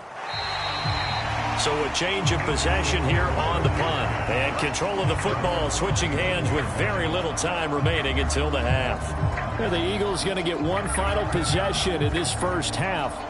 And with time quickly fading here in the second quarter, not sure how aggressively, offensively they want to play this. I think we'll find out just how much they trust their guys in this situation if they decide to take a shot. And he'll get it up near the 35, right at the 34 here. The Eagles will take their third and final timeout as they'll stop it with 13 seconds to play in half number one.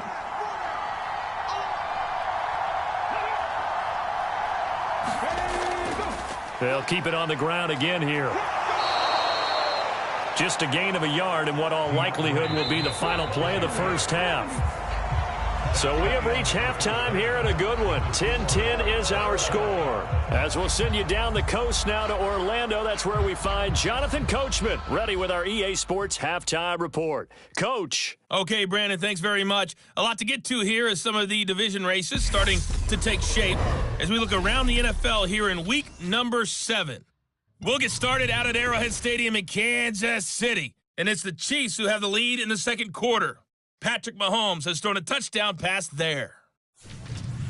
From there, we head up to Wisconsin to check out the Packers at home in Lambeau. And they have the lead in that one over the visiting Minnesota Vikings. Curtis Samuel, a touchdown reception. Finally, let's get to Indianapolis to check on the Colts at home at Lucas Oil Stadium. And that game is tied as they take on the visiting Tennessee Titans. Meanwhile, in our game, it's been as tight as we expected, all tied through one half of play. For the call of the second half, let's get it back to Brandon Gaudin and Charles Davis. Okay, Coach, adjustments likely going to play a big role in this third quarter in what's been a tight contest so far. From the 6. And able to take it past the 25 and up to the 28-yard line. The Giants about set to go to begin this third quarter. It's a tie football game here. What do you think, Charles, the message was at halftime? Well, I think that they probably just looked at things and said, we're fortunate that this is a tie game. No need to panic. No need to change a whole lot. We didn't play anything close to our best in the first half, so we don't have to go out and win one for the Gipper. Let's just go out and play our best football and win one for us.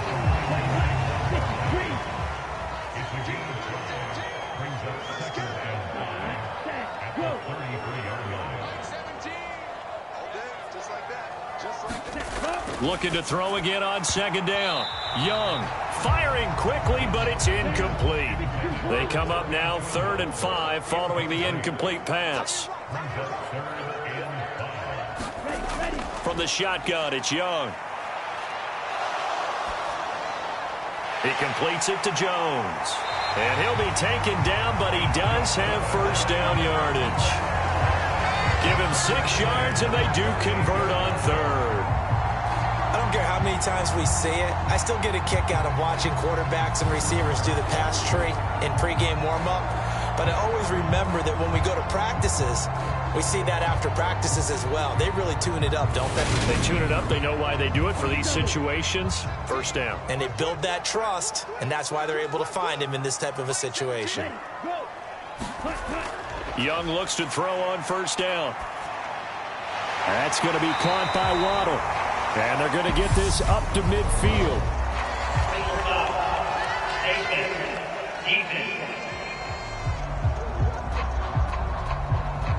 So it was already a gain on the completion, but tack on some more with that penalty. Absolutely, and no matter what angle you're making the tackle from, you can't grab the face mask, and that's just putting your defense on its heels just a little bit more. So a big penalty there on the face mask leads to 1st and 10.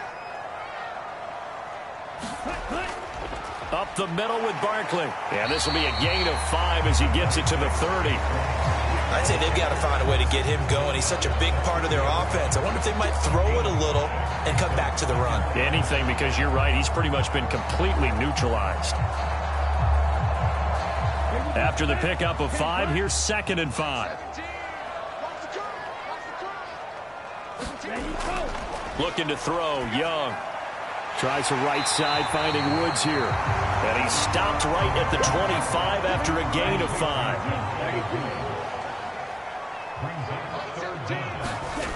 3rd and short yardage, Young. And Jones has it over the middle.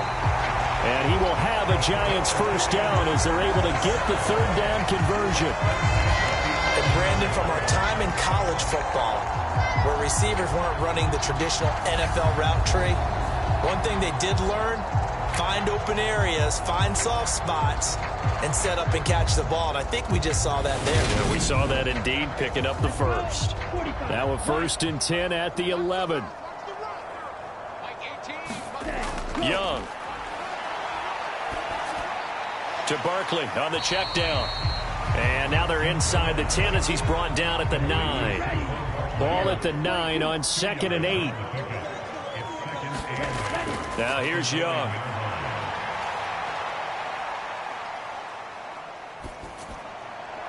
This will be caught at about the 6.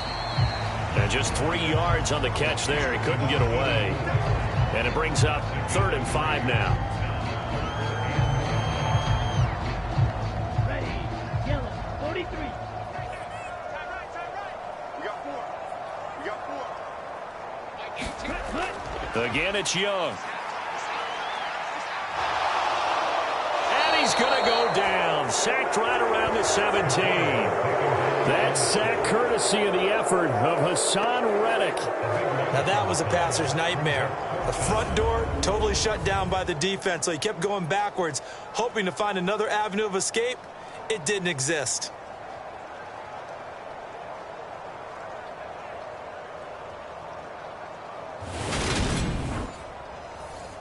Now it's Chris Boswell on for the field goal try. This will be a 34-yard attempt.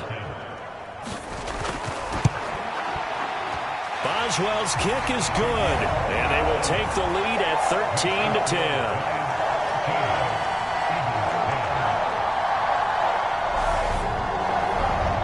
Well, they don't get a touchdown here on the opening drive of the 3rd quarter, but I think maybe you still say mission accomplished as they come away with the lead. No, absolutely. You keep the pressure on, right? You go downfield, get some points up on the board, and hope that you've motivated your defense to take the field and hold that lead.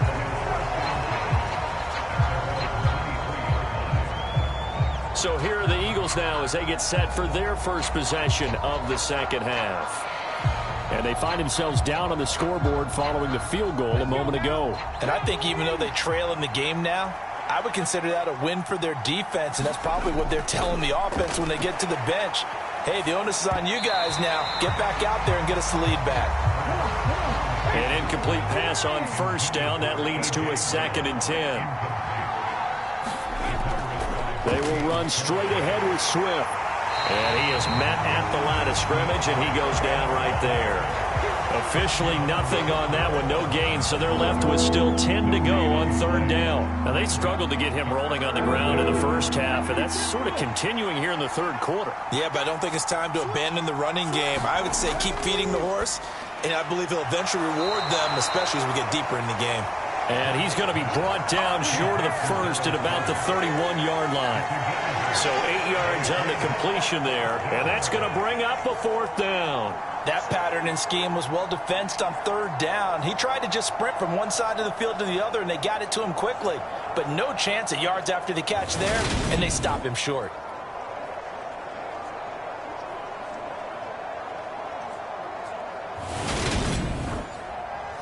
The Eagles send out their punter now as he's on to kick it away.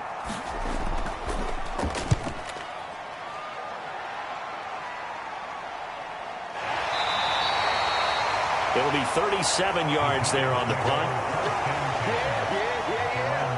Back on offense, New York gets set to take over. And they split the uprights last time for 3. They've got the lead. They're not going to play this conservative. They're not hoping for another field goal. They're hoping for a touchdown. I'm with you on that one. I like where your head is. I like the way you're thinking because you're exactly right. Trying to sit on a lead and play that way, that doesn't work too well for most teams. Run your offense. Run what you do best. Exactly. Put it all the way down and try to increase your lead in a big way. And the best way to do it, touchdowns.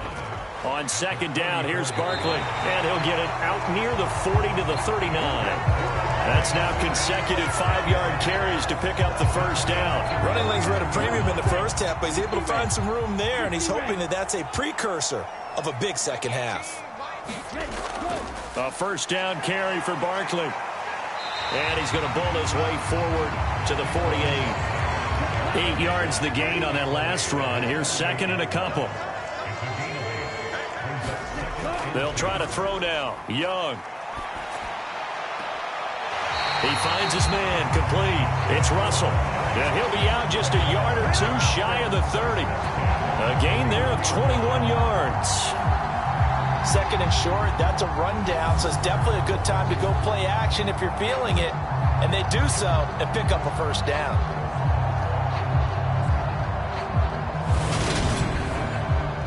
So from Philadelphia territory now, here's a 1st and 10 down at the 31. Barkley inside handoff, and he'll manage to pick up about 4 at second down.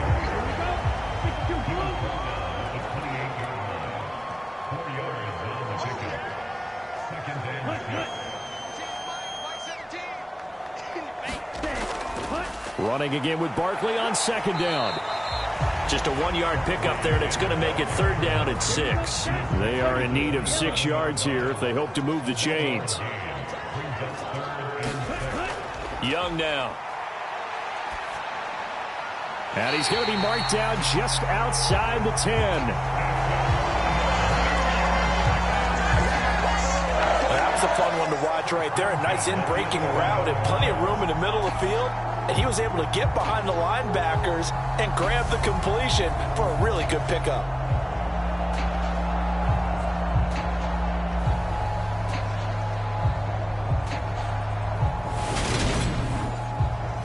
Now a 1st and 10 at the 11.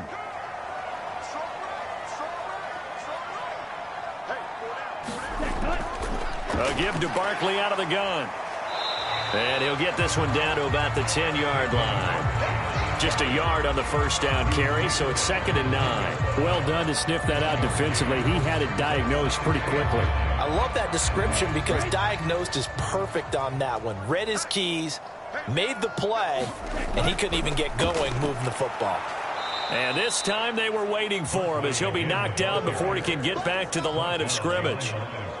They wind up losing a couple there, so they go behind the original line of scrimmage, and now 3rd and 11 coming up. And that is going to do it for this 3rd quarter of action.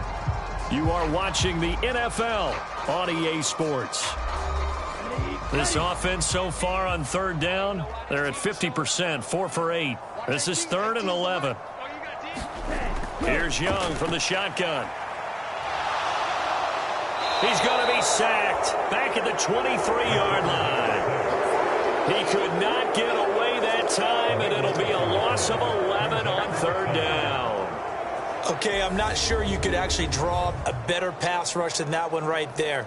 Nowhere to go outside. He had to keep backing up and backing up and backing up. Eventually dropped for a huge loss.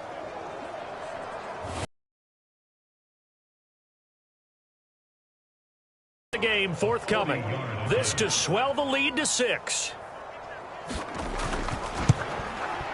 Boswell's kick is good, and that extends their advantage to 6. It's 16 to 10.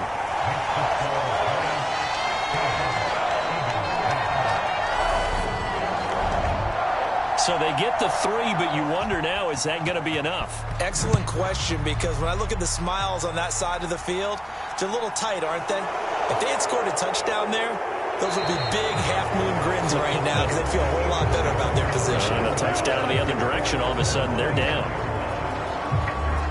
Philadelphia getting set to take the field. Defense got the better of them last series, forcing a punt. See if they make a few changes in the game plan here and try to get points out of this drive. 1st and 10.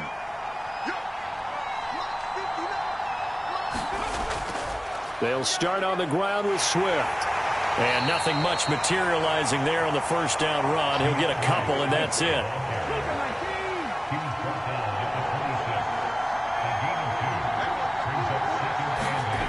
Throwing on 2nd and 8. Hurts fumbles it, and the Giants have it. It's picked up, and this is taken into the end zone. A fumble recovery and a Giants touchdown.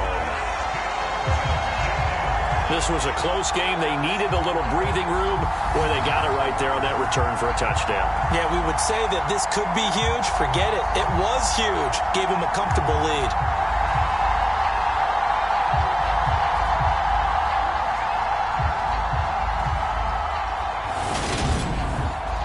So on comes the Giant offense as they'll try for 2 here.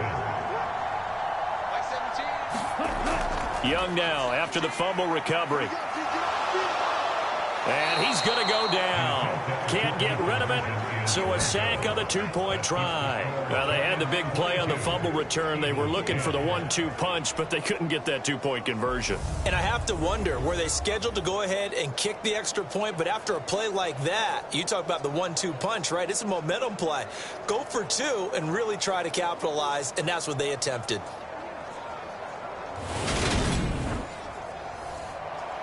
And you can bet they're preaching 2 hands on the ball here as the kick's away following that fumble return. This one fielded at the 5. And out a little across the 25 to the 27.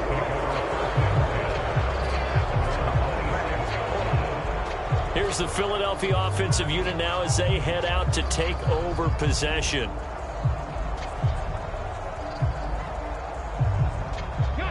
Hurts and the Eagles come up here 1st and 10 at their own 27.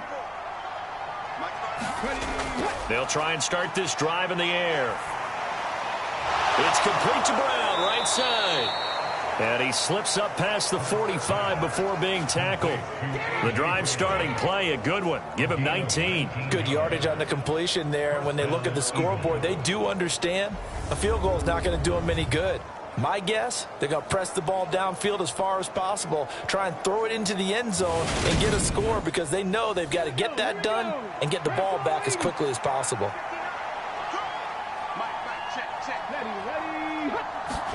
On 1st and 10, it's Hurts. This will be caught once again by Brown.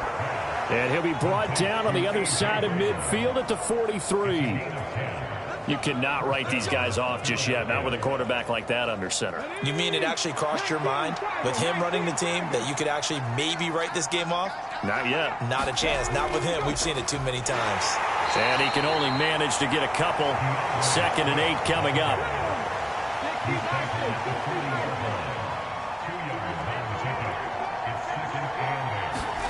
From the 40 now on 2nd down. Hurts out to the flat. That's complete to his running back. And this one's going to go the wrong way. Losing yardage back at the 42. It'll be a loss of a couple on the play, so now 3rd down coming up. But plays like that, Charles, no doubt, they're just going to continue to fuel this crowd. And this defense is already playing well, but it also feeds on the energy of that crowd that you're talking about, and that takes them up to another level. Right now, they're playing really loose. They've got the lead, and what a nice stop they just made there behind the line of scrimmage. The line to gain is the 33 on 3rd down. Hurts. Oh, not sure he saw the linebacker there as that's batted down and incomplete.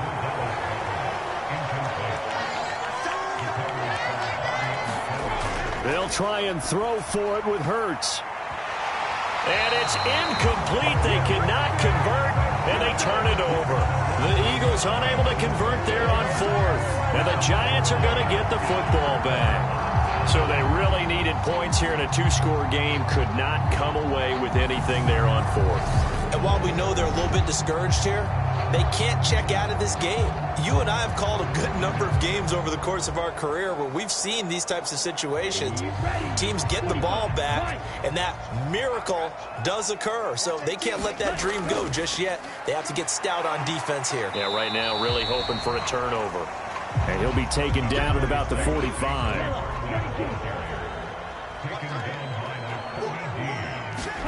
From the 45 on second down, Young. Open man is Waddle, complete. And they're able to work this across midfield to the 48.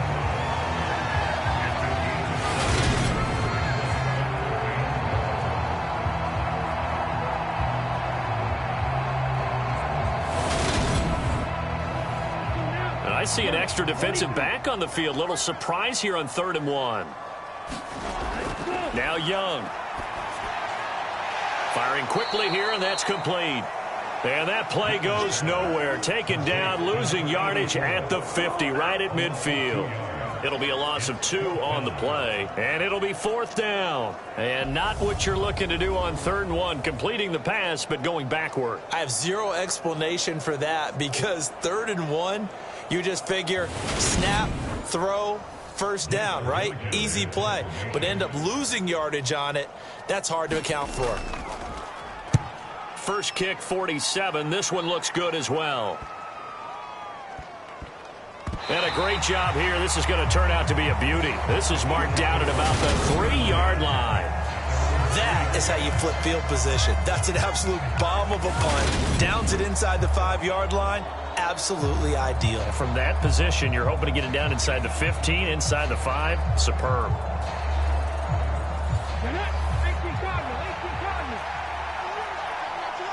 On first down with Hurts. Being chased out left. And that is incomplete. Oh, the coverage a little too good there. And it's second down.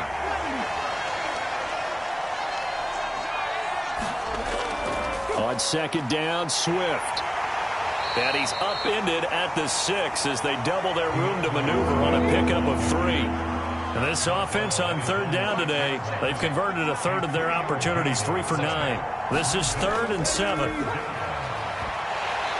that's going to be incomplete. The contact there enough to jar that ball free, and it brings up 4th down.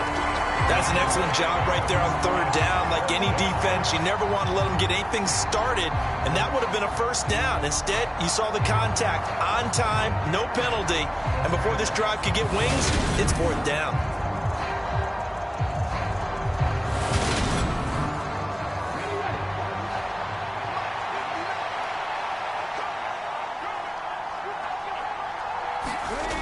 They're going on 4th down with Hurts. Trying for Brown, and it's intercepted. And the Giants are going to take possession of the football. If you combine last week and this week, he's got a hat trick going because he had 2 interceptions a week ago. He's seeing the ball so well and understanding where receivers are and positioning. I mean, just watching him work with such great technique and paying it off by actually catching the ball when he has a chance, he's helping his team in a huge way. From down at the 12, it's 1st and 10. Here's a give to Barkley, and nothing doing. He's immediately taken down at the line of scrimmage.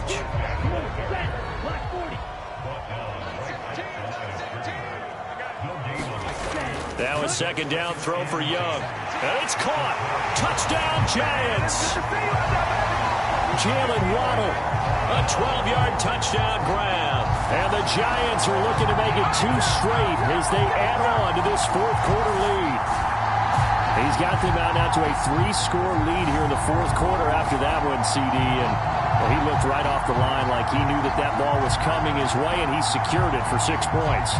Yeah, I think when you're leading by a healthy margin already, it actually loosens you up and allows you to take maybe a few more chances and definitely play with more confidence because he certainly saw something he could exploit in the defense, and he made sure to let his quarterback know, just get it to me. And the rest was all up to him, and he delivered and made it a 3-score game. The point after through the raindrops, up and good. And that will make this a 19-point game.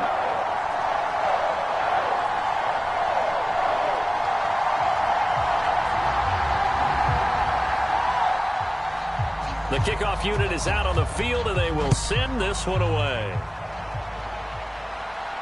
Taken in at the 3. And not much happening on the return as he'll get this to about the 23. And out now come the Eagles.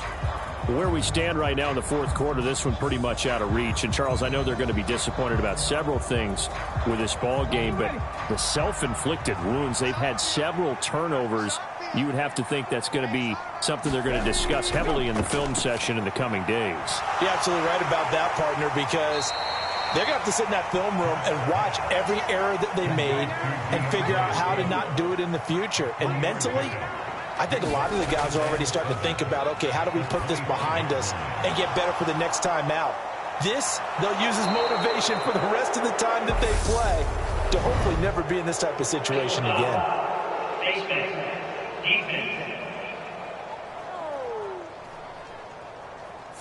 So give them the yardage on the completion and also tack on 15 more. If you get that hand up there, you've got to let go immediately or just not close the hand at all. He didn't, gave it a tug, and that was easy for the officials to see. On first down, Hurts. Escaping the pressure right. And he can't get rid of it. He's taken down. Leonard Williams able to get in there for his second sack of the afternoon. Well, partner, you and I will be headed to the airport, but after this game, when it's interview time, someone's going to ask this quarterback what hurt worse, the interceptions or the sacks. This whole day, it's been rough. Barring a miraculous comeback, this offense isn't going to win this game, but he's probably going to say what hurt most is the loss. They'll come up after the sack on a 2nd and 12. Here's Hurts to throw. Open man is Goddard, the tight end. And they're going to get this to about the 44-yard line. When you execute a drag or a crossing route really well and give them a chance to let it develop a little bit, you can gain some significant yardage hitting your tight end on that one. So it's Eagle football here as we get you reset. They face a 3rd down now as they try to find a late score. Throwing is Hurts. That's into a crowd and intercepted. Picked off by J.C. Horn. Keep in mind he had the 3-interception game last week, so we requested to talk with him this week. He was all smiles. He's still all smile. Yeah, we didn't jinx him at all, did we? No. Because ordinarily that happens. Things fall off, but not in this case. I think a lot of it goes back to his technique. His ability to see the quarterback throw the ball while understanding where the receiver is running his route allows him to make a lot of plays on the football, and he's taking it away at a really high rate. They'll try and run some clock here with Barkley. And able to use his blockers to get this up over the 40. 7 yards on the pickup there, and it'll leave it with a 2nd and 3. I have to chuckle to myself a little bit, Brandon, because right now I could be in that huddle with that offensive line. I know exactly what they're saying. If you call a pass play here, we're going to call a timeout. Run the football. We've got control of this thing. Get in behind us and let's go. Their time to shine. The Eagles call on the extra defensive back here as they prepare for a stop on 3rd down. Throwing, Young. And it's going to be incomplete. He was able to catch it there on the right sideline, but out of bounds, says the line judge. And it's going to bring up 4th down. And the Giants send out their punter now as he'll come on to kick this one away.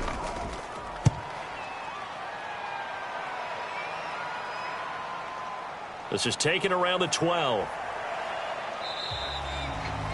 A pretty good punt there, but also a nice return of 12 yards. And control of the football, switching hands here with very little time remaining in this contest. And now this offense comes back out onto the field. They have a little bit of time left here, but this one not going to go their way. And this is where, in this situation for me, you just go ahead and run out the clock, shake hands, congratulations, and move on. Because now You're not going to make up for what's happened during the game in this last sequence. We'll see what they do here in this last sequence. This to the sideline and over everybody. Incomplete. No flags forthcoming, though. Maybe a break there. That looked like a clear throwaway to me. Hurts throw here taken in as he's able to find Goddard. And he'll be out of bounds across the 30-yard line.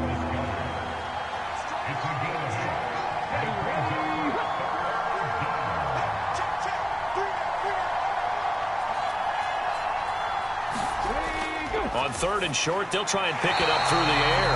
And that is too far out in front of his intended target. Incomplete.